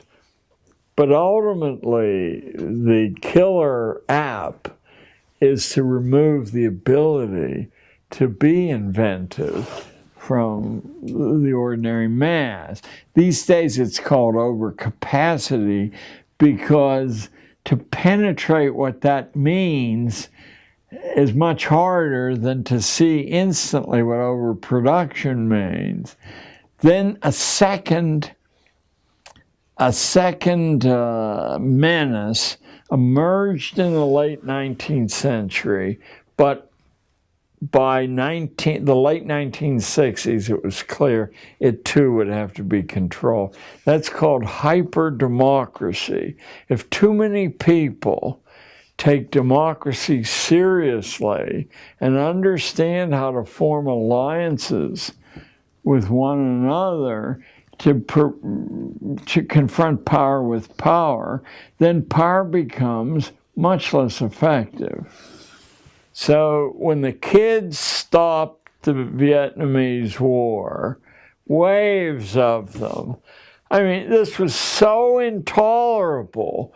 The cost to privileged classes of this rain of money, the cost to the government of not being able to suppress dissent on the grounds that this is an emergency. This couldn't be allowed to happen again. The Trilateral Commission gave me the break I needed to understand this more precisely. They underwrote the publication of a book called The Crisis of Democracy in 1975, published by New York University Press, in which now you have to have training in reading between the lines, because the sophisticated power brokers aren't nakedly making these statements. But if you read Crisis of Democracy carefully, you will see that the crisis is too many people took it seriously and translated the principles into action and cost the industries and the hierarchy a war that, now the next war would be harder to run. I mean, to get together.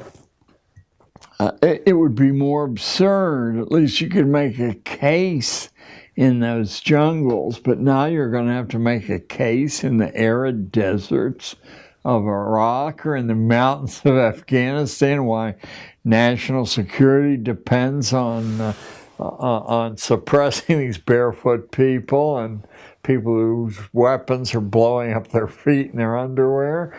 Hey, they're going to take the bread out of your family's mouth. I remember the attempt in Nicaragua under the Sandinistas to communicate the idea that it was just a stone's throw from our southern border, and these people might pile into their 20 and 30-year-old vehicles, and there'd be this 1,000-mile drive north and into Texas they'd come. Well, our economy, of course, cannot function without warfare. So that when these things are over, count on the fact that if we have to attack the South Pole, the penguins are clear and present danger. In the Paris Peace Conference, 1919, pre-CFR formation, Colonel House and these characters are hanging out, and Ho Chi Minh comes in and says, we want to be free like America, we love democracy, we want to do this, and instead of helping them out, helping them to become free, they're like, well, we're going to have to take them out. That makes a good place to have a We war. need enemies. We have to have enemies. The interesting thing about the book, The Crisis of Democracy, is that spreading out like ripples from a stone thrown in a pond, the popular magazines and press, Time magazine did a cover story on too much democracy, ? And of course they concluded, you bet, in a complicated, high-tech world, you can't allow non-experts to make decisions there. But it was everywhere. So the tom-toms, they're interconnected, and they beat simultaneously or nearly so. What's the role of curiosity?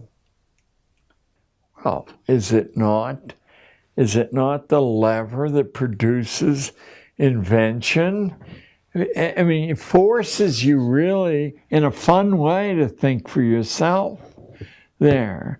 And then it turns out that the secrets of nature or of society aren't really very hard to penetrate as long as you remain curious. How do you destroy curiosity? Because we all say little babies are always curious. How do you destroy curiosity? Well, one good way is to sit people in chairs, tell them to speak when you're spoken to, threaten them with upcoming tests if they don't memorize usually erroneous material. It's fascinating.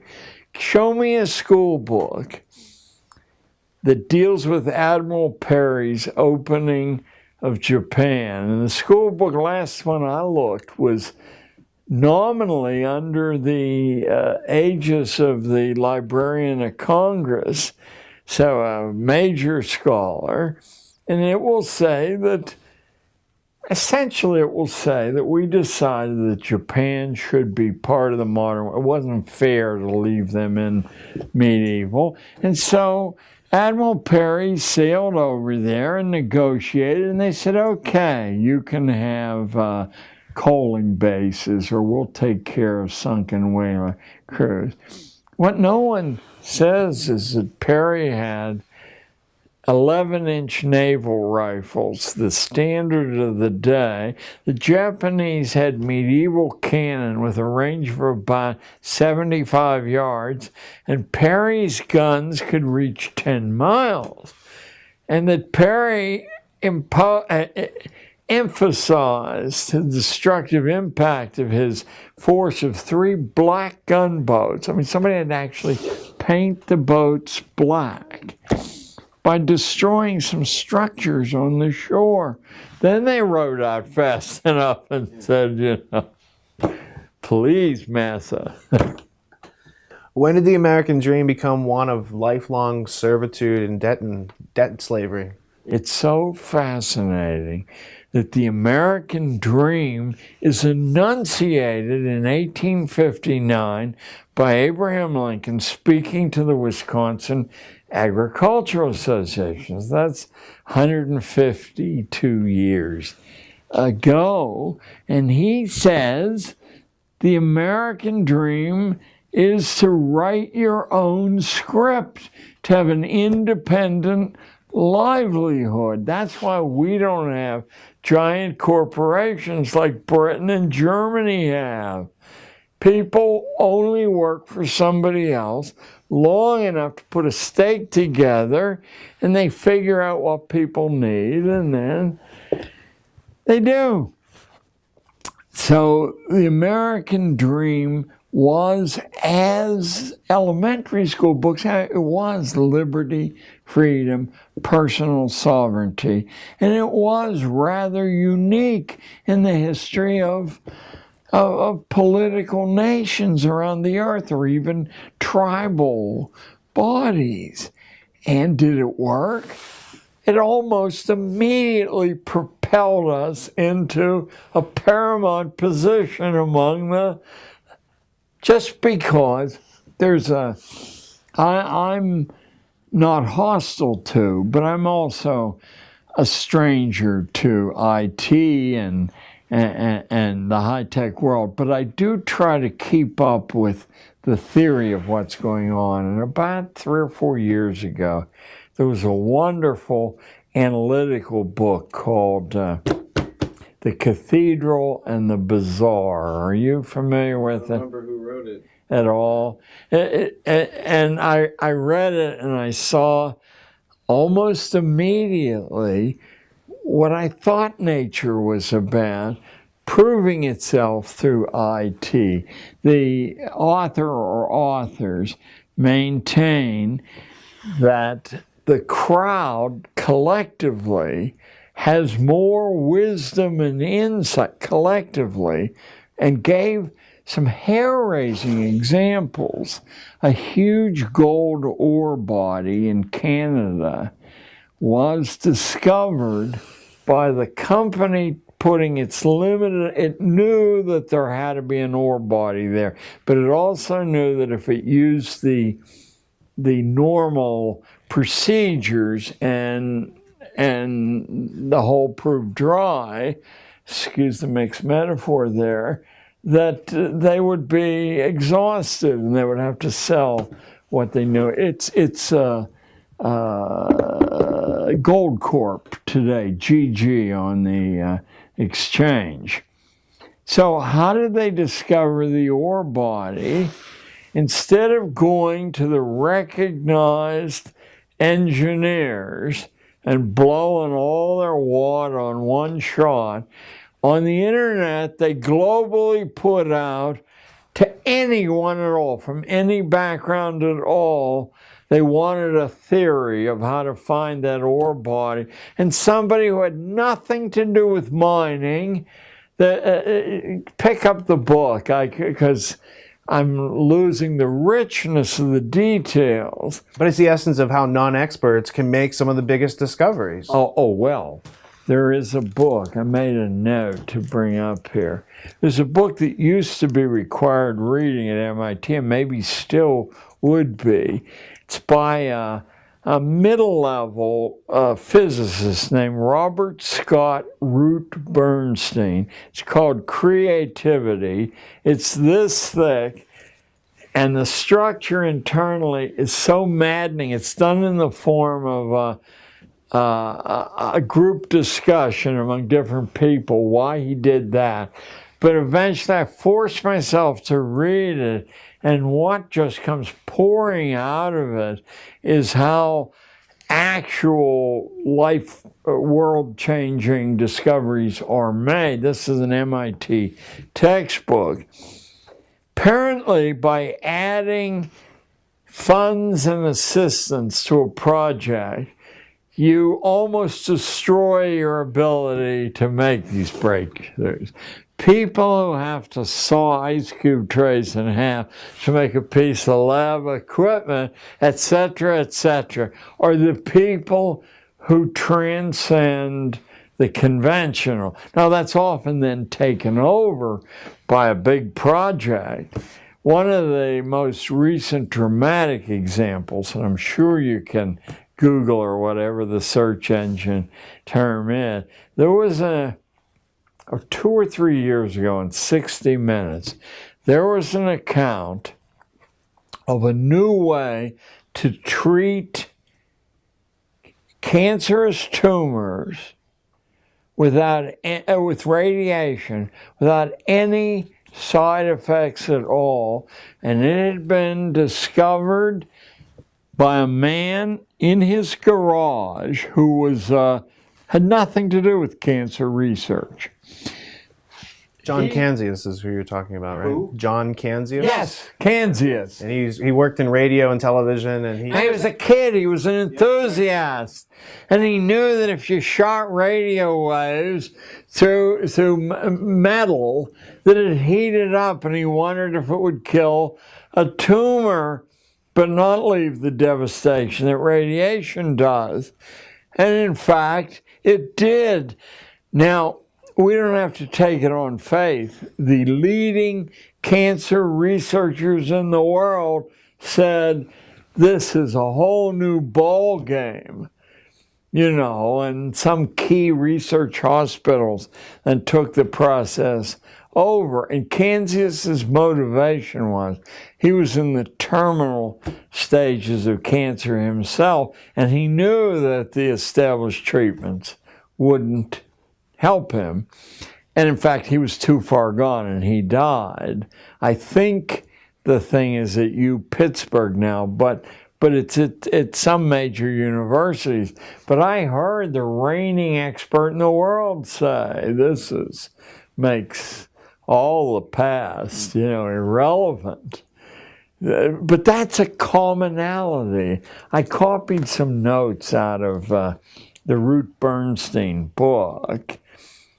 He said that intensive and narrow scientific training will guarantee that you never make a scientific breakthrough. You can get the best Johns Hopkins, it doesn't matter. It's the narrowness of training. The people who make these breakthroughs have as wide a range of mental and physical tools as possible. They almost invariably play musical instruments, are good at languages, etc., etc. Most successful people in physics make it by going off by themselves and learning whatever they want to, not following the history of the physical sciences. What they learn from mentors is how to deal with ambiguity.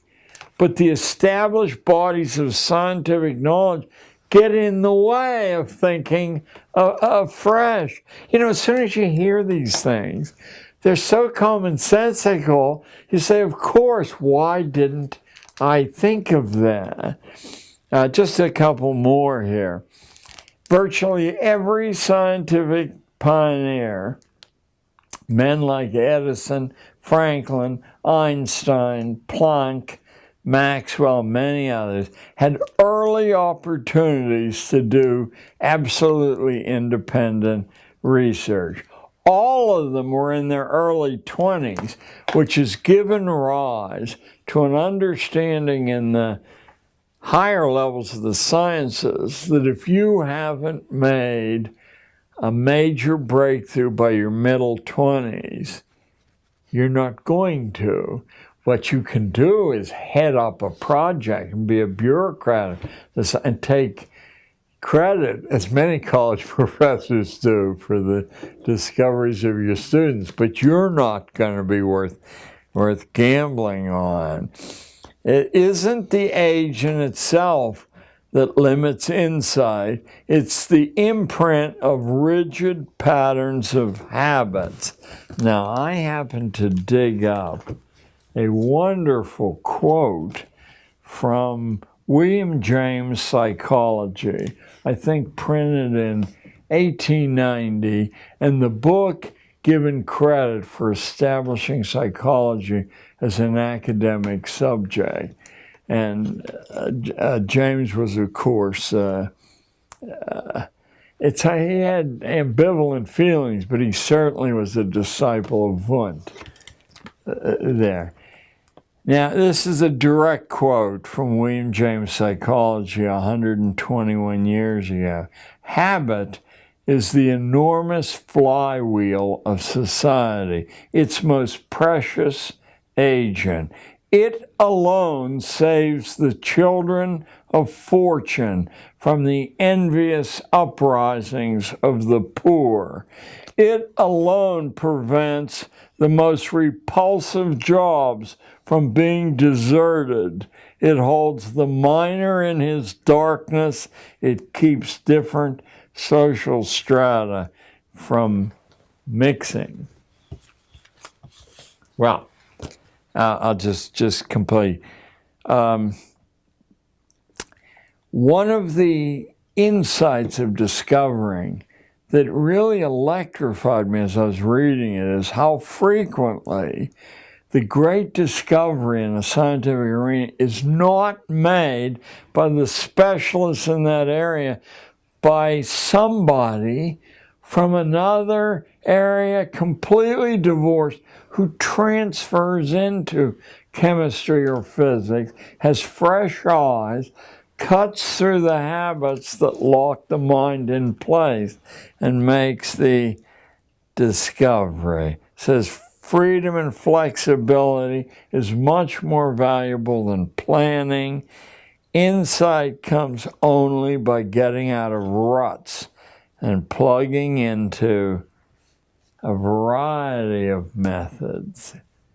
So these great truths, it isn't that we're discovering them now, we're taking them out of their burial places and saying, hey, look, wake up. You know, the world is much bigger and much different than you believe it is because you've been conditioned to believe it's that way. I have something here. I have the 6 purposes of schooling as laid down in 1917 by the man who Harvard named their honor lecturer in education for. So far from being a fringe individual, this guy is the reason the Harvard honor lecture in education is named as it is. The Ingalls lecture. Looks like Inglis, but it's pronounced Ingalls. And I would like to read you the 6 purposes of schooling. I moved heaven and earth, and it took years to find this book, just like trying to find, in past years, a copy of Carol Quigley's Tragedy and Hope. I learned about Ingalls from the 20-year president of Harvard, James Bryan Conant, who was a poison gas specialist in World War I, was a very inner circle of the atomic bomb project, World War II, was the High Commissioner of occupied Germany after the war. So he wrote, there must be 20 books about the institution of schooling, of which he was completely a proponent. And he's a very, very bad writer. I forced myself to read most of these books, and in one of them, he says that if you really want to know what school is about, you need to pick up the book that I'm referring to here, Principles of Secondary Education. 2 years it took me to find a copy of the book, 750 pages, tiny print, and as dull as your imagination can conceive. And furthermore, it's not until you get to the very middle of the book, in an unlabeled section, that he spills the beans. Let me spill them for you. These are the 6 purposes or functions, as he calls them. The first he calls the adjustive function. Schools are to establish fixed habits of reaction to authority. That's their main purpose, habits of reaction to authority. That's why school authorities don't tear their hair out when somebody exposes that that the atomic bomb wasn't dropped on Korea as a history book in 1990s, printed by Scott Forsman, distributed, and why each of these books has hundreds of substantive errors.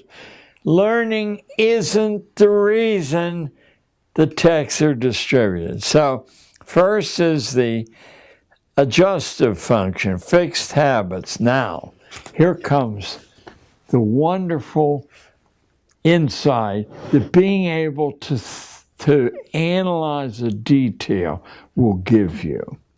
How can you establish whether someone has successfully developed this automatic reaction? Because people have a proclivity when they're given sensible orders to follow it. That's not what they want to reach. The only way you can measure this is to give stupid orders and people automatically follow those. Now you've achieved function 1. Have you ever wondered why some of the foolish things schools do are allowed to continue? Number 2, he calls it the integrating function, but it's easier to understand if you call it the conformity function. It's to make children as alike as possible, the gifted children and the stupid as alike as possible, because market research uses statistical sampling, and it only works if people react generally the same way. The third function he calls the directive function.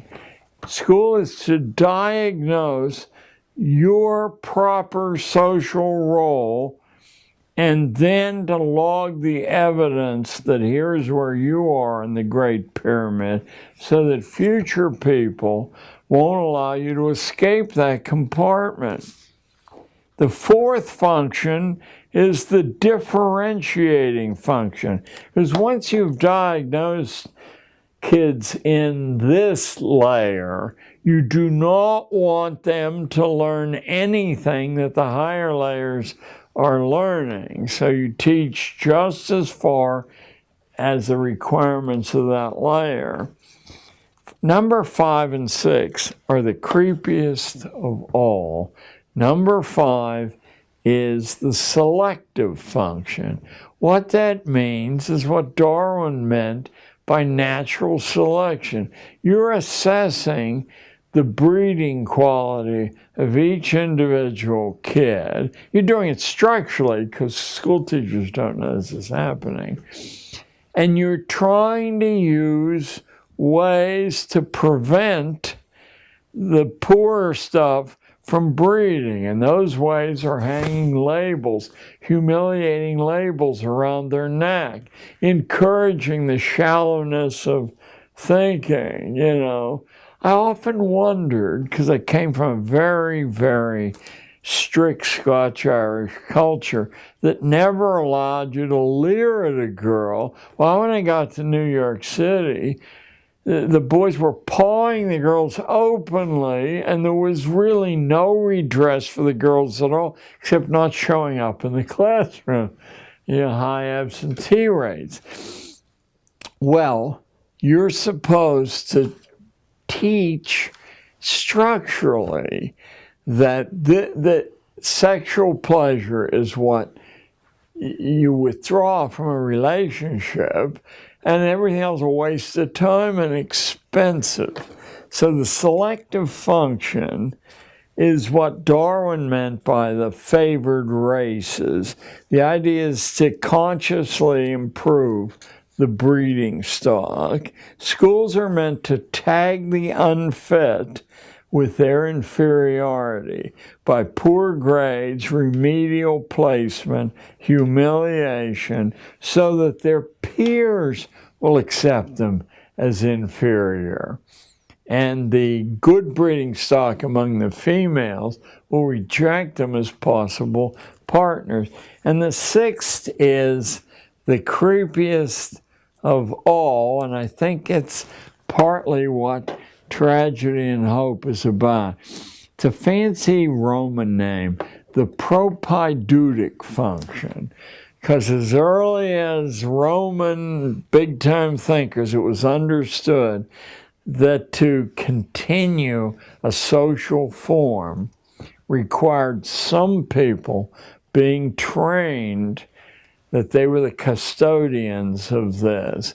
So some small fraction of the kids are being ready to take over the project. That's the guy, the honor lecturer, and it will not surprise you that his ancestors include the major general at the siege of Lucknow in India, famous for tying the mutineers on the muzzles of the cannons and blowing them apart, or somebody who was forced to flee New York City, a churchman, because at the beginning of the American Revolution, because he wrote a refutation of Thomas Paine's Common Sense.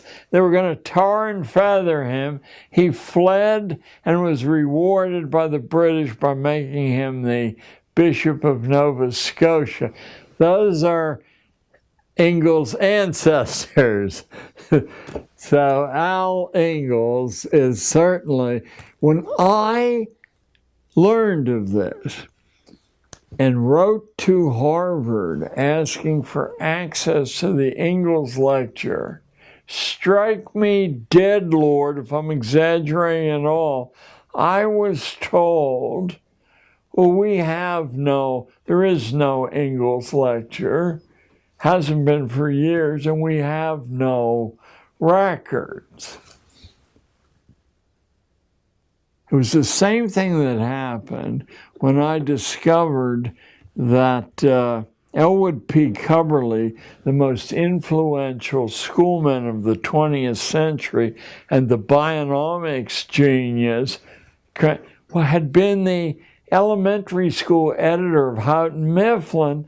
And I wrote Houghton Mifflin, if there are any records, and they said, we have no record of anyone named Elwood P. Cubberley. Now Harvard's telling me there's no Ingalls lecture. A week passed, and I got a call from Harvard, from some obscure office at Harvard, saying, what is your interest in the Ingalls lecture? I knew that I was on thin ice. And I said, well, James Conant referred me in his books to the man the Ingalls lecture is named after. And I was wondering if I could get some background on this fellow and a list of the lectures.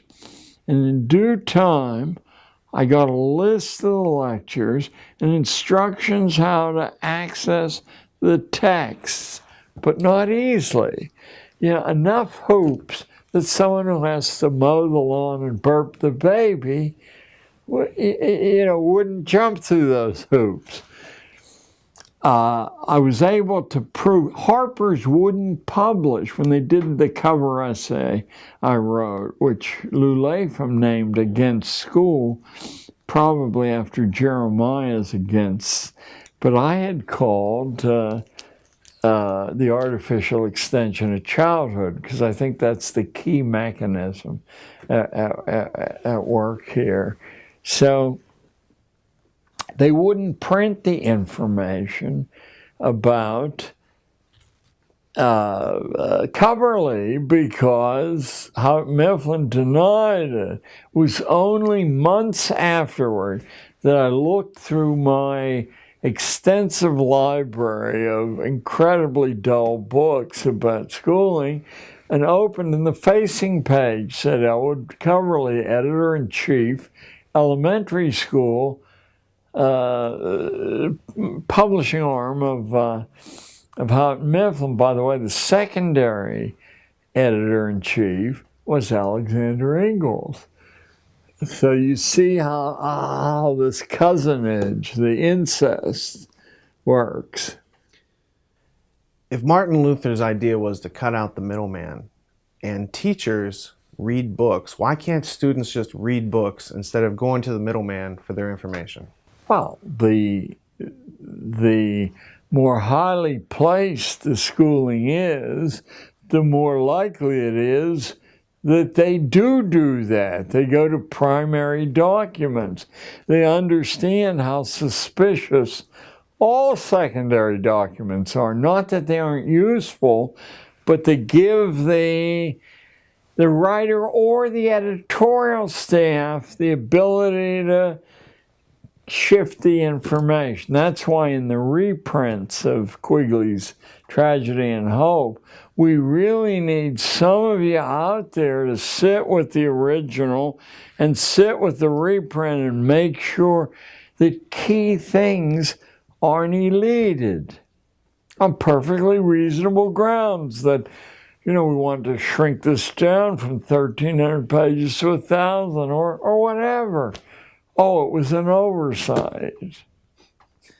We have 9 minutes left. I have 2 questions, and then we can do an informal book signing and get you out of here. What time? Yeah, well, you should want to know what happens to an ordinary class of 13-year-olds when they get a smattering of that. I mean, as much as they can absorb in a short time. Well, many of you will have seen Strawberry Fields, the monument to the Beatles in Central Park. I don't want to pat myself on the back because I didn't much care for the Beatles and I hate using parkland for it. But I was approached by 3 girls, 2 of them here, bitterly complaining that the Community Planning Board had denied Yoko Ono's petition to build Strawberry Fields. And they were furious that this had been done. And I said, well, you don't have to accept their decision. They're the lowest part of the pecking order. First, according to protocol, you have to take your case to them. So we'll book you an appointment, and you lay down the reasons you want to take 3 acres of Central Park and give it to this group who could only play 3 musical chords. But I told them, whatever you want to do, including building a pistol, I'll show you how you can learn how to do that. I won't censor. So it had been voted down 45-8 by the Community Planning Board, and the Community Planning Board unanimously rejected their appeal. I said, now you want to look who has to sign off on their decision. This is not a group of local big shots. This is the Landmarks Preservation Commission. You don't get on that unless your ancestors came over on the Mayflower or you have $10 billion. I said, this is the elite of the elite. And now what you want to do is research. The names are publicly accessible. 23 of them, and I'll bet 4 or 5 of them would already be in favor of this thing. All you need is 12 of them to reject this for it to happen. So you find out who these people are and get as much biographical information. IT has made this on these people, and you will find the buttons to play them like a noble organ. You can find out what causes they became noteworthy for, etc., etc.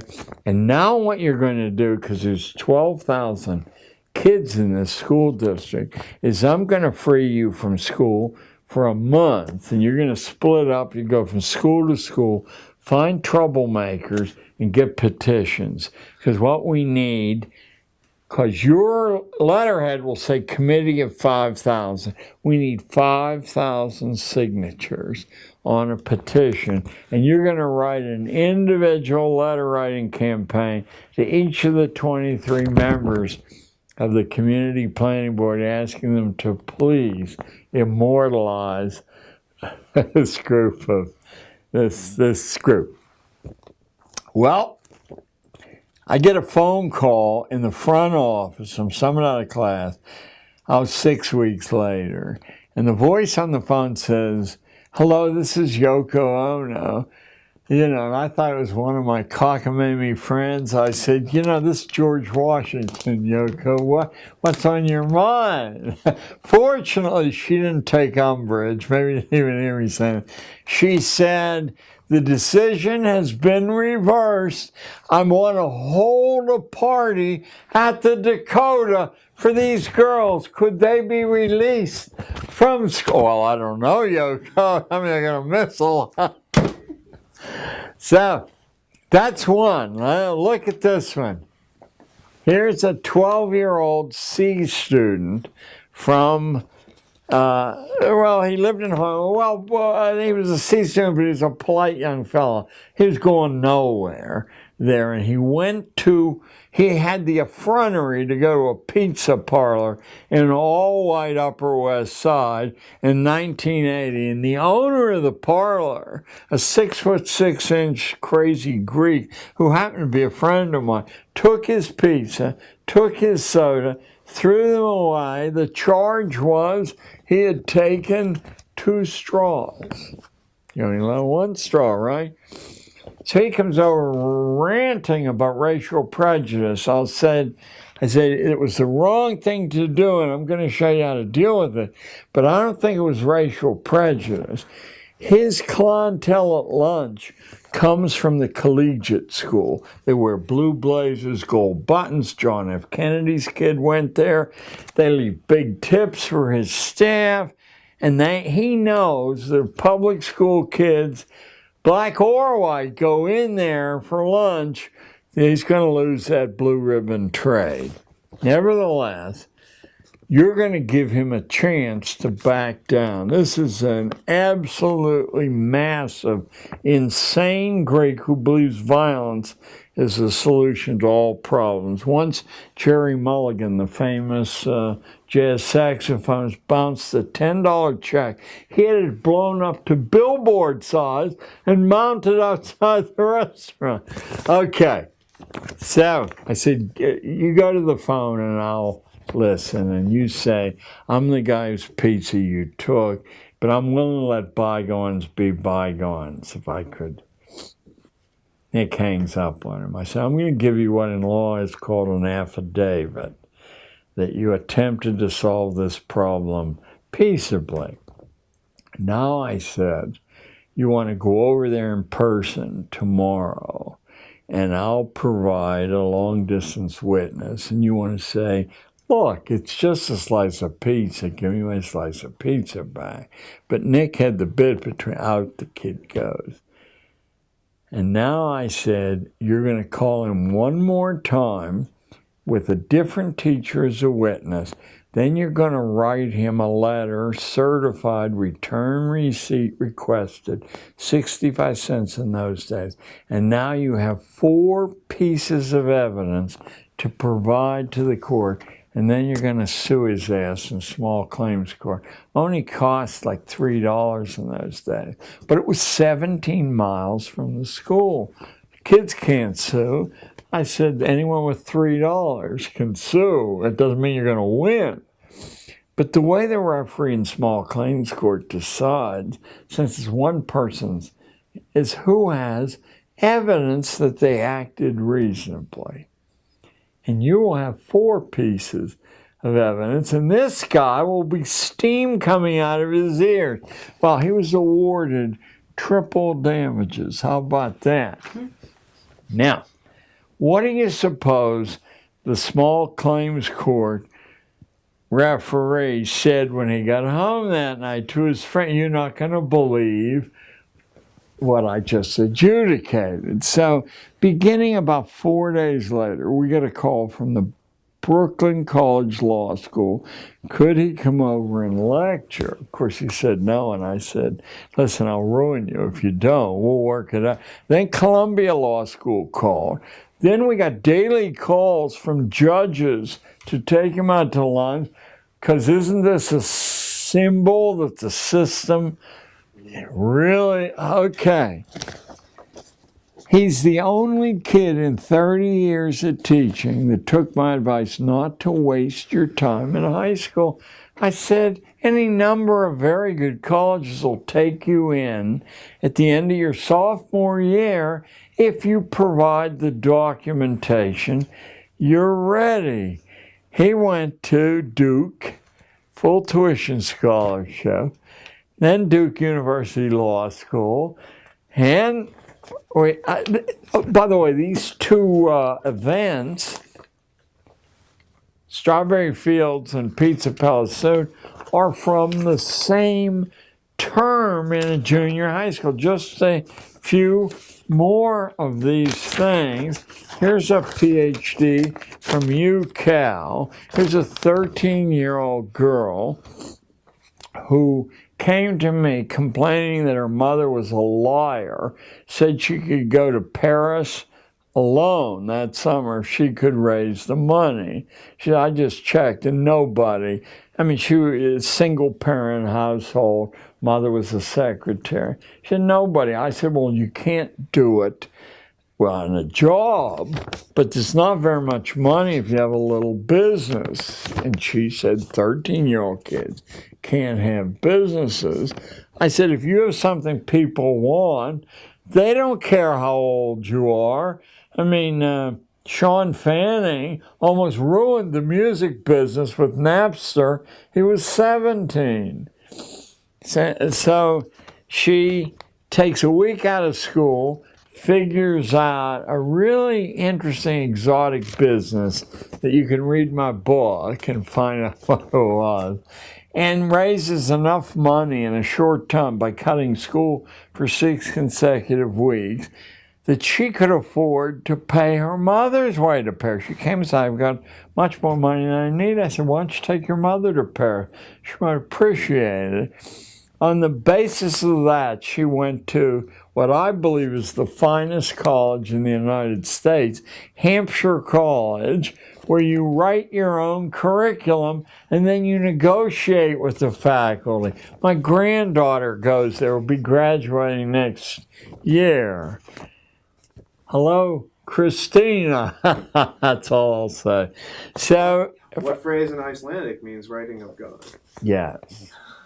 Well, her real name was, it's carried popularly as Gudrun, but she wasn't satisfied, so she went to court and changed it to Christina. So, hey, what are you going to do? If you could say something that would echo through time and each and every person from now until the end of humanity would hear it.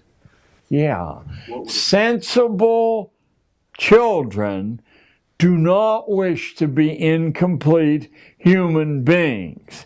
And so when you impose a stage theory of human development upon them, you affect or tormenting them, you're limiting their opportunities. The whole world for all history knew that childhood is over about the age of 7, and if it persists beyond the age of 12, you've got some hopeless human being on your mind. Don't be your kid's enemy because they're not a kid. That's a fellow human being, male or female. Be their partner and enlarge the opportunities. No homework, please.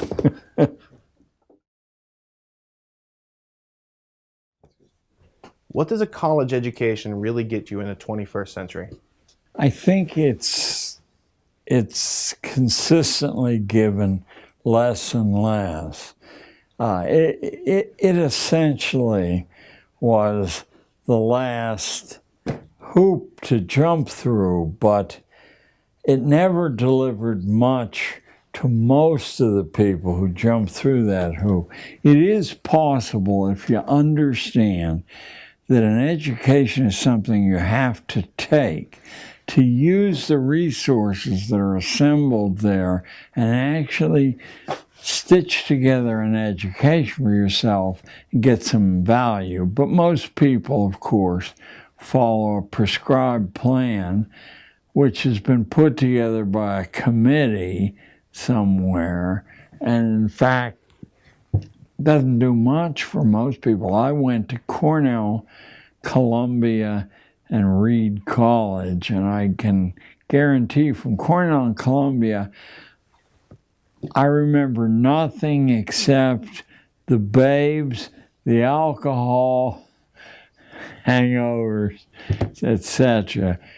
From Reed, I got a little bit out of a Plato seminar that I do remember, basically arguing with the professor who encouraged that.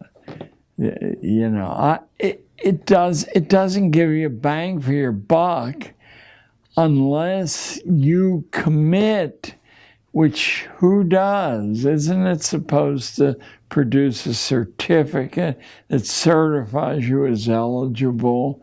The funny thing is that IT has accidentally exploded a lot of that because so many people, I remember my daughter graduated from MIT and she used to bitterly complain that her classmates would vanish for months at a time doing jobs for various companies, then come back as if nothing had happened and nobody punished them. You know, sorry to say that we were so slow picking up on you judge people by performance, not by credentials. And real people, you'd be insane to hire on the basis of credentials because the skew between memory and application is so large that eventually you're top heavy with people who don't know how to do anything much. I'm going to ask this last question. I'm going to go burn your DVD. That way you're not late. And so just answer to Jitu and Tony and Kevin. What is the value of persistence as juxtaposed to the learning process? About 10 years ago, I helped to set up a foundation that at Edison High School in New Jersey awards $10,000 a year to the most persistent student in the class. And persistence in the face of adversity is the final test. If you can stick to something, nothing is difficult to learn. I mean, nothing at all. But the natural selection process, operating on a low boredom quotient, on personal disrespect, I can't do that, and many other things, eliminates almost everyone except the persistent. Those are the ones who demonstrate merit. Now, obviously, a lot of the control mechanism is inherited or appointed, but the parts that aren't go to the persistent. And that includes the arts and the sciences as well as politics. I mean, who could imagine, for example, that an obviously inferior human being, I'm not speaking politically here, like George W. Bush, could pass through all the screens on the way up and then be elected not once but twice by the American population.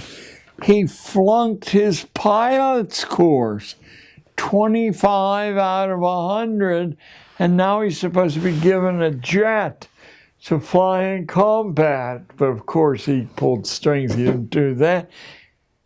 He clearly was an imbecile.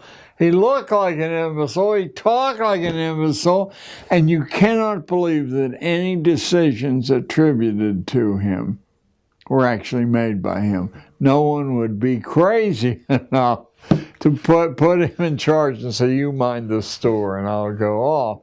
So, but he was persistent, and he did reject the negative assessments that occurred all through his life. What a rock is about, in my opinion, is showing Daddy that the people who embarrassed Daddy got their comeuppance, and who the hell cares that the carnage is he's one of the great mass murderers in history, but Daddy's reputation was saved from disgrace. What do you feel the role of UNESCO has been in the manipulation of the educational curriculum? Well, I'm bothered a little bit by the general mass of conspiracy literature attributes powers to the United Nations, which it simply doesn't have. That doesn't mean that it isn't filled with villainous intentions. I mean that it never succeeded in becoming. People say it's a respectable institution, but they don't behave. No one says, what does the UN say about? No one says that. You know, and they've almost given up trying. I mean, there's now a minority opinion that it's not worth spending the money to have it in the United States. You know, because it's as much anti-American as it carries out our subtler designs. I've noticed that UNESCO focuses a lot of their workings on the educational framework of nations, and you go to the website. But you and I would too. Pestalozzi and Herbart and Wundt are all listed. Yeah, of course. Well, wouldn't anyone say it's easier to deal with unformed minds with no experience, wean them away from... Yeah, I mean, it's in an engineering sense what you would expect to happen, and so we wouldn't be surprised that that's what does happen. Who was Johann Pestalozzi, and what were some of his few ideas? The most intriguing thing about the followers of Pestalozzi are that they never count the fact that every single one of his projects quickly failed. Every single one of them. What he had that was intriguing to the Prussian hierarchy and really the global hierarchy was that his method of kindness, and it may have been sincere, his method of kindness was a new weapon in the arsenal of, instead of whipping the poor, threatening them, menacing them, tormenting them, you killed them with kindness. The written principles of the Fabians are Pestalozzian, you know, by extending this blanket of kindness to people. It's still effective in that, you know, lots of a big fraction of the American population expects charity and sees it as a blessing. Now, it's not hard to see why on this day or that day it could be a blessing, but overall, that you get weaker and weaker, like your arm gets weaker if it doesn't lift stuff above your head. I mean, it's such a fundamental principle of human physics, including mental physics, that to pull the wool over so many people's eyes. I got your disc. It's got all the transcripts from your Gnostic media interviews, Jan's definition of liberal, and some Gordon Wasson Thank you. information for you. You also talked about the cruise to open up Oh, Asia. excellent. And this is Excellent. This is Taft. Taft's on the. It's Roosevelt's daughter. Roosevelt's president. Taft goes with her, and they open up. They go back to Japan after. Who is the admiral that you mentioned that went over there? Not Dewey.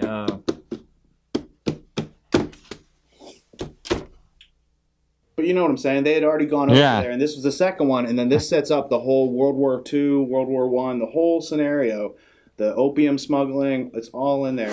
And this guy wrote Flags of Our Fathers and Flyboys, Oh, yes. James Bradley, Yes. and so I thought you might. Thank you. I will. You'll enjoy it. And you did an outstanding job. Hey, this has To been say the least. a lovely course in how complicated it is, to make To get the word out. Have you seen this book? No. It's called The Perfectibilists. It's by Terry Mollinson.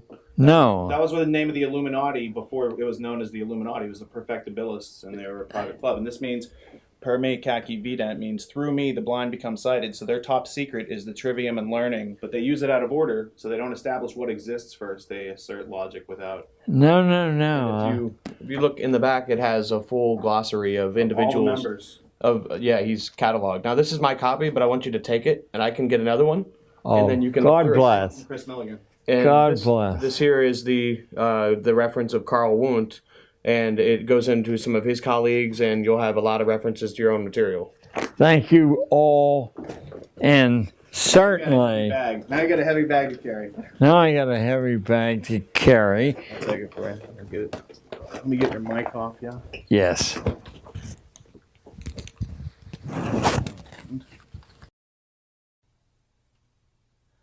You've now experienced the first step of the ultimate history lesson.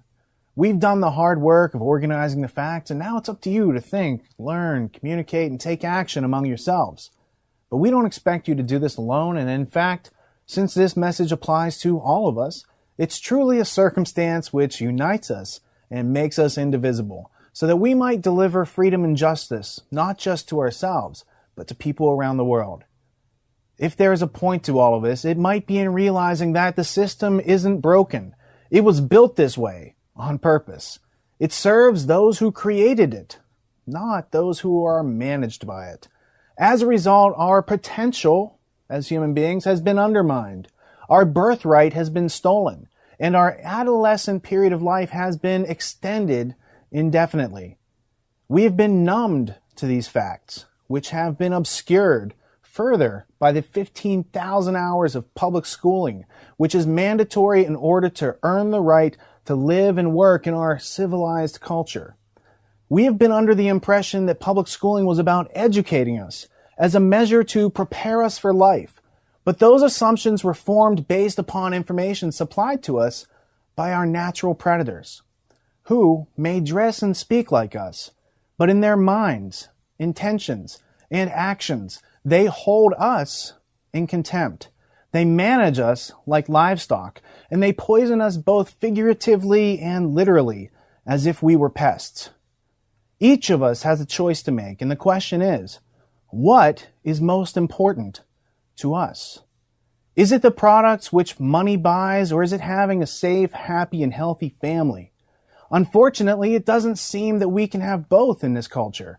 We must choose to either put our full support behind that which is most important to us, or face losing everything. I made that choice 8 years ago, and through the help of some friends, I transformed the materials around me into the resources which have delivered this message to you. In the minutes before Patrick Henry spoke into existence the phrase, "Give me liberty or give me death," in his speech to the Second Virginia Convention on March 23, 1775, he first addressed the convention's president, Peyton Randolph of Williamsburg. Quote, "For my own part, I consider it as nothing less than a question of freedom or slavery, and in proportion to the magnitude of the subject ought to be the freedom of debate. It is only in this way that we can hope to arrive at truth and to fulfill the great responsibility which we hold to God and country. Should I keep back my opinions at such a time, through fear of giving offense, I should consider myself guilty of treason towards my country, and an act of disloyalty toward the majesty of heaven, which I revere above all earthly kings. Mr. President, it is natural to man to indulge in the illusions of hope. We are apt to shut our eyes against painful truth and listen to the song of that siren until she transforms us into beasts. Is this the part of wise men, engaged in a great and arduous struggle for liberty? Are we disposed to being of the number of those having eyes, see not, and having ears, hear not, the things which so nearly concern their temporal salvation? For my part, whatever anguish of spirit it may cost, I am willing to know the whole truth, to know the worst, and to provide for it." End quote.